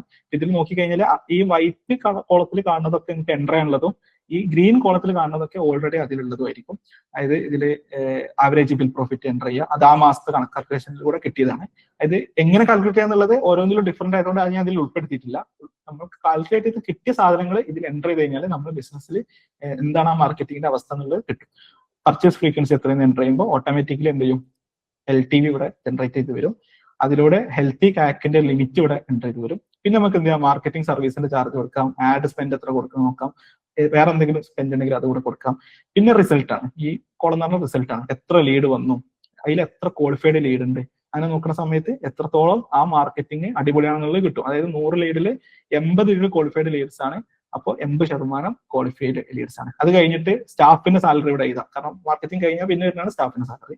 പിന്നെ എത്ര ബുക്കിംഗ് നടന്നു, ഈ സ്റ്റാഫ് ആയിരിക്കും പിന്നെ ഇവരെ കൺവേർട്ട് ചെയ്യുന്നുണ്ടാവുക, അല്ലെ, ക്വാളിഫൈഡ് ആയ ആൾക്കാരെ കൺവേർട്ട് ചെയ്യുന്നുണ്ടാവുക. ഞാൻ ഒരു ബിസിനസിന്റെ കേസ് എടുത്താണ്, ഓരോ ബിസിനസ് മാറും. ഇപ്പൊ ഡെമോ ബുക്കിംഗ് കഴിഞ്ഞിട്ട് അത് സെയിൽ ആവുന്ന കേസാണ് ഇതിൽ എടുത്തിട്ടുള്ളത്. അപ്പോൾ അതിൽ ഡെമോ ബുക്കിംഗ് 40 ഡെമോ ബുക്കിംഗ് ആണ് നടന്നത്. അപ്പൊ അതിന്റെ ഒരു റേഷ്യോ കിട്ടും. ഈ ക്വാളിഫൈഡ് ലീഡ്സ് 80 നിന്ന് 40 ആണ്. അപ്പൊ 50% പോയത്. ഡെമോ ബുക്ക് ചെയ്ത ആൾക്കാർ അറ്റൻഡ് ചെയ്തത് 10 ആൾക്കാരേ ഉള്ളൂ. 40 ആൾക്കാർ ബുക്ക് ചെയ്ത് 10 ആൾക്കാരെ നമ്മൾ അറ്റൻഡ് ചെയ്തിട്ടുള്ളൂ. അപ്പോൾ 12% ക്വാളിഫൈഡ് ലീഡ്സിന് ഉള്ളൂ. അപ്പൊ നമുക്ക് പറയാം എന്തുകൊണ്ടാണ് അവർ അറ്റൻഡ് ചെയ്യാത്തത്. അപ്പൊ അറ്റൻഡ് ചെയ്യുമ്പോൾ ഒരു കുറെ കാരണങ്ങൾ പറയും. എന്താ പറയാ, എല്ലാവരും വരാന്ന് പറഞ്ഞിരുന്നു, പക്ഷെ ആ ടൈമിൽ തിരക്കായി എന്ന് പറഞ്ഞു. അപ്പൊ ഇതിനുള്ള സൊല്യൂഷൻ നമുക്ക് കണ്ടെത്താൻ പറ്റും. എന്തുകൊണ്ടാണ് തിരക്കാണത്, ഓർമ്മിപ്പിക്കാത്തതുകൊണ്ടാണ്. ആ ലാസ്റ്റ് ടൈമിലായിരിക്കും വിളിച്ചിട്ടുണ്ടാവും. അപ്പൊ നിങ്ങൾക്ക് ഈ വെബിനാറിന് പല വട്ടമായിട്ട് എനിക്ക് മെസ്സേജ് വന്നിട്ടുണ്ടാവും. ആ മെസ്സേജ് വന്നിട്ടില്ലെങ്കിൽ എനിക്ക് ഉറപ്പാണ് ഇത്രയും പങ്കാളിത്തം ഉണ്ടാവില്ല. അപ്പോൾ ആ നിലക്കായിരിക്കും നമ്മൾ ആക്ഷൻസ് എടുക്കുന്നത്. അപ്പൊ അതിനൊക്കെ ഉപകാരപ്പെടുന്ന ഞാൻ വിശ്വസിക്കുന്നുണ്ട്. അപ്പൊ ഇതിന്റെ ലിങ്ക് ഒക്കെ ഉൾപ്പെടുത്തിയിട്ടുള്ള ഒരു PDF ഞാൻ തയ്യാറാക്കിയിട്ടുണ്ട്. ബേസിക് ആയിട്ട് ഇപ്പൊ ഈ പറഞ്ഞ കാര്യങ്ങൾ മൊത്തത്തിലൊന്നുമില്ല, ഒരു ബേസിക് ആയിട്ടുള്ള ഒരു ഓവർവ്യൂ സമ്മറിയും ഈ ലിങ്കും ഒക്കെ കൂട്ടിയിട്ട് PDF തയ്യാറാക്കിയിട്ടുണ്ട്. അപ്പൊ നിങ്ങൾക്ക് ഇൻട്രസ്റ്റഡ് ആണെന്നുണ്ടെങ്കിൽ നിങ്ങൾ എൻക്വയറി ചെയ്തപ്പോ ചെയ്തിട്ടുള്ള ആ നമ്പറിലേക്ക് PDF എന്ന് മെസ്സേജ് കഴിഞ്ഞാൽ നിങ്ങൾക്ക് എന്ത് ചെയ്യും, ആ PDF കിട്ടും. അപ്പൊ അതിൽ ലിങ്ക് ഉണ്ടാവും, അത് യൂട്ടിലൈസ് ചെയ്യുക. ഇങ്ങനെ ഓരോ മാർക്കറ്റിംഗ് സ്ട്രാറ്റജി വരുന്ന സമയത്തും ഈ രീതിയിലായിരിക്കണം നമ്മൾ ഓവർവ്യൂ ചെയ്ത് പറയണേ. ഓരോ മാർക്കറ്റിംഗ് സ്ട്രാറ്റജി, ഓരോ മാർക്കറ്റിംഗ് ഐഡിയ മുന്നിൽ കാണുന്ന സമയത്തും നമ്മുടെ മനസ്സിൽ തോന്നുന്ന സമയത്തും അത് ഏത് സ്റ്റേജിലേക്കാണ് അതിൽ കസ്റ്റമർ വരുന്നത് എന്നുള്ളതും എത്രത്തോളം അതോറിറ്റി ലെവല് അവിടെ ഉണ്ടാവും എന്നുള്ളതും അതിനനുസരിച്ചുള്ള പ്രിപ്പറേഷൻ നമ്മൾ ഉണ്ടോ എന്നുള്ളത് അതിന്റെ കൂടെ വായിക്കുക. പിന്നെ അത് റൺ ചെയ്ത് തുടങ്ങുന്ന സമയത്ത് LTV CAC റേഷ്യോ, ഉറുപ്പ്യ ഇൻവെസ്റ്റ് ചെയ്താൽ എത്ര ഉറുപ്പ്യന്റെ മുതൽ നമുക്ക് തിരിച്ചു കിട്ടും എന്നുള്ളതാണ് ഇതിൽ നോക്കേണ്ടത്. അപ്പോ ഏകദേശം പറയാൻ ഉദ്ദേശിച്ച കാര്യങ്ങളൊക്കെ ആയിട്ടുണ്ട്. ഇനി ഇതിന് ശേഷം നമ്മളുടെ ഒരു സർവീസ് ഉണ്ട്, OEM എന്ന് പറയും, ഒപ്റ്റിമൽ എൻക്വയറി മെഷീൻ എന്നുള്ളത്. അപ്പോൾ വെബിനാറിന് ശേഷം ഒരു 20 മിനിറ്റ്, ഒരു 10-20 മിനിറ്റ് അതിനെ കുറിച്ച് ഡിസ്കസ് ചെയ്യാൻ വിചാരിക്കുന്നുണ്ട്. അപ്പോൾ ഈ വെബിനാർ മാത്രം ഉദ്ദേശിച്ച് വരുന്ന ആൾക്കാർക്ക് ഇനി ഒരു Q&A ഫീഡ്ബാക്കിന് ശേഷം ലീവ് ചെയ്യാം. അതിനുശേഷം ഇതും കൂടെ നിങ്ങൾക്ക് കേൾക്കാൻ ഇൻട്രസ്റ്റ് ഉണ്ടെങ്കിൽ മാത്രം ഒരു 10 മിനിറ്റ്, ഒരു 10 മിനിറ്റിന്റെ ഉള്ളിൽ ഞാൻ എന്താണ് നമ്മളുടെ ഒരു സർവീസ് എന്നുള്ളത് കൂടെ എക്സ്പ്ലെയിൻ ചെയ്യാം. അതിലേക്ക് കടക്കണം മുന്നേ എന്തെങ്കിലും ക്വസ്റ്റ്യൻസ് കാര്യങ്ങളൊക്കെ ഉണ്ടെങ്കിൽ ഒരു 10 മിനിറ്റ് നമുക്ക് അത് ഡിസ്കസ് ചെയ്യാം. പിന്നെ അതേപോലെ തന്നെ നിങ്ങളുടെ ഫീഡ്ബാക്കുകളും കാര്യങ്ങളൊക്കെ അറിയിച്ചിട്ട് എനിക്ക് ഒന്ന് ടെസ്റ്റ് ചെയ്യാം. ഹലോ സാർ, ഞാൻ ഷുഹൈബാണ്, തിരൂര്. നമ്മളൊരു പർച്ചേസ് ഫ്രീക്വൻസിനെ കുറിച്ച് പറഞ്ഞല്ലോ. നമ്മളൊരു എഡ്യൂക്കേഷൻ ഇൻസ്റ്റിറ്റ്യൂട്ട് ആയതുകൊണ്ട് ഒരു വർഷം ഒരു കുട്ടി അഡ്മിഷൻ എടുക്കുന്നു, ആ കുട്ടി വീണ്ടും അഡ്മിഷൻ എടുക്കുന്ന സിറ്റുവേഷൻ അവിടെ ഇല്ല. അടുത്ത വർഷം പുതിയ കുട്ടികളാണ് വരിക. അല്ലെങ്കിൽ വേണമെങ്കിൽ ഒരു വർഷം +1 പഠിച്ച കുട്ടി +2 വേണമെങ്കിൽ വരാം എന്നല്ലാതെ റിപ്പീറ്റിംഗ് കസ്റ്റമർ എന്നത് അവിടെ വരാത്തത് കൊണ്ട് നമ്മൾ എങ്ങനെ പർച്ചേസ് ഫ്രീക്വൻസി കാൽക്കുലേറ്റ് ചെയ്യുക എന്നൊരു ഡൗട്ട് ഉണ്ടായിരുന്നു. ഓക്കെ, അങ്ങനത്തെ കേസിൽ പറഞ്ഞ പോലെ ചില ബിസിനസ്സിലൊക്കെ ഇപ്പൊ ഞാൻ നേരത്തെ ഉദാഹരണം പറഞ്ഞ ബിസിനസ്സിലൊന്നും പർച്ചേസ് ഫ്രീക്വൻസി ഇല്ല, ഒന്നാണ് ഉണ്ടാവുക. പക്ഷെ നമ്മളെ കേസിൽ എങ്ങനെ ഉണ്ടാവുക വെച്ച് കഴിഞ്ഞാല് അവര് ത്രൂ വരുന്ന അടുത്ത കുട്ടികളെ കണ്ടിട്ട് വേണമെങ്കിൽ ഇതിലൊരു ഉദാഹരണം ഉണ്ടാക്കാം. റഫറലില് കണക്കുണ്ടാക്കാം. അതായത് റഫറൽ ആ സെൻസിൽ കാണാം. കാരണം ഇങ്ങനത്തെ ബിസിനസ്സിലൊക്കെ, അതായത് എഡ്യൂക്കേഷൻ സെക്ടറിലൊക്കെ അധികം അവരെ ഇൻഫ്ലുവൻസിലായിരിക്കും അടുത്ത കുട്ടികൾ വരുന്നുണ്ടാവുക. അപ്പൊ അതൊരു മാർക്കറ്റിംഗ് ഒന്നും ഇല്ലാതെ വരുന്ന കണ്ടീഷനായിട്ട് നമുക്ക് കൂട്ടാലോ, അവര് കെയർ ഓഫിൽ വരിക എന്നുള്ളത്. അപ്പോ അതെന്ത് ചെയ്യാം, വേണമെങ്കിൽ ഇതിൽ കൂട്ടാം. പക്ഷെ ബേസിക്കലി കൂട്ടാൻ നല്ലത് ഒരു പർച്ചേസ് ഫ്രീക്വൻസി ഒന്നാക്കിയിട്ട് കൂട്ടുന്നതാണ് എപ്പോഴും നല്ലത്. പർച്ചേസ് ഫ്രീക്വൻസി ഒന്നാക്കി വെക്കുക അല്ലെ? യെസ് യെസ്, അങ്ങനെ നമ്മളെ ഒരു എക്സാക്ട് ആക്ച്വൽ കണക്കിലേക്ക് എത്തുള്ളൂ. Okay, clear. Yes, okay. ഞാനൊരു ഫീഡ്ബാക്ക് പറയാം. ഫീഡ്ബാക്ക് അല്ല, എനിക്ക് മനസ്സിലായിട്ടുള്ള ക്ലാരിറ്റി കിട്ടിയത്, അതായത് ഇന്നത്തെ പുതിയത് കിട്ടിയൊരു ടേക്ക് അവേ ഞാൻ പറയാം. എനിക്ക് കിട്ടിയൊരു പുതിയൊരു വാല്യൂ എന്ന് പറഞ്ഞാൽ LTV ടു CAC റേഷ്യോ. അത് എനിക്ക് പുതിയൊരു അറിവായിരുന്നു. കസ്റ്റമറുടെ ലൈഫ് ടൈം വാല്യൂ അത് ഇൻക്രീസ് ടു 1 എന്ന് പറയുന്ന ആ ഒരു കാര്യം ഒരു പുതിയ അറിവായിരുന്നു. അത് വെച്ചിട്ട് കുറെ കാര്യങ്ങൾ എനിക്ക് ബിസിനസ്സിൽ ചെയ്യാൻ പറ്റുമെന്ന് തോന്നുന്നു. So thank you for that valuable insight. Thank you Nihad. എന്തായാലും നിങ്ങളുടെ ബിസിനസ്സിൽ അതിനനുസരിച്ചുള്ളൊരു ഗ്രോത്തും നല്ലൊരു റിസൾട്ട് അതിൽ ഉണ്ടാവട്ടെ ആശംസിക്കുന്നു. Okay, thank you. Sir, good morning. Good morning. അരുണാണ് സാർ. ഓക്കെ, സിമ്പിളായിട്ട് കാര്യങ്ങൾ മാർക്കറ്റിംഗിന്റെ എല്ലാം എക്സ്പ്ലെയിൻ ചെയ്തു തന്നു. എനിക്കൊരു ഡൗട്ട് ഉള്ളത്, കസ്റ്റമർ ബൈയിങ് ഫ്രീക്വൻസി എന്നുള്ളത് നമ്മുടെയൊക്കെ സെഗ്മെന്റിൽ ഓട്ടോമേഷനിലൊക്കെ ഒരു 1 ടൈം ആണല്ലോ അവർ ഇൻവെസ്റ്റ് ചെയ്യുന്നത്. മേ ബി അതൊരു 20 years ഒക്കെ കഴിഞ്ഞിട്ടായിരിക്കും നമുക്കതൊരു റെക്കറിംഗ് കോസ്റ്റ് ആയിട്ട് വരുന്നത്. നമുക്ക് പിന്നെ അതിനകത്ത് ആകെ വരുന്നത് ഒരു AMC ഒക്കെ ആയിരിക്കും. അങ്ങനെയുള്ള എന്തായിരിക്കും നമുക്ക് ബയർ ഫ്രീക്വൻസി ഒന്ന് ഇംപ്രൂവ് ചെയ്യാൻ, കൂട്ടാനുള്ള ഒരു സൊല്യൂഷൻ? അത് പറഞ്ഞ പോലെയാണ്, ഒരാള് വാങ്ങിക്കഴിഞ്ഞാൽ ആളെന്നെ അതന്നെ റിപ്പീറ്റ് ചെയ്യാനുള്ള ചാൻസ് കുറവാണ്. അവിടെ അപ്സെല്ലിംഗ് ആണെങ്കിൽ കാൽക്കുലേറ്റ് ചെയ്യാം. നമ്മളുടെ മറ്റ് സർവീസുകൾ ഇതിൽ ബേസ് ചെയ്തിട്ട് നമുക്കൊരു കാൽക്കുലേഷൻ വെക്കാം. അതായത് ഒൺസ് വന്നു കഴിഞ്ഞാൽ ഫ്രീക്വൻസി ആയിട്ടല്ല, നമ്മൾ ഈ ആവറേജ് ബിൽ പ്രോഫിറ്റ് കൂട്ടുന്ന സമയത്ത് ഫ്രീക്വൻസിയോടെ മാറ്റി വെക്കാം. പക്ഷെ ആവറേജ് ബിൽ പ്രോഫിറ്റിനെ കൂട്ടുന്ന സമയത്ത് എന്ത് ചെയ്യാം, ഈ ആളിൽ ഇത്ര പെർസെന്റേജ് ആൾക്കാർ മറ്റത് അപ്സെൽ ചെയ്യാൻ ചാൻസ് ഉണ്ട്, അതിൽ ഇത്ര പെർസെന്റേജ് ആൾക്കാർ അടുത്ത് അപ്സെൽ ചെയ്യാൻ ചാൻസ് ഉണ്ട്. ഇങ്ങനത്തെ ഒരു കാൽക്കുലേഷൻ നമുക്ക് എന്ത് ചെയ്യാം, ആവറേജ് ബിൽ പ്രോഫിറ്റിനെ നമുക്ക് LTV കേട്ടോ, LTV നമുക്ക് എന്ത് ചെയ്യാം, കാൽക്കുലേറ്റ് ചെയ്യാം. അതായത് ആവറേജ് ബിൽ പ്രോഫിറ്റ് എന്നുള്ളതല്ല, LTV കാൽക്കുലേറ്റ് ചെയ്യുന്ന സമയത്ത് ഈ പർച്ചേസ് ഫ്രീക്വൻസിക്ക് പകരമായിട്ട് ഈ തരത്തിൽ അതിനെ കൊണ്ടുവരാൻ പറ്റും. അതായത് നമുക്ക് പർച്ചേസ് ഫ്രീക്വൻസി എന്നുള്ള ലെവലിൽ അങ്ങനെ കാൽക്കുലേറ്റ് ചെയ്യാൻ പറ്റുന്നുണ്ടല്ലോ. കാരണം അവർ തന്നെ വീണ്ടും വേറൊരു വീട് വെക്കുന്ന ഒരു സാഹചര്യം എന്ന് പറഞ്ഞു കഴിഞ്ഞാൽ കുറവായിരിക്കുമല്ലോ. അങ്ങനത്തെ ഒരു കേസ് എനിക്ക് തോന്നുന്നു. പറ്റുന്നുണ്ടാവും. അപ്പൊ ഇവരെ മുകളിൽ അപ്സെൽ ചെയ്യാനുള്ള ഒരു ചാൻസ് ഉണ്ടെന്നുണ്ടെങ്കിൽ നമുക്ക് എന്ത് ചെയ്യാം, ആ ഒരു ടോട്ടൽ LTV എന്നുള്ള ഒരു ആംഗിൾ നമുക്ക് ഫ്രീക്വൻസി കൂട്ടാൻ പറ്റില്ല, പകരം അവരെ അപ്സെൽ ചെയ്യുക, കൂടുതൽ പുതിയ പ്രോഡക്റ്റിലേക്കൊക്കെ അവരെ അപ്ഗ്രേഡ് ചെയ്യുക അല്ലെ? അപ്പോഴും ഒരു ഫ്രീക്വൻസി എന്നുള്ള ലെവലിൽ തന്നെ ആണ്, പക്ഷെ ആ കാൽക്കുലേഷൻ ചെറിയ മാറ്റം ഉണ്ടാവും. കാരണം സെയിം വാല്യൂ ആയിരിക്കുമല്ലോ, വേറെ രീതിയിലായിരിക്കും കാൽക്കുലേറ്റ് ചെയ്യേണ്ടി വരിക. അത് എന്തായാലും കണ്ടെത്തേണ്ടി വരും. കാൽക്കുലേഷൻ നമ്മുടെ ബിസിനസ്സിൽ അത് വെച്ചിട്ട് ഒരു കാൽക്കുലേഷൻ കണ്ടെത്തിയാൽ മതി, ഇത്രയാണ് അപ്സെൽ ചെയ്യാൻ പറ്റുന്നതിനനുസരിച്ച് എങ്ങനെയായിരിക്കും എന്നുള്ളത് കണ്ടെത്തേണ്ടി വരും. Thank you so much. നല്ല സെഷൻ ആയിരുന്നു. Thank you. ഓക്കെ, ഇനി ആരെങ്കിലും ഉണ്ടെങ്കിൽ വാട്സപ്പിൽ ഞാൻ നമ്പർ കൊടുത്തിട്ടുണ്ട്. നമ്പറിലേക്ക് നിങ്ങൾ എന്താ പറയാ, ഹോണസ്റ്റ് ആയിട്ടുള്ള നിങ്ങളുടെ ഫീഡ്ബാക്ക് നിങ്ങൾ ഷെയർ ചെയ്യുക. 2 കാര്യത്തിന്, ഒന്ന് നമുക്ക് ഹാപ്പിയാണ്, രണ്ടാമത്തത് എങ്ങനെ നമുക്ക് ഇമ്പ്രൂവ് ആവുന്നുള്ളത് കറക്റ്റായിട്ട് മനസ്സിലാക്കാൻ പറ്റുമല്ലോ. അപ്പൊ അതെന്തായാലും നിങ്ങളൊരു എഫേർട്ട് എടുത്തിട്ട് വീഡിയോ ആയിട്ടോ വോയിസ് ആയിട്ടോ ടെക്സ്റ്റ് ആയിട്ടോ നിങ്ങളൊരു കംഫർട്ടിനനുസരിച്ച് ഷെയർ ചെയ്യുക. വേറെ ആർക്കും ചോദിക്കാനൊന്നും ഇല്ലാന്ന് കരുതുന്നു. എന്തായാലും PDF എന്നുള്ളൊരു മെസ്സേജ് ഈ നമ്പർക്ക് അയക്കണ്ട, മറ്റേ നമ്പറിലേക്ക് നിങ്ങൾ അയക്കണമെങ്കിൽ നിങ്ങൾക്ക് PDF കിട്ടും. അപ്പൊ ആ PDF-ലൂടെ നിങ്ങൾക്ക് ആ ലിങ്കും ആക്സസ് ചെയ്യാൻ പറ്റുന്നുണ്ടാവും. അപ്പൊ നമ്മളുടെ സർവീസിലേക്ക് നമ്മൾ പോവുകയാണ്. ഒരു 10 മിനിറ്റ് കൊണ്ട് ഞാൻ എക്സ്പ്ലെയിൻ ചെയ്യാനാണ് വിചാരിക്കുന്നത് എന്താണ് ഒപ്റ്റിമൽ എൻക്വയറി മെഷീൻ എന്നുള്ളത്. അതായത് നമ്മളുടെ ഈ പേര് സൂചിപ്പിക്കുന്ന പോലെ തന്നെ ഇതിൽ 3 കാര്യങ്ങളാണ്. ഒപ്റ്റിമൽ എന്നുള്ളൊരു സാധനമുണ്ട്. ഒപ്റ്റിമൈസേഷൻ നമ്മൾ ബിസിനസ് ലേണിംഗിൽ ഏറ്റവും കൂടുതൽ നമ്മൾ യൂസ് ചെയ്യുന്ന ഒരു വാക്കാണ് ഒപ്റ്റിമൈസേഷൻ. അതിനെ കുറിച്ചാണ് ആക്ച്വലി നമ്മൾ ഇന്ന് സംസാരിച്ചതും. എന്തായിരിക്കണം നമ്മൾ ചെയ്യുന്ന കാര്യങ്ങൾ, എന്ത് റിസൾട്ട് ഫോക്കസ് ചെയ്തിട്ട് കാര്യങ്ങൾ എടുക്കുക എന്നുള്ള ഒപ്റ്റിമൈസേഷൻ. രണ്ടാമതാണ് എൻക്വയറി. അതായത് ഇത് ആർക്ക് മാച്ച് ആവുന്നുള്ളതിന്റെ ഉത്തരമാണ് എൻക്വയറി എന്നുള്ളത്. അപ്പോൾ എല്ലാ മാർക്കറ്റിംഗും ഒരേപോലെ അല്ല. ഈ സർവീസ് നമ്മൾ പ്രൊവൈഡ് ചെയ്യുന്ന സർവീസ് എന്ന് പറഞ്ഞാൽ ഒരു എൻക്വയറി വന്ന് പിന്നീട് അവരെ ഫോളോ അപ്പ് ചെയ്ത് അവർക്ക് വാല്യൂ ഷെയർ ചെയ്ത് ഒരു സെയിലായിട്ട് മാറുന്ന ടൈപ്പ് ഓഫ് ബിസിനസ്സിന് ഏറ്റവും ബെസ്റ്റ് ആയിട്ടുള്ള ഒരു സർവീസ് ആയിട്ടാണ് നമ്മൾ ഇത് പ്രസന്റ് ചെയ്യാറുള്ളത്. അപ്പോൾ ഒപ്റ്റിമൈസ്ഡ് ആയിട്ട് റിസൾട്ട് കിട്ടുകയും എൻക്വയറി ജനറേറ്റ് ചെയ്യുകയും ചെയ്യുന്ന ഒരു മെഷീൻ ആയിട്ട് നമ്മൾ വർക്ക് ചെയ്യുന്നതാണ്. മെഷീനോട് ഉദ്ദേശിക്കുന്നത് വെച്ചാൽ ഞാൻ നേരത്തെ പറഞ്ഞു, ബിസിനസ്സിൽ മാർക്കറ്റ് ചെയ്യുന്ന സമയത്ത് പല കാര്യങ്ങൾ ഉണ്ടാവും. അതായത് നിർത്തേണ്ട പല കാര്യങ്ങൾ ഉണ്ടാവും. പൊതുവിൽ എല്ലാവരും പറയുണ്ടാവുക മാർക്കറ്റിംഗ് നിർത്തരുത്. അത് ഒരു തരത്തിൽ എന്താണ് ഒരു പറ്റിക്കലാണെന്നുള്ളതാണ് എനിക്ക് തോന്നിയിട്ടുള്ളത്, പേഴ്സണൽ അഭിപ്രായമാണ്. കാരണം മാർക്കറ്റ് ഒരിക്കലും നിർത്തരുത്, അത് ശരിയാണ്. പക്ഷെ നമ്മൾ ഫണ്ട് ഇൻവെസ്റ്റ് ചെയ്തിട്ട് മാർക്കറ്റ് ചെയ്യുന്നുണ്ടെങ്കിൽ കൃത്യമായിട്ട് റിട്ടേൺ ഉണ്ടെന്ന് ഉറപ്പ് വരുത്തണം.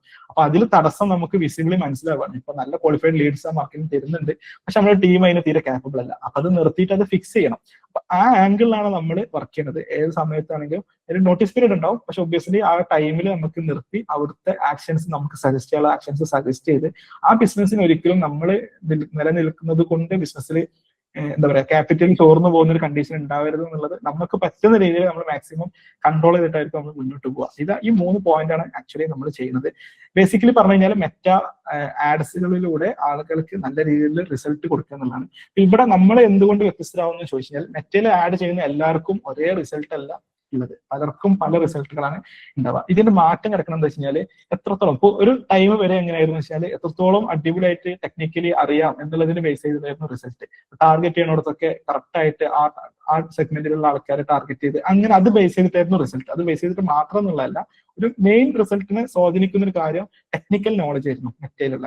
പക്ഷെ അതിന്റെ അപ്പുറത്തേക്ക് റിസൾട്ട് കൂട്ടുന്ന മറ്റൊരു ഭാഗമുണ്ട്, കസ്റ്റമർ സൈക്കോളജിക്കലി എത്രത്തോളം നമ്മൾ ചെയ്യുന്ന കാര്യങ്ങൾ കറക്റ്റായിട്ട് അവരിലേക്ക് ഒരു ആക്ഷൻ ട്രിഗറിങ് ഉണ്ടാക്കുന്നുണ്ട് എന്നുള്ള കണക്ക്. ഇപ്പൊ ഇത് പറയാൻ കാരണം വെച്ചാൽ ഇപ്പൊ നിലവില് മെറ്റയുടെ AI കാര്യങ്ങളൊക്കെ ഒന്നും കൂടെ അടിപൊളി ആയതുകൊണ്ട് തന്നെ ഇപ്പൊ അവർ പറഞ്ഞത് വെച്ചാൽ നിങ്ങളായിട്ട് ടാർഗറ്റ് ചെയ്യേണ്ട, നിങ്ങളുടെ കമ്മ്യൂണിക്കേഷനിൽ ആണ് നിങ്ങളുടെ പുതിയ ടാർഗറ്റ് എന്നുള്ളതാണ്. മെറ്റ തന്നെ അവരുടെ അതിൽ ഉൾപ്പെടുത്തിയില്ല, അവരുടെ എക്സ് ഹാൻഡിൽ അപ്ഡേറ്റ് ചെയ്തതാണ് your creativity is the new target എന്നുള്ള ഒരു ട്വീറ്റ്. അതായത് നമ്മൾ നല്ല രീതിയിൽ കമ്മ്യൂണിക്കേഷൻ സെറ്റ് ചെയ്യുമ്പോൾ അതനുസരിച്ച് ആ ടാർഗറ്റിലേക്ക് എത്തുന്നതാണ്. അപ്പൊ ഇവിടെ ഭയങ്കര റെലവെന്റ് ആയിട്ടുള്ള ഒരു പോയിന്റാണ് കസ്റ്റമർ സൈക്കോളജി. ഇതിന്റെ ഒരു ഇമ്പോർട്ടൻസ് എന്ന് പറഞ്ഞു കഴിഞ്ഞാൽ നമ്മുടെ പേഴ്സണൽ ലൈഫിൽ നിന്ന് എടുത്തു പോയി കഴിഞ്ഞാൽ നമ്മൾ വാങ്ങുന്ന ഓരോ പർച്ചേസിലും നമ്മൾ കാണുന്ന ഒരു ഉത്തരം ഉണ്ടാവും, എന്തുകൊണ്ടാണ് ഞാൻ വാങ്ങിയത്, റീസൺ ഉണ്ടാവും. പക്ഷെ അതിന്റെ അപ്പുറത്തേക്ക് നമ്മൾ ബ്രെയിൻ വർക്ക് ചെയ്യുന്ന കുറെ കാര്യങ്ങളുണ്ട്. നമ്മൾ വാങ്ങിയിട്ടുള്ള ഐഫോൺ ആണെങ്കിലും നമ്മൾ യൂസ് ചെയ്യുന്ന ഷർട്ട് ആണെങ്കിലും ഒക്കെ നമുക്ക് കുറെ കാരണം പറയാനുണ്ടെങ്കിലും നമ്മുടെ ബ്രെയിനിന് വേറെ പലതും പറയേണ്ടതാണ്. അതായത് സൈക്കോളജിക്കലി പല കാരണങ്ങൾ കൊണ്ടാണ് നമ്മൾ ഓരോ ഡിസിഷൻസ് എടുക്കുന്നത്. അപ്പൊ അത് കൃത്യമായിട്ട് നമ്മൾ ചെയ്യുന്ന ആഡില് അത് എഫക്റ്റീവ് ആക്കി കഴിഞ്ഞാൽ ആ റിസൾട്ട് ഇൻക്രീസ് ചെയ്യും. അത് പുതിയ സാഹചര്യത്തിൽ പ്രത്യേകിച്ച് ഇൻക്രീസ് ചെയ്യും. അപ്പോൾ ഇവിടെ നമ്മൾ കഴിഞ്ഞ ഒരു 10 വർഷത്തോളായിട്ടുള്ള ഒരു എക്സ്പീരിയൻസിൽ നിന്നും എന്തൊക്കെയാണ് ഇത്തരം പോയിന്റുകൾ. ഇതിൽ 2 കാര്യങ്ങളല്ല, നമ്മൾ നേരത്തെ പറഞ്ഞ ലോജിക്കൽ ഇമോഷൻ. ഇവിടെ അങ്ങനെ തന്നെയാണ്. ലോജിക്കലി അവർക്ക് കുറെ ആവശ്യമുണ്ടാവും. അപ്പോൾ ഐഫോൺ ഞാൻ വാങ്ങുന്നത് എനിക്ക് ഫോൺ വിളിക്കാനും നെറ്റ് ഒക്കെ ലോജിക്കൽ റീസൺ ആണ്. പക്ഷെ ഇമോഷണലി കുറെ സാധനങ്ങൾ ഉണ്ടാവും. അപ്പൊ ആഡ് ചെയ്യുന്ന സമയത്ത് ഇതിന്റെ ഒരു ബാലൻസ് വേണം. അതായത് ലോജിക്ക് മാത്രം കൊടുത്തു കഴിഞ്ഞാലും റിസൾട്ട് ഉണ്ടാവില്ല, ഇമോഷൻ കുത്തിനിർത്തിട്ട് ലോജിക്ക് കൺവേ ചെയ്യാതിരുന്നാലും റിസൾട്ട് ഉണ്ടാവില്ല. അപ്പൊ അതിന്റെ ഒരു ബാലൻസിൽ നമ്മൾ കറക്റ്റ് ആയിട്ട് കമ്മ്യൂണിക്കേറ്റ് ചെയ്യുമ്പോൾ മാത്രമാണ് നമുക്ക് കറക്റ്റ് ആയിട്ടുള്ള റിസൾട്ട് അതിൽ വരുന്നുണ്ടാവുക. അപ്പോൾ ഫസ്റ്റ് തിങ് എന്ന് പറഞ്ഞു കഴിഞ്ഞാൽ നിങ്ങളുടെ ബിസിനസ്സിൽ ഇത്തരം കാര്യങ്ങളായിരിക്കും നമ്മൾ ഡീപ് ലേൺ ചെയ്യുക. നിങ്ങളുടെ കസ്റ്റമേഴ്സിൽ എന്തൊക്കെ തരത്തിലുള്ള സാധനങ്ങളാണ് സൈക്കോളജിക്കലിയുടെ എഫക്റ്റ് ആവുന്നത്, അതൊക്കെ പഠിച്ചതിന് ശേഷമാണ് നമ്മൾ എന്ത് ചെയ്യുക ഇതിൽ മെറ്റയിലേക്കുള്ള ആഡുകൾ കാര്യങ്ങളൊക്കെ സെറ്റ് ചെയ്യുന്നുണ്ടാവുക. അപ്പൊ അതുകൊണ്ട് തന്നെ റിസൾട്ട് കമ്പാരിറ്റീവ്ലി നല്ല ബെറ്റർ റിസൾട്ട് ആയിരിക്കും. കാരണം നമ്മൾക്ക് ഇപ്പൊ പറഞ്ഞത് എന്താ വെച്ച് കഴിഞ്ഞാൽ നമ്മൾ മുന്നേ ചെയ്തതിൽ അങ്ങനത്തെ റിയൽ കേസ് എക്സാമ്പിൾസ് ഉള്ളതുകൊണ്ടാണ് നല്ല റിസൾട്ട് നമുക്ക് കൊടുക്കാൻ പറ്റുന്നുണ്ട്. അപ്പൊ പല സാധനങ്ങളുണ്ട്. അതായത് നമ്മളെ ബിസിനസ്സിൽ ഇപ്പൊ എന്തായിക്കോട്ടെ നമ്മൾ പറയാമല്ലോ, കസ്റ്റമർ ഇപ്പൊ നമ്മളൊരു ബിരിയാണി കഴിക്കുന്നുണ്ടെങ്കിൽ നമുക്ക് ആ ബിരിയാണിന്റെ കൊതി കിട്ടിയതുകൊണ്ടാണ് ബിരിയാണി കഴിക്കുന്നത്. അപ്പൊ ഈ ഫുഡ് ഐറ്റത്തിൽ മാത്രമല്ല ഈ കൊതി ഉള്ളത്, നമ്മൾ ഓരോ പ്രൊഡക്റ്റിലും ആ കൊതി ഉണ്ട്.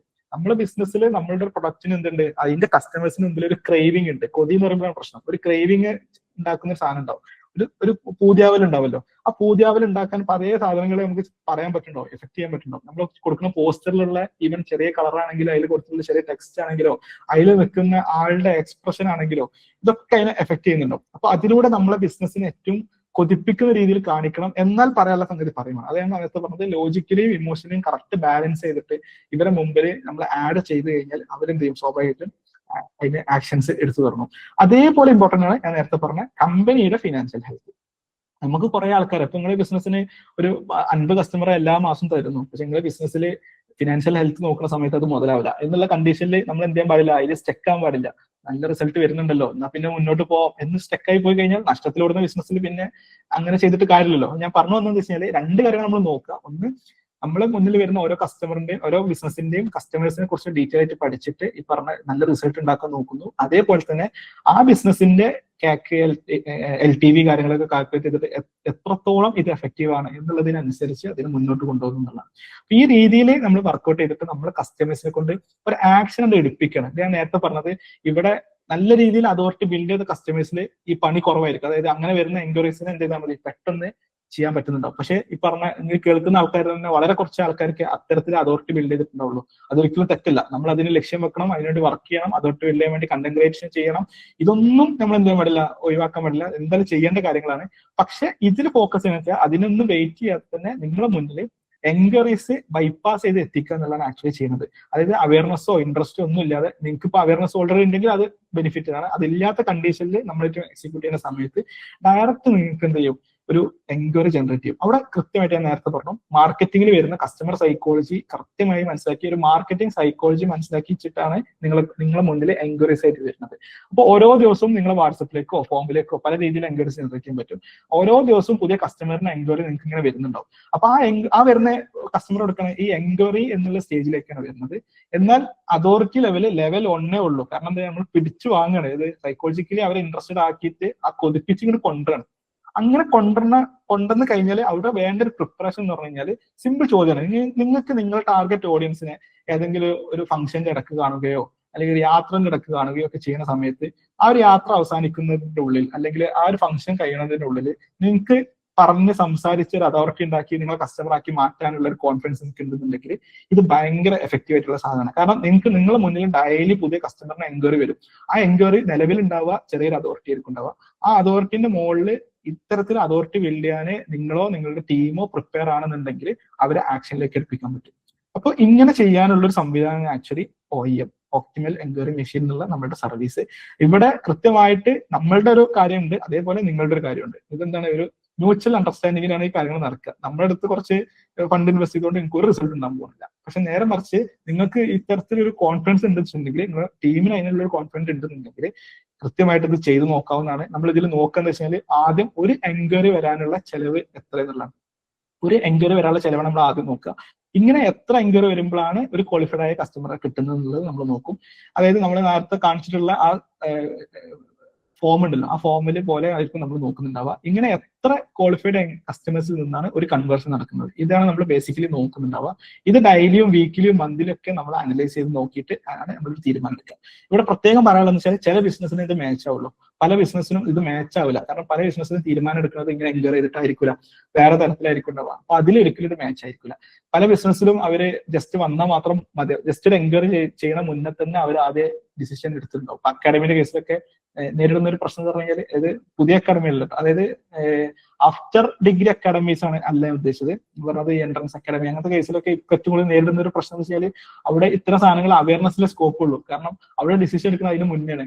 അപ്പൊ ചില ബിസിനസ്സിൽ അങ്ങനെ ഉണ്ടാവും, അതേ തീരുമാനം എടുത്ത കൈൻഡ് ഓഫ് ബിസിനസ്സിൽ നമുക്ക് ഇവിടെ ഇത് ഫോക്കസ് ചെയ്തിട്ടില്ല. ഇവിടെ ഫോക്കസ് ചെയ്യേണ്ടത് ഒരാൾക്കൊരു സാധനത്തിനോട് കൊതിയുണ്ട്, ആളിപ്പോ നിലവിൽ അങ്ങനെ വലിയ ഡിസിഷനൊന്നും എത്തിയിട്ടില്ല, അങ്ങനത്തെ ആൾക്കാരെ കൊണ്ട് എന്ത് ചെയ്യുക, എൻക്വയറി ചെയ്യിപ്പിച്ച് ആ ഇൻട്രസ്റ്റ് ഉണ്ടാക്കി എന്താ പറയാ ആളെ മുമ്പിൽ അതോറിറ്റി കാണിച്ച് നമ്മളെ കസ്റ്റമറാക്കി മാറ്റാൻ പറ്റുന്ന ബിസിനസ്സുകൾക്കാണ് ഇത് മാച്ച് ആവുക. അപ്പൊ ഇനീഷ്യലി നമ്മൾ ഓൺബോർഡ് ചെയ്യുന്ന സമയത്ത് ഈ കാര്യങ്ങളൊക്കെ നോക്കിയിട്ട് വേണോ വേണ്ടേ എന്നുള്ളത് നമ്മൾ തീരുമാനിക്കും. ഈ തീരുമാനിച്ച് നമ്മൾ തുടങ്ങി കഴിഞ്ഞാലും അത് ഡെയിലി വീക്കിലി മന്ത്ലി അനലൈസ് ചെയ്തിട്ട് ഈ പറഞ്ഞ പോലെ KLTV കാൽക്കുലേറ്റ് ചെയ്തിട്ട് അവിടെ വർക്ക്ഔട്ട് ചെയ്യുക. ഇവിടെ 3 കാര്യങ്ങളാണ് ഉള്ളത്.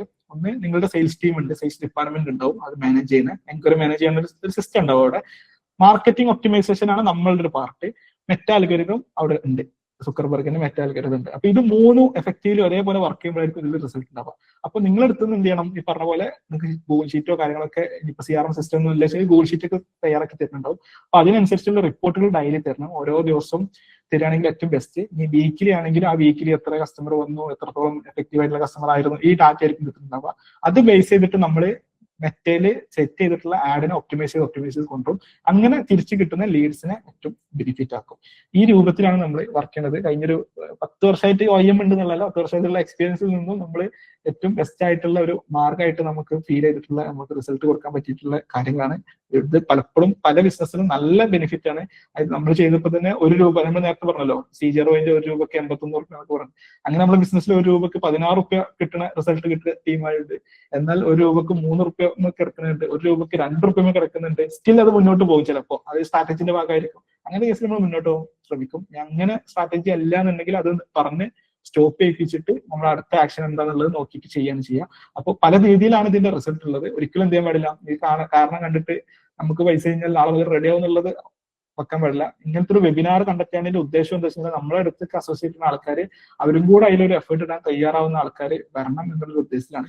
അങ്ങനെ എഫേർട്ട് ഇടുന്നുണ്ട് ഒരു ടീം അപ്പുറത്ത് ഉണ്ടെന്ന് വെച്ചാൽ നമുക്ക് അതിന്റെ ഒപ്പം കൊളാബ് ചെയ്തിട്ട് നല്ലൊരു റിസൾട്ടിലേക്ക് എത്തിക്കാൻ ഈ ഒരു സർവീസിലൂടെ നമുക്ക് പറ്റും എന്നുള്ളതാണ് നമ്മൾ വിശ്വസിക്കുന്നത്. അപ്പോൾ നിങ്ങൾക്ക് ഇൻട്രസ്റ്റഡ് ആണെന്നുണ്ടെങ്കിൽ ലിങ്ക് ഒന്നുണ്ട്, നമ്മൾ ചാറ്റിൽ ഒരു ലിങ്ക് വരുന്നുണ്ടാവും. ആ ലിങ്കിൽ ഒരു കലണ്ടർ ഷെഡ്യൂളിംഗ് സംവിധാനം ഉണ്ട്. അല്ലെങ്കിൽ നിങ്ങൾക്ക് പറ്റുന്ന ഒരു സമയത്തേക്ക് ബുക്കിംഗ് ചെയ്യാം. ഒരു 30 to 45 മിനിറ്റ്സിൽ നമുക്ക് കാര്യങ്ങൾ ഡിസ്കസ് ചെയ്തിട്ട് OEM റിലേറ്റഡ് ആയിട്ടുള്ള കാര്യങ്ങൾ ഡിസ്കസ് ചെയ്യാം.